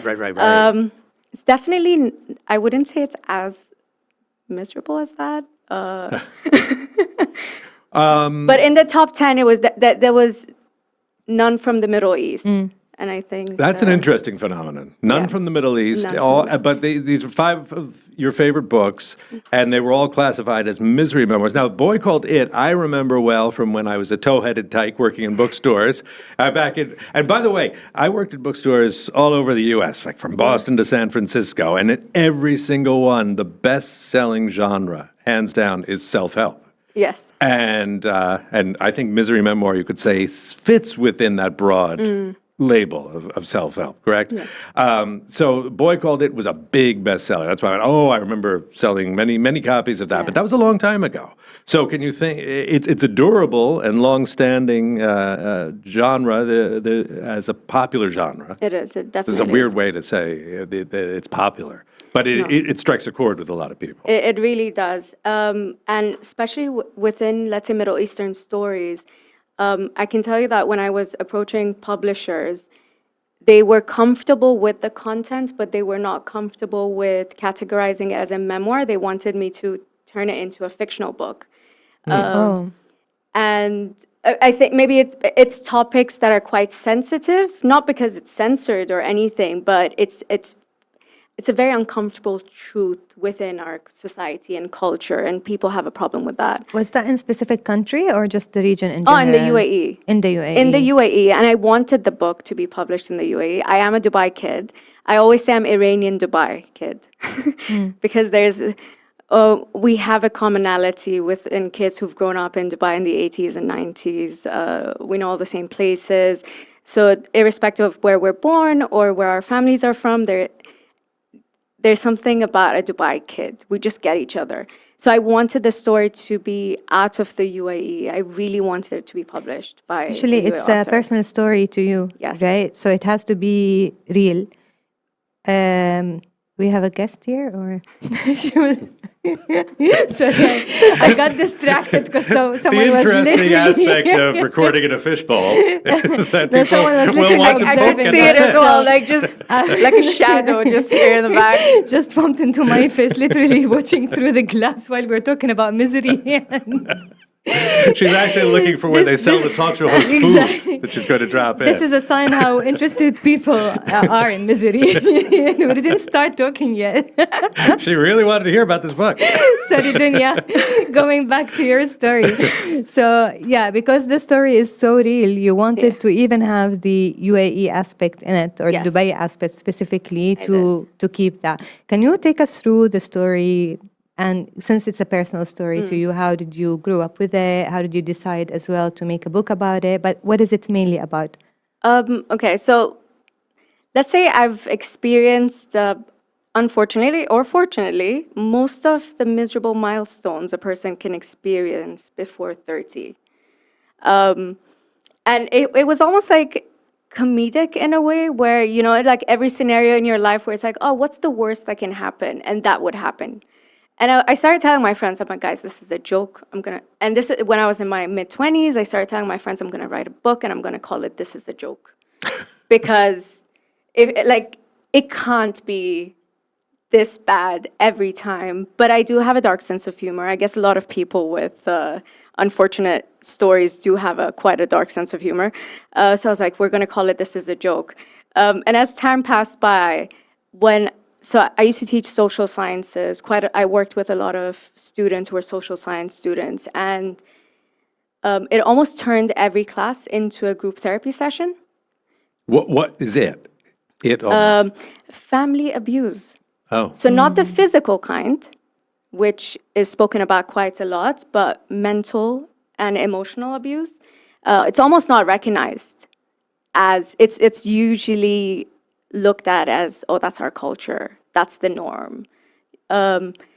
So students would bond over it, I could bond over it with them, and it would turn into this group session of talking about your traumatized experiences. And then what was unfortunate was they were taking these courses and degrees because their parents didn't believe in therapy.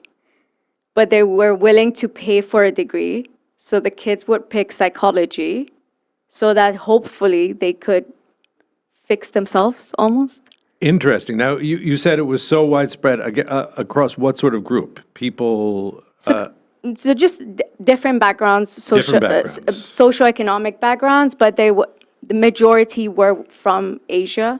So whether it was South Asia, Middle East, Southeast Asia. So it was a common theme. So even of this sort of emotional abuse. Yeah. Okay. Emotional or mental abuse. Because it's a lot more difficult to identify it, especially if you don't talk about it. Mm-hmm. So I decided to write it eventually when things started getting better. I had to, by the time I was 30 plus, I was like, okay, I'm going to start writing this book because my story is not unique. I would love to say it's unique so you can go out and buy it, but... Well, you don't give away all the story, but it strikes a universal chord. There's definitely a universal core of common themes that are experienced with a lot of young people, but also a lot of grown-ups who just repeat the cycle of the parents. So I really wanted to write that story. And it largely takes place in the UAE. Yeah, completely. Oh, in completely. The UAE, yeah. Okay, so I don't want to give away any of the twist ending or anything. What is the Quiet Revolution? What are you referring to? Or do you not want to go into that in a soundbite manner? Okay, so I grew up with Bollywood movies. I'm Iranian, but every Dubai kid grew up with Channel 33. It was the only English-speaking channel in the UAE. And on Thursdays at 10 p.m. was a Bollywood movie. As a result of that, I grew up watching a lot of Shah Rukh Khan movies, which is great. You start believing in this guy who's going to come and save you from the trauma. Mm-hmm. And you're going to live happily ever after.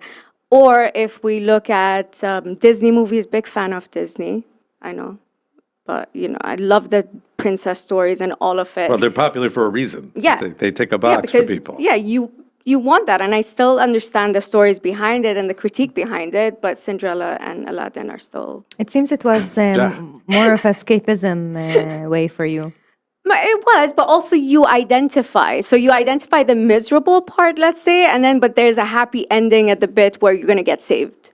Mm. So that saving can be from either a person coming and saving you, or there's some sort of a revolution.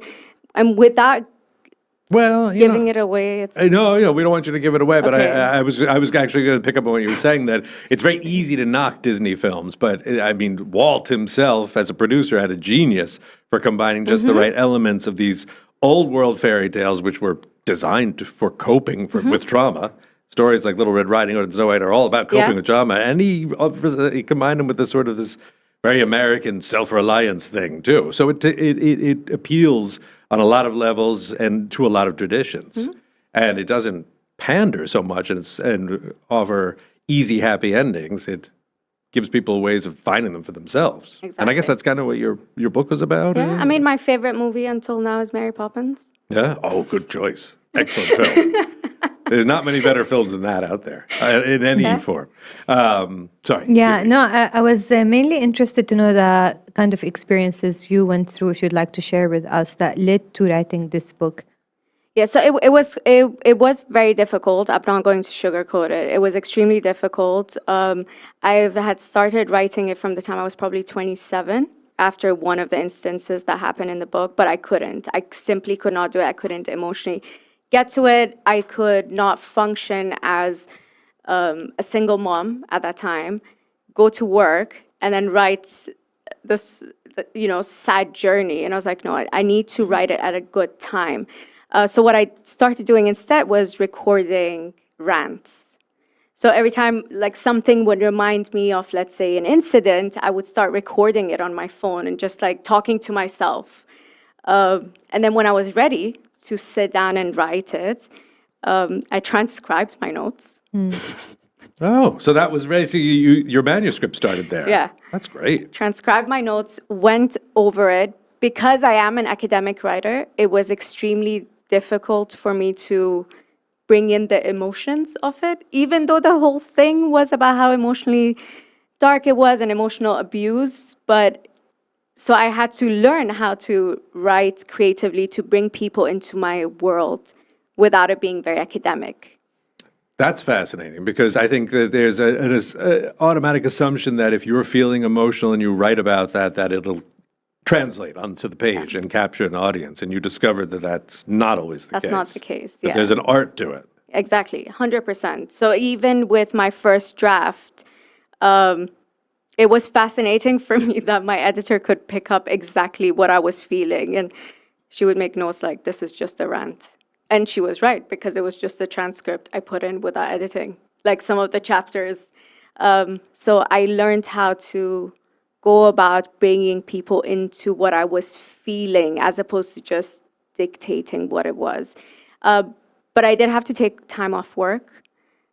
My husband was like, you need to get this book out of you. You need to close this chapter, take off work, and focus on writing this book. So I have to give him credit for that. So I sat and I wrote it. It was amazing. How long did that? Sorry, I'm No, interrupting no, again. carry on.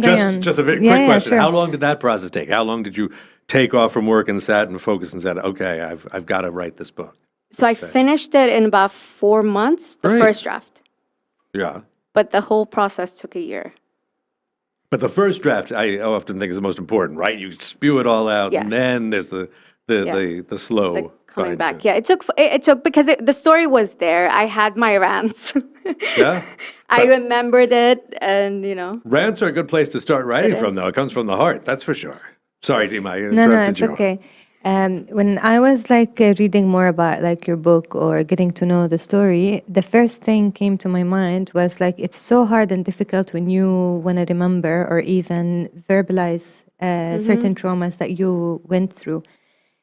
And it's so courageous to actually decide to share it with the world. Yeah. Right? So, and you still, even now while talking about it, you're still emotionally affected. I can see that. Yeah, I am emotionally affected, but I think it's important to talk about it because I wrote it because I had nothing to lose. Again, just trying so hard not to give anything away. But within a culture where, I don't know if you're listeners, but within Middle Eastern, just Iranian culture, your image, your family image supersedes your personal goals and achievements. So to not care about that because you have nothing to lose, I thought, great, I'll take one for the team, for the girls. So now I have people reaching out to me to write their story. So they don't want to share their names, but I'll write it on their behalf. Interesting. And this is just This has happened since the publication of Yes. the book. You know, what is the importance of actually sharing such personal stories? Like, I know for filmmakers as well, especially celebrities or others who are keen about writing their own stories, or even directors, writers, they take so long writing other stories until they get the courage to write their own story, especially if it has so much, let's say, misery in it, right? But there's always this urge to share with the public. Where's this urge coming from? What is the need to share? So seeing a lot of people I grew up with repeating the same mistakes as, let's say, our families did by choice was very difficult for me. So, for example, seeing friends around me who were repeating the same mistakes as, let's say, our mothers who were not highly educated or they did not have rights, things like that. So watching successful women who are highly educated, really high up in their career, repeating family dynamics when they don't have to because the law here protects us, then, so I wanted to talk about it and, highlight that. Can you give us an example of what sort of family dynamics would be repeated that the law would? Okay, so I'll share a little bit of part of the... We don't want to be pushy. We know we don't want to give the book away, but No, I can share we want to give first enough so chapters. we understand the emotion behind it as well, so we can connect. Listeners can also connect with what we are talking about, so we can share more discussions about it. So it's part of the first couple of chapters. So I get married at 18. It was a month after my 18th birthday I get married. I walk into Dubai court, the family court section, and my father was all about not writing down any form of agreement prior. So no meher, let's not discuss any meher. I'm not selling my daughter.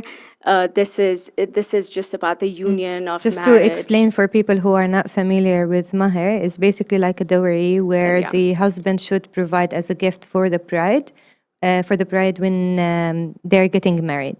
Yeah. So it's like a right for her to get this, but your father didn't want it. Yeah, he was like, I'm not selling my daughter, know. Okay. So there doesn't need to be a price to it, and so the lady sitting and typing in the agreement before we go see the judge looks at me, and she goes like, okay, so since they're busy, let me talk to you. And I was in love because this was my boyfriend, high school boyfriend. I wasn't being forced into this marriage. She's like, so let me write down you're allowed to drive. And I was like, what? Why do I need to write that? Obviously, I'll be allowed to drive. She's like, yeah, do you want to drive? I was like, yeah. She's like, okay, I'm going to write this in. Do you want to work? Yeah. Okay, I'm going to write. And I was like, but why are you writing this? She's like, well, you'll be surprised the number of women who can't drive because their husband told them they can't drive after this. After they signed the contract. She's like, I can see your dad's not really concerned about you. But I didn't care. That's why I was getting married anyways at 18. It seems that since also your father didn't want that dowry for the marriage, that you're also still young. So there might be other things that you are not aware of. Exactly. So she reminded you of Yeah. other rights that you have. I mean, my son's turning 18 this year. And the idea of him getting married is just ridiculous. But he's a very bright, intelligent kid. But marriage, no way. So I can see where she was coming from. Someone who's and that was her role. Her role was typing in marriage contracts and divorce contracts. So she was just balancing it out because she felt that no one was looking out for me. Now, fast forward, that's 18 years ago. But I still see women repeat similar mistakes, such as not having that idea of not being allowed to work, for example. Even though it's their rights, they can write that, but because they, let's say, forget to write that because they do not assume that could happen to them in 2025, 2026, they don't write it, they get into marriages, and then they're stuck. But they wouldn't leave the marriage because what's worse than a single mom or a divorced person in the Middle East? It's still, we've evolved quite a lot as a society in a lot of aspects, you know, having women in boardrooms and things like that. So all the nice checklists of getting, you know, high up in rankings, but not within families. Like within family dynamics, we're still very much, I wouldn't say even conservative, but very tribal. And so your book, you think, is a sort of, what's the word we could use? You were saying earlier you wanted to show people that there's solutions. There is solutions, yeah. Yeah. 100%. Oh yeah, my book is not about like, oh, go out and get a divorce and go out and, you know, you can, it's not like that, but it's more about if something horrible is happening and you believe that something horrible is happening, despite the culture, you have the law to protect you. You have, you find your, sounds very cheesy, but find your tribe. Yeah. Okay. I mean, so you are, in the most profound sense of the word, truly a self-help book. I mean, you are a self-help book should be showing people how to help themselves, and very few of them do it. And you are doing it, and so you said, and clearly you're having a response to that as well. Yes. You said people are reaching out to you. It has been very positive. It's been extremely positive. I'm trying to learn how to respond to people when they're so kind, when they share so much about how they can either relate to it or they've seen their mother in it. It's quite overwhelming. It's almost, I knew that it would resonate because of my students, because they're younger and the story starts off the age of my students. But having older women come out and talk about it has been beautiful. You know, I see the main issue of them not taking action, or like people, whether women or kids in general. Mm-hmm. They're not taking action because they don't even realize that this is not okay to happen. Exactly. They think it's the norm, and especially when abuse comes from your own family, they are your role model. Yeah. It takes you a long time to realize that this is not the role model. It's actually the opposite. So in your experience as well, when did you start realizing that actually, no, this is not okay to happen to me, and I'm gonna stand for myself and just do justice? Yeah, my background is social sciences, so I was one of those students that was trying to figure out what's wrong with my family. Similar to your students. Similar to my students. Yeah. Did you realize that before or after? Maybe after you saw your students and why they got into social science, you realized that about yourself? Well, I was fascinated when I found out social science is a degree that you can take. Because I came from very humble background, so I did not know that such a degree exists. And I was like, oh, what's that? It's like trying to understand the society and dynamics. I was like, I would love to know what's wrong with my family. But I mean, it's right there. Unlike many of your students, it seems you went in knowing exactly what you were doing. Yes. So, I mean, if you were trying to look at society from a detached, unemotional, scientific perspective. Yes. And in a way, you said you were trying to do the same thing in first in trying to write your book. 100%. And to master the craft of writing, you had to also detach from the emotions. Yes. To realize how to create the emotions for the reader too, but you went in knowing full well this is what I want to do. Yeah, I want to find a solution to this problem of my family. But you often find that your students are not quite as self-aware when they first get in. Is that correct? To be honest, a lot of them are. Okay. A lot of them are, but they're not sure how to get the help. They don't know who to look at. They don't know who to trust. So trust is a big part of it. They do not know who to trust if they're trying to find help. So finding someone that they can talk to is quite helpful. And, you know, I would introduce them to counselors or things like that. So that is a struggle that they had quite a lot. So even if they were aware that something is wrong, it's like, okay, what do I do with this? What do I do with this acknowledgement of something is wrong? And that's why a book like yours is so invaluable, because you're telling the story. And stories, I argue again and again, are the most effective tool for teaching, because they're until now, there really isn't a set science, and there probably never will be. There are attempts to create scientific, understandings. It's beautiful that it's coming from a personal story as well. Usually, self-help book come from experts or studies. Well, this one has more of a personal Deepak approach. Chopra. It's like I'm coming from that experience, and this is how I give you this advice. Yeah, as this well. is what I did. Yeah. Hopefully, you can take something out of it. So just going back a bit to my question earlier. No. We diverted because there's so much to talk about. So at which age or like when did you start realizing that this is actually not fine? So I have been living with quite a few chronic physical conditions from a very young age. And I think it was about 28. I went in with this chronic pain that I would always have in my bones. And the head of the hospital for rheumatology, he took on my case because nothing would get fixed. And over every test that you could think of that could possibly be done on bones and x-rays and all MRIs and everything, he concluded that there was nothing wrong with me. But he knew something was wrong because there was a lot of liquid inflammation, but there was no scientific reasoning behind it. It wasn't like blood related, nothing that they could fix with a pill. And once that was all done, he looked at me and he's like, "So, how's life?" And I was like, "Fine." That's the usual answer for anyone when they're actually not fine at all. Yeah. So, and then he goes like, we shouldn't get into it if you don't want to.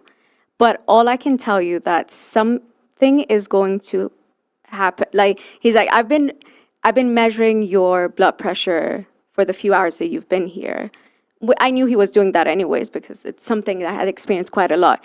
He's like, but what I didn't tell you is that you were just a couple of numbers away from seizure? A stroke. Stroke. And I was 28.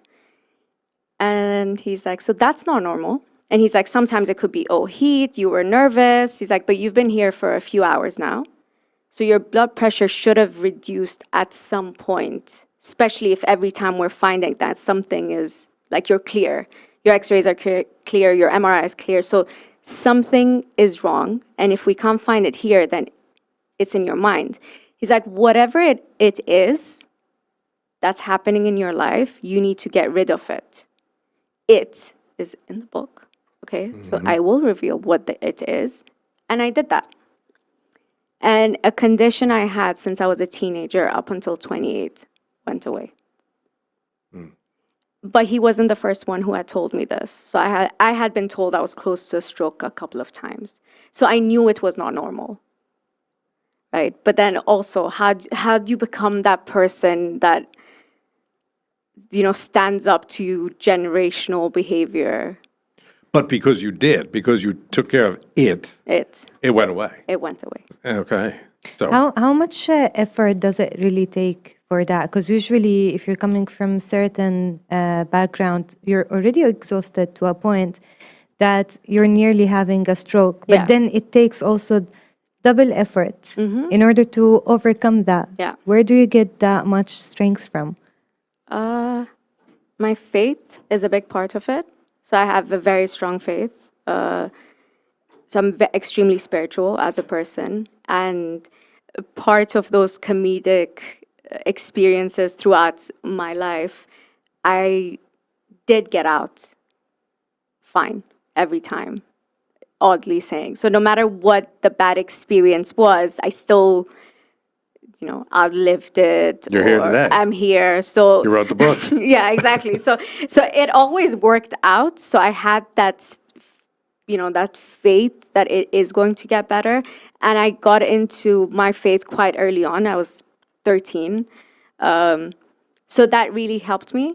But it's extremely difficult. And I don't even lie about it. It is an extremely difficult thing to do, to stand up, because it is exhausting.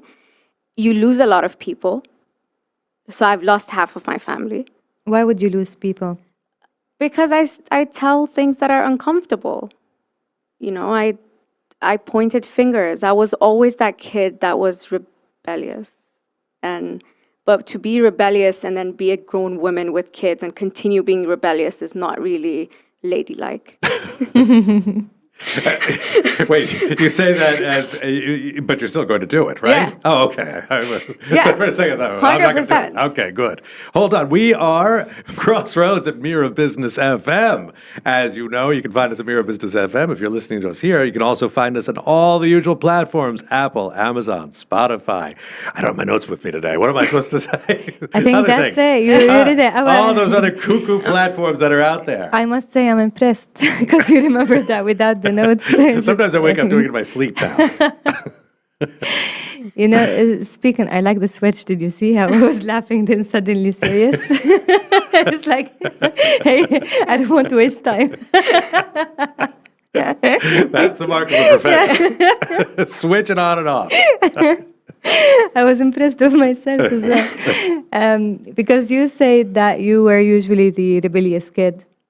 And you said that you were attracted to social science because you want to know what's going on in your family and also your students. I was looking for a note because I've read this some time ago and I kept it because it was really interesting and I think it justifies this very well. It says the emotionally absent father and the psychologically unstable mother often produce a kid with high emotional intelligence, not because he grew up in a safe environment, but because he had to understand the world on his own, to catch the signals before the words, to read faces to avoid pain, and to think before his time. His childhood wasn't embraced, so he had to switch on his senses early and mature inside to protect themselves. Perfect. That's me. Where'd you find that? Honestly, randomly, things on Instagram keep showing up. Well, that wraps up that discussion. Yeah, that was it. But because I relate this also to artists in general, because this is how they find their own space, they understand themselves better. Mm-hmm.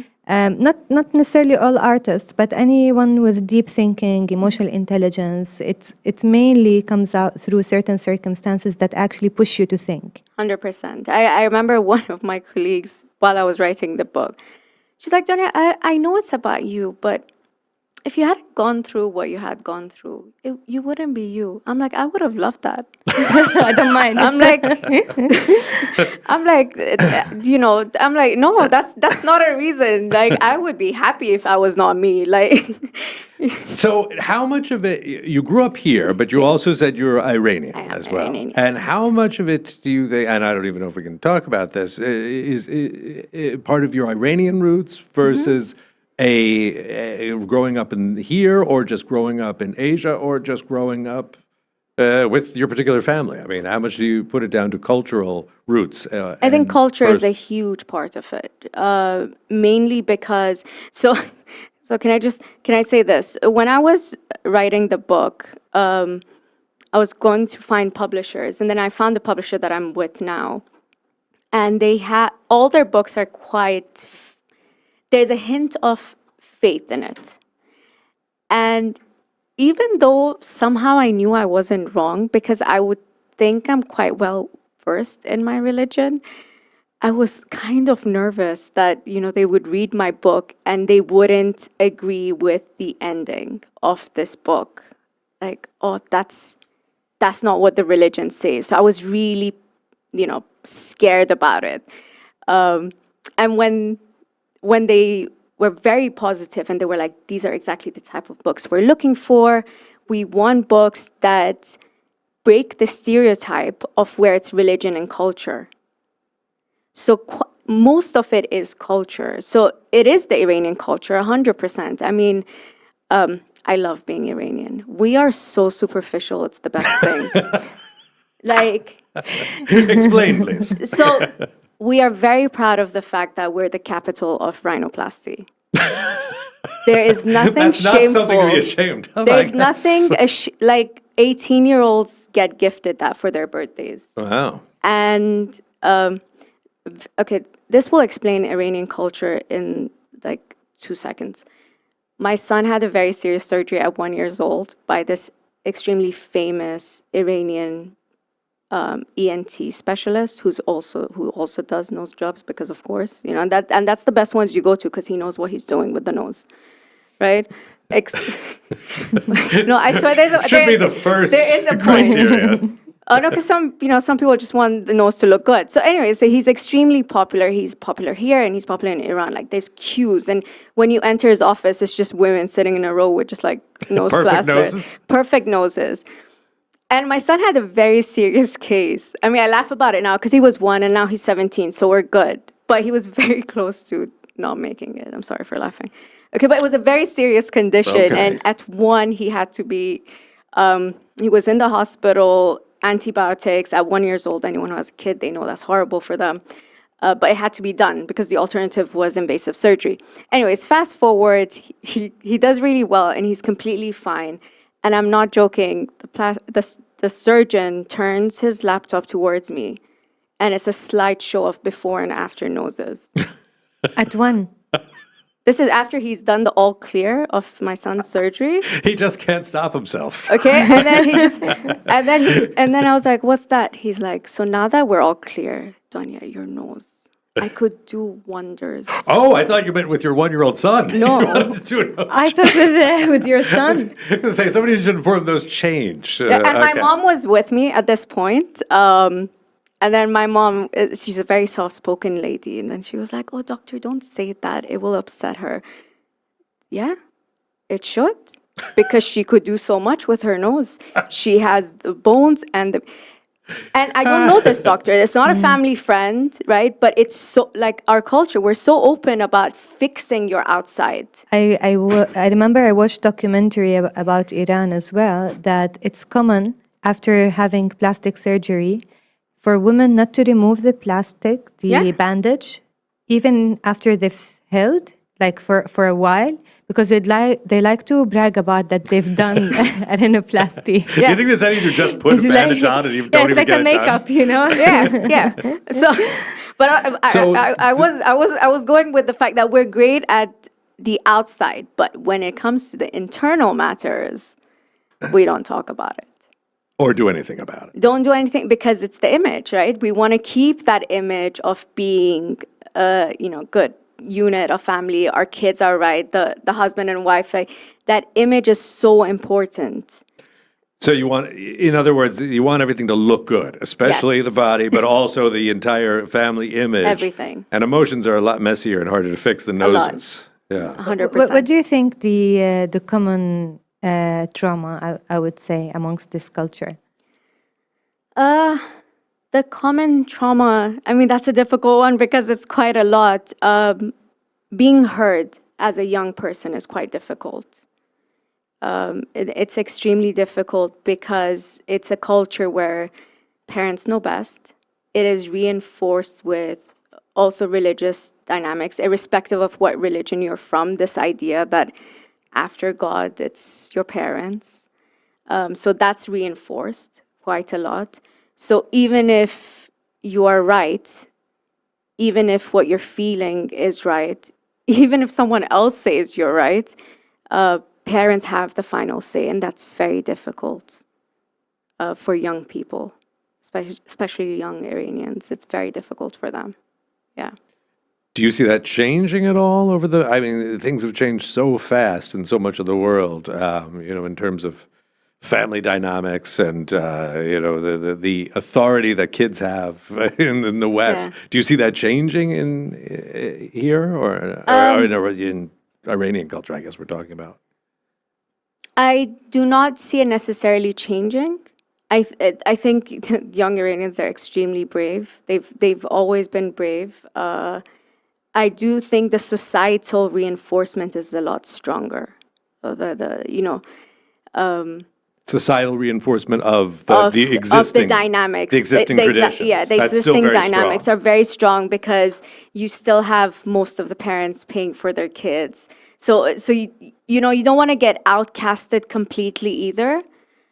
Because there's a lot of beautiful things about, let's say, having such a culture where it's so, you always have a family member to call, but celebrations are always together. So if you decide to be the one that decides to break this dynamic, you're breaking all of that. And most young people, if you have one or two things not going great for you, you're fine keeping it quiet because there's a lot of things going right for you. Whereas in my case, nothing was going right. So I was like, okay, since nothing is going right, let me at least talk about it. Let me highlight things that are really not that unique about the society or the culture. And I don't know if I could say this like very quickly. I had a very small reading when the book just came out. The day it came out, I invited 25 people as a little form of celebration. And I knew 24 of them. One person I did not know. It was one of my friends really wanted to bring along their friend, and he was an avid reader, an older gentleman, not Iranian, but from the Middle East. And he didn't know me, I didn't know him. The whole talk was done. There was a lot of tears because people could resonate with what I was talking about. They would see that in themselves or their moms, which is what I keep hearing. And then when it was done and people were talking and mingling, he comes up to me and goes like, so how do I get in contact with you once I've done reading the book? I was like, oh, at the end of the page, I have my Instagram handle. It's like, well, I've not read it, but just hearing you talk for the past half an hour, you're too Western. Okay. But I didn't say anything. I was just, it was a moderated conversation about my story. Right? And he hadn't read the book. And I was like, okay, yeah. He's like, yeah, like, you sound like, in the Canada, US, in Scandinavia, where you have social services coming for the kids every time something happens. You're not giving credit to parents. He didn't even read the book. And I was like, mm-hmm. So he's trying to reinforce the culture itself.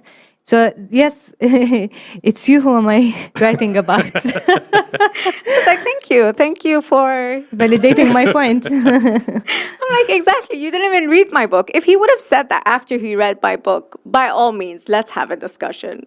So there's an entrenched idea that, as you said, the parents are always right. Yeah. And anyone who goes against that for whatever reason is too Western or whatever. Yeah. It's just rocking the boat in a way they shouldn't. So, when your work was introduced to me, when your book was introduced to me, I was told that one thing you wanted to achieve with the book was I want to get the exact quote, that, you're encouraging young Iranians to tell their own stories. Yes. And would you say that in terms of telling their own stories, like it's that sort of generational conflict that's key to so many of these stories? Yeah, I think, to be honest, any sort of storytelling. So people talk quite a lot about Iranians for different reasons. I started being more vocal about it on my LinkedIn because I do consulting jobs because of my social science background, where they try to understand. So very briefly, like the latest companies that I'm working with are in blockchain, intelligence, crypto. I know, not related to this, but they're trying to understand how there are more crypto users in Iran than the US. Okay, so there's this comparison because of the data that's coming out. And I very politely told them, in your company, who's doing the research on Iran? Oh, well, we have someone who speaks Farsi. I was like, okay, but are they Iranian? No. I was like, so how are you going to understand the cultural dynamics of a society and what they're going to do just by speaking the language?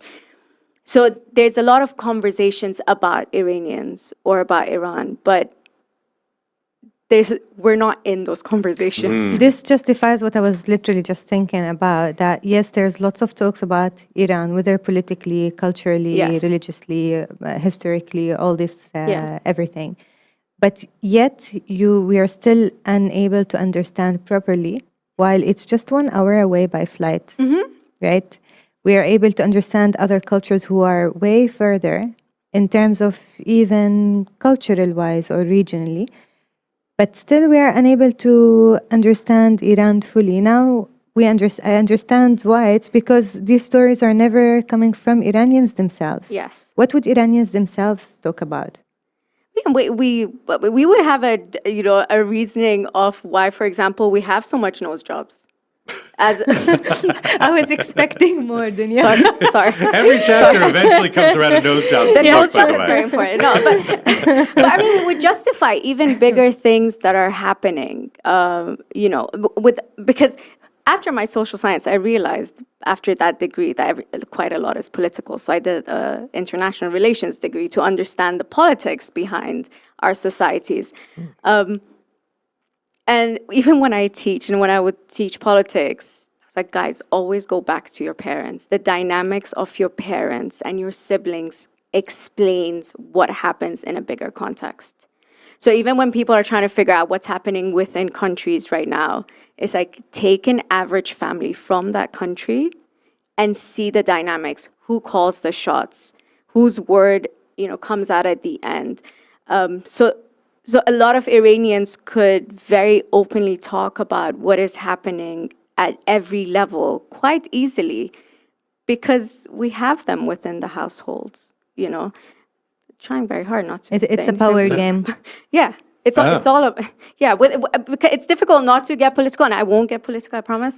But it is. It's all about like. But what you're saying is the microcosm is the macrocosm, and 100%. vice versa. You can tell the politics from the family. Mm-hmm.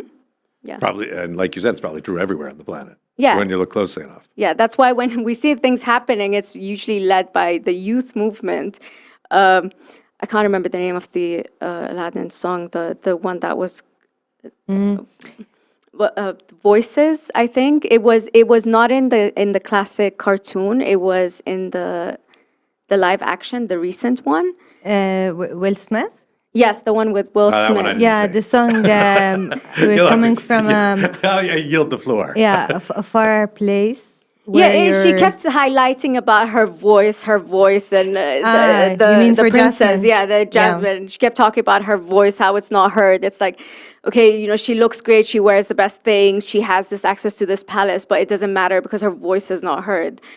So that is a narrative, especially with Iranian women. Like their voice is just diluted. And that is a refrain that they speak about too. Yeah. Okay. Yeah. So. But when I see such scenes in films, or when they keep saying my voice, I have a voice, it's powerful, all these kind of things. You're not buying it. No. No. Not because of the circumstances, because of the way it's being presented, and I don't see it being practical. Like, yes, you say, I'm a woman, I'm strong, I'm independent. Okay, understood. Especially when it comes to cultures that there isn't that much equality, but to which extent you have power, and also how to integrate that. So to become a strong, independent woman doesn't start by saying, hey, I have a voice, and I'm going to challenge everyone. What do you think the practical aspects of that? Where does it start from? How do you encourage people, especially, for example, young students, whether they're females or like even young males, because they have their own different 100%, experiences. yes. But it's so easy to say, yes, I'm powerful, and you have your own voice. But where do you start from? Yeah, most of the time you don't have a voice. That's why the voice is so important, is because it doesn't count. Education. I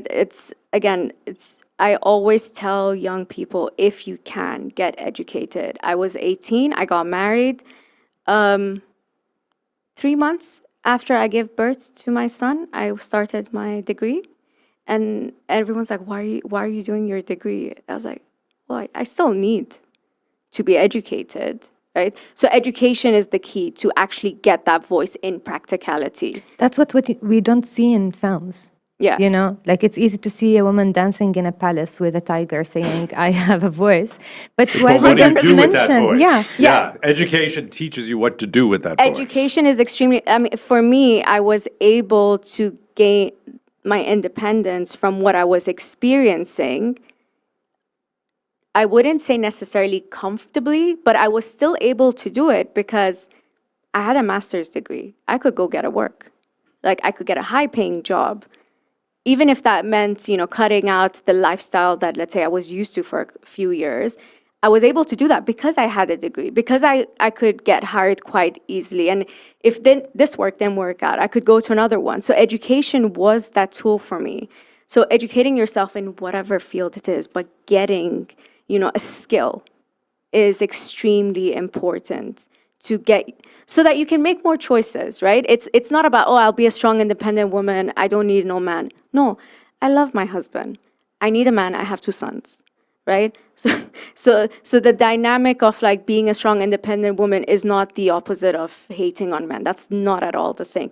But it's having that tool that you don't rely on anyone else. That qualify you, or you'll be able to make a choice. You say it, that I have choices. Exactly. This is where strength or power is coming from. When you're 100%. able to follow your choices, you're not just blindly following what's being said or how are you led. Because one thing that's quite unfortunate is women who do not get any form of skill. So not necessarily a degree of some sort, but it's like, tailoring, any form of skill that you can get an income of. They're aware of the situation they're living in. They're aware that they might want to get out of it because they've had enough, but they can't because they cannot survive on their own financially. Because let's be honest, you still need money to, have the house, the food, the shelter, all of that.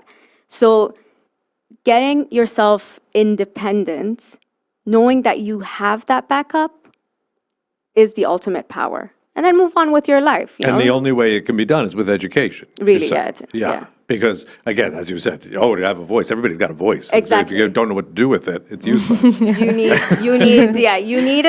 a skill. You need to.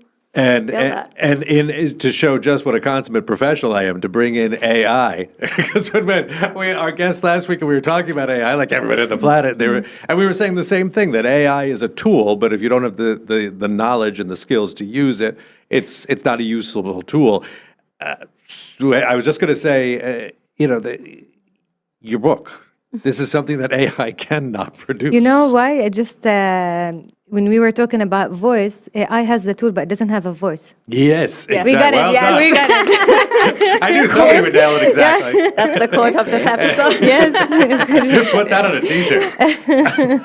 And so, yes, that's it. And, the AI will be so sophisticated. There's a reason that the AI movies are all soulless Hollywood blockbuster facsimiles, because those are things made by tools. There's no soul in it. There's no emotion. There's no education in it, really, except a technical education.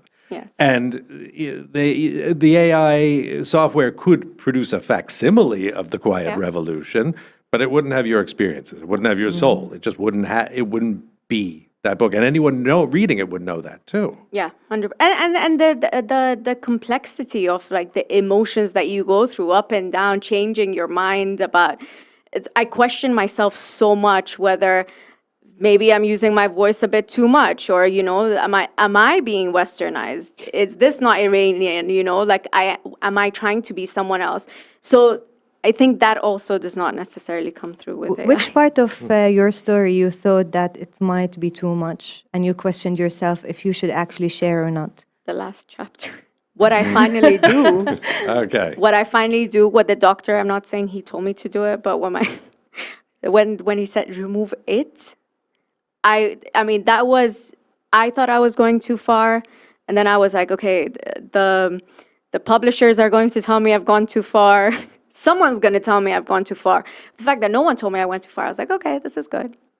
Again, that voice that's irreplaceable, the trained and educated voice. Yeah.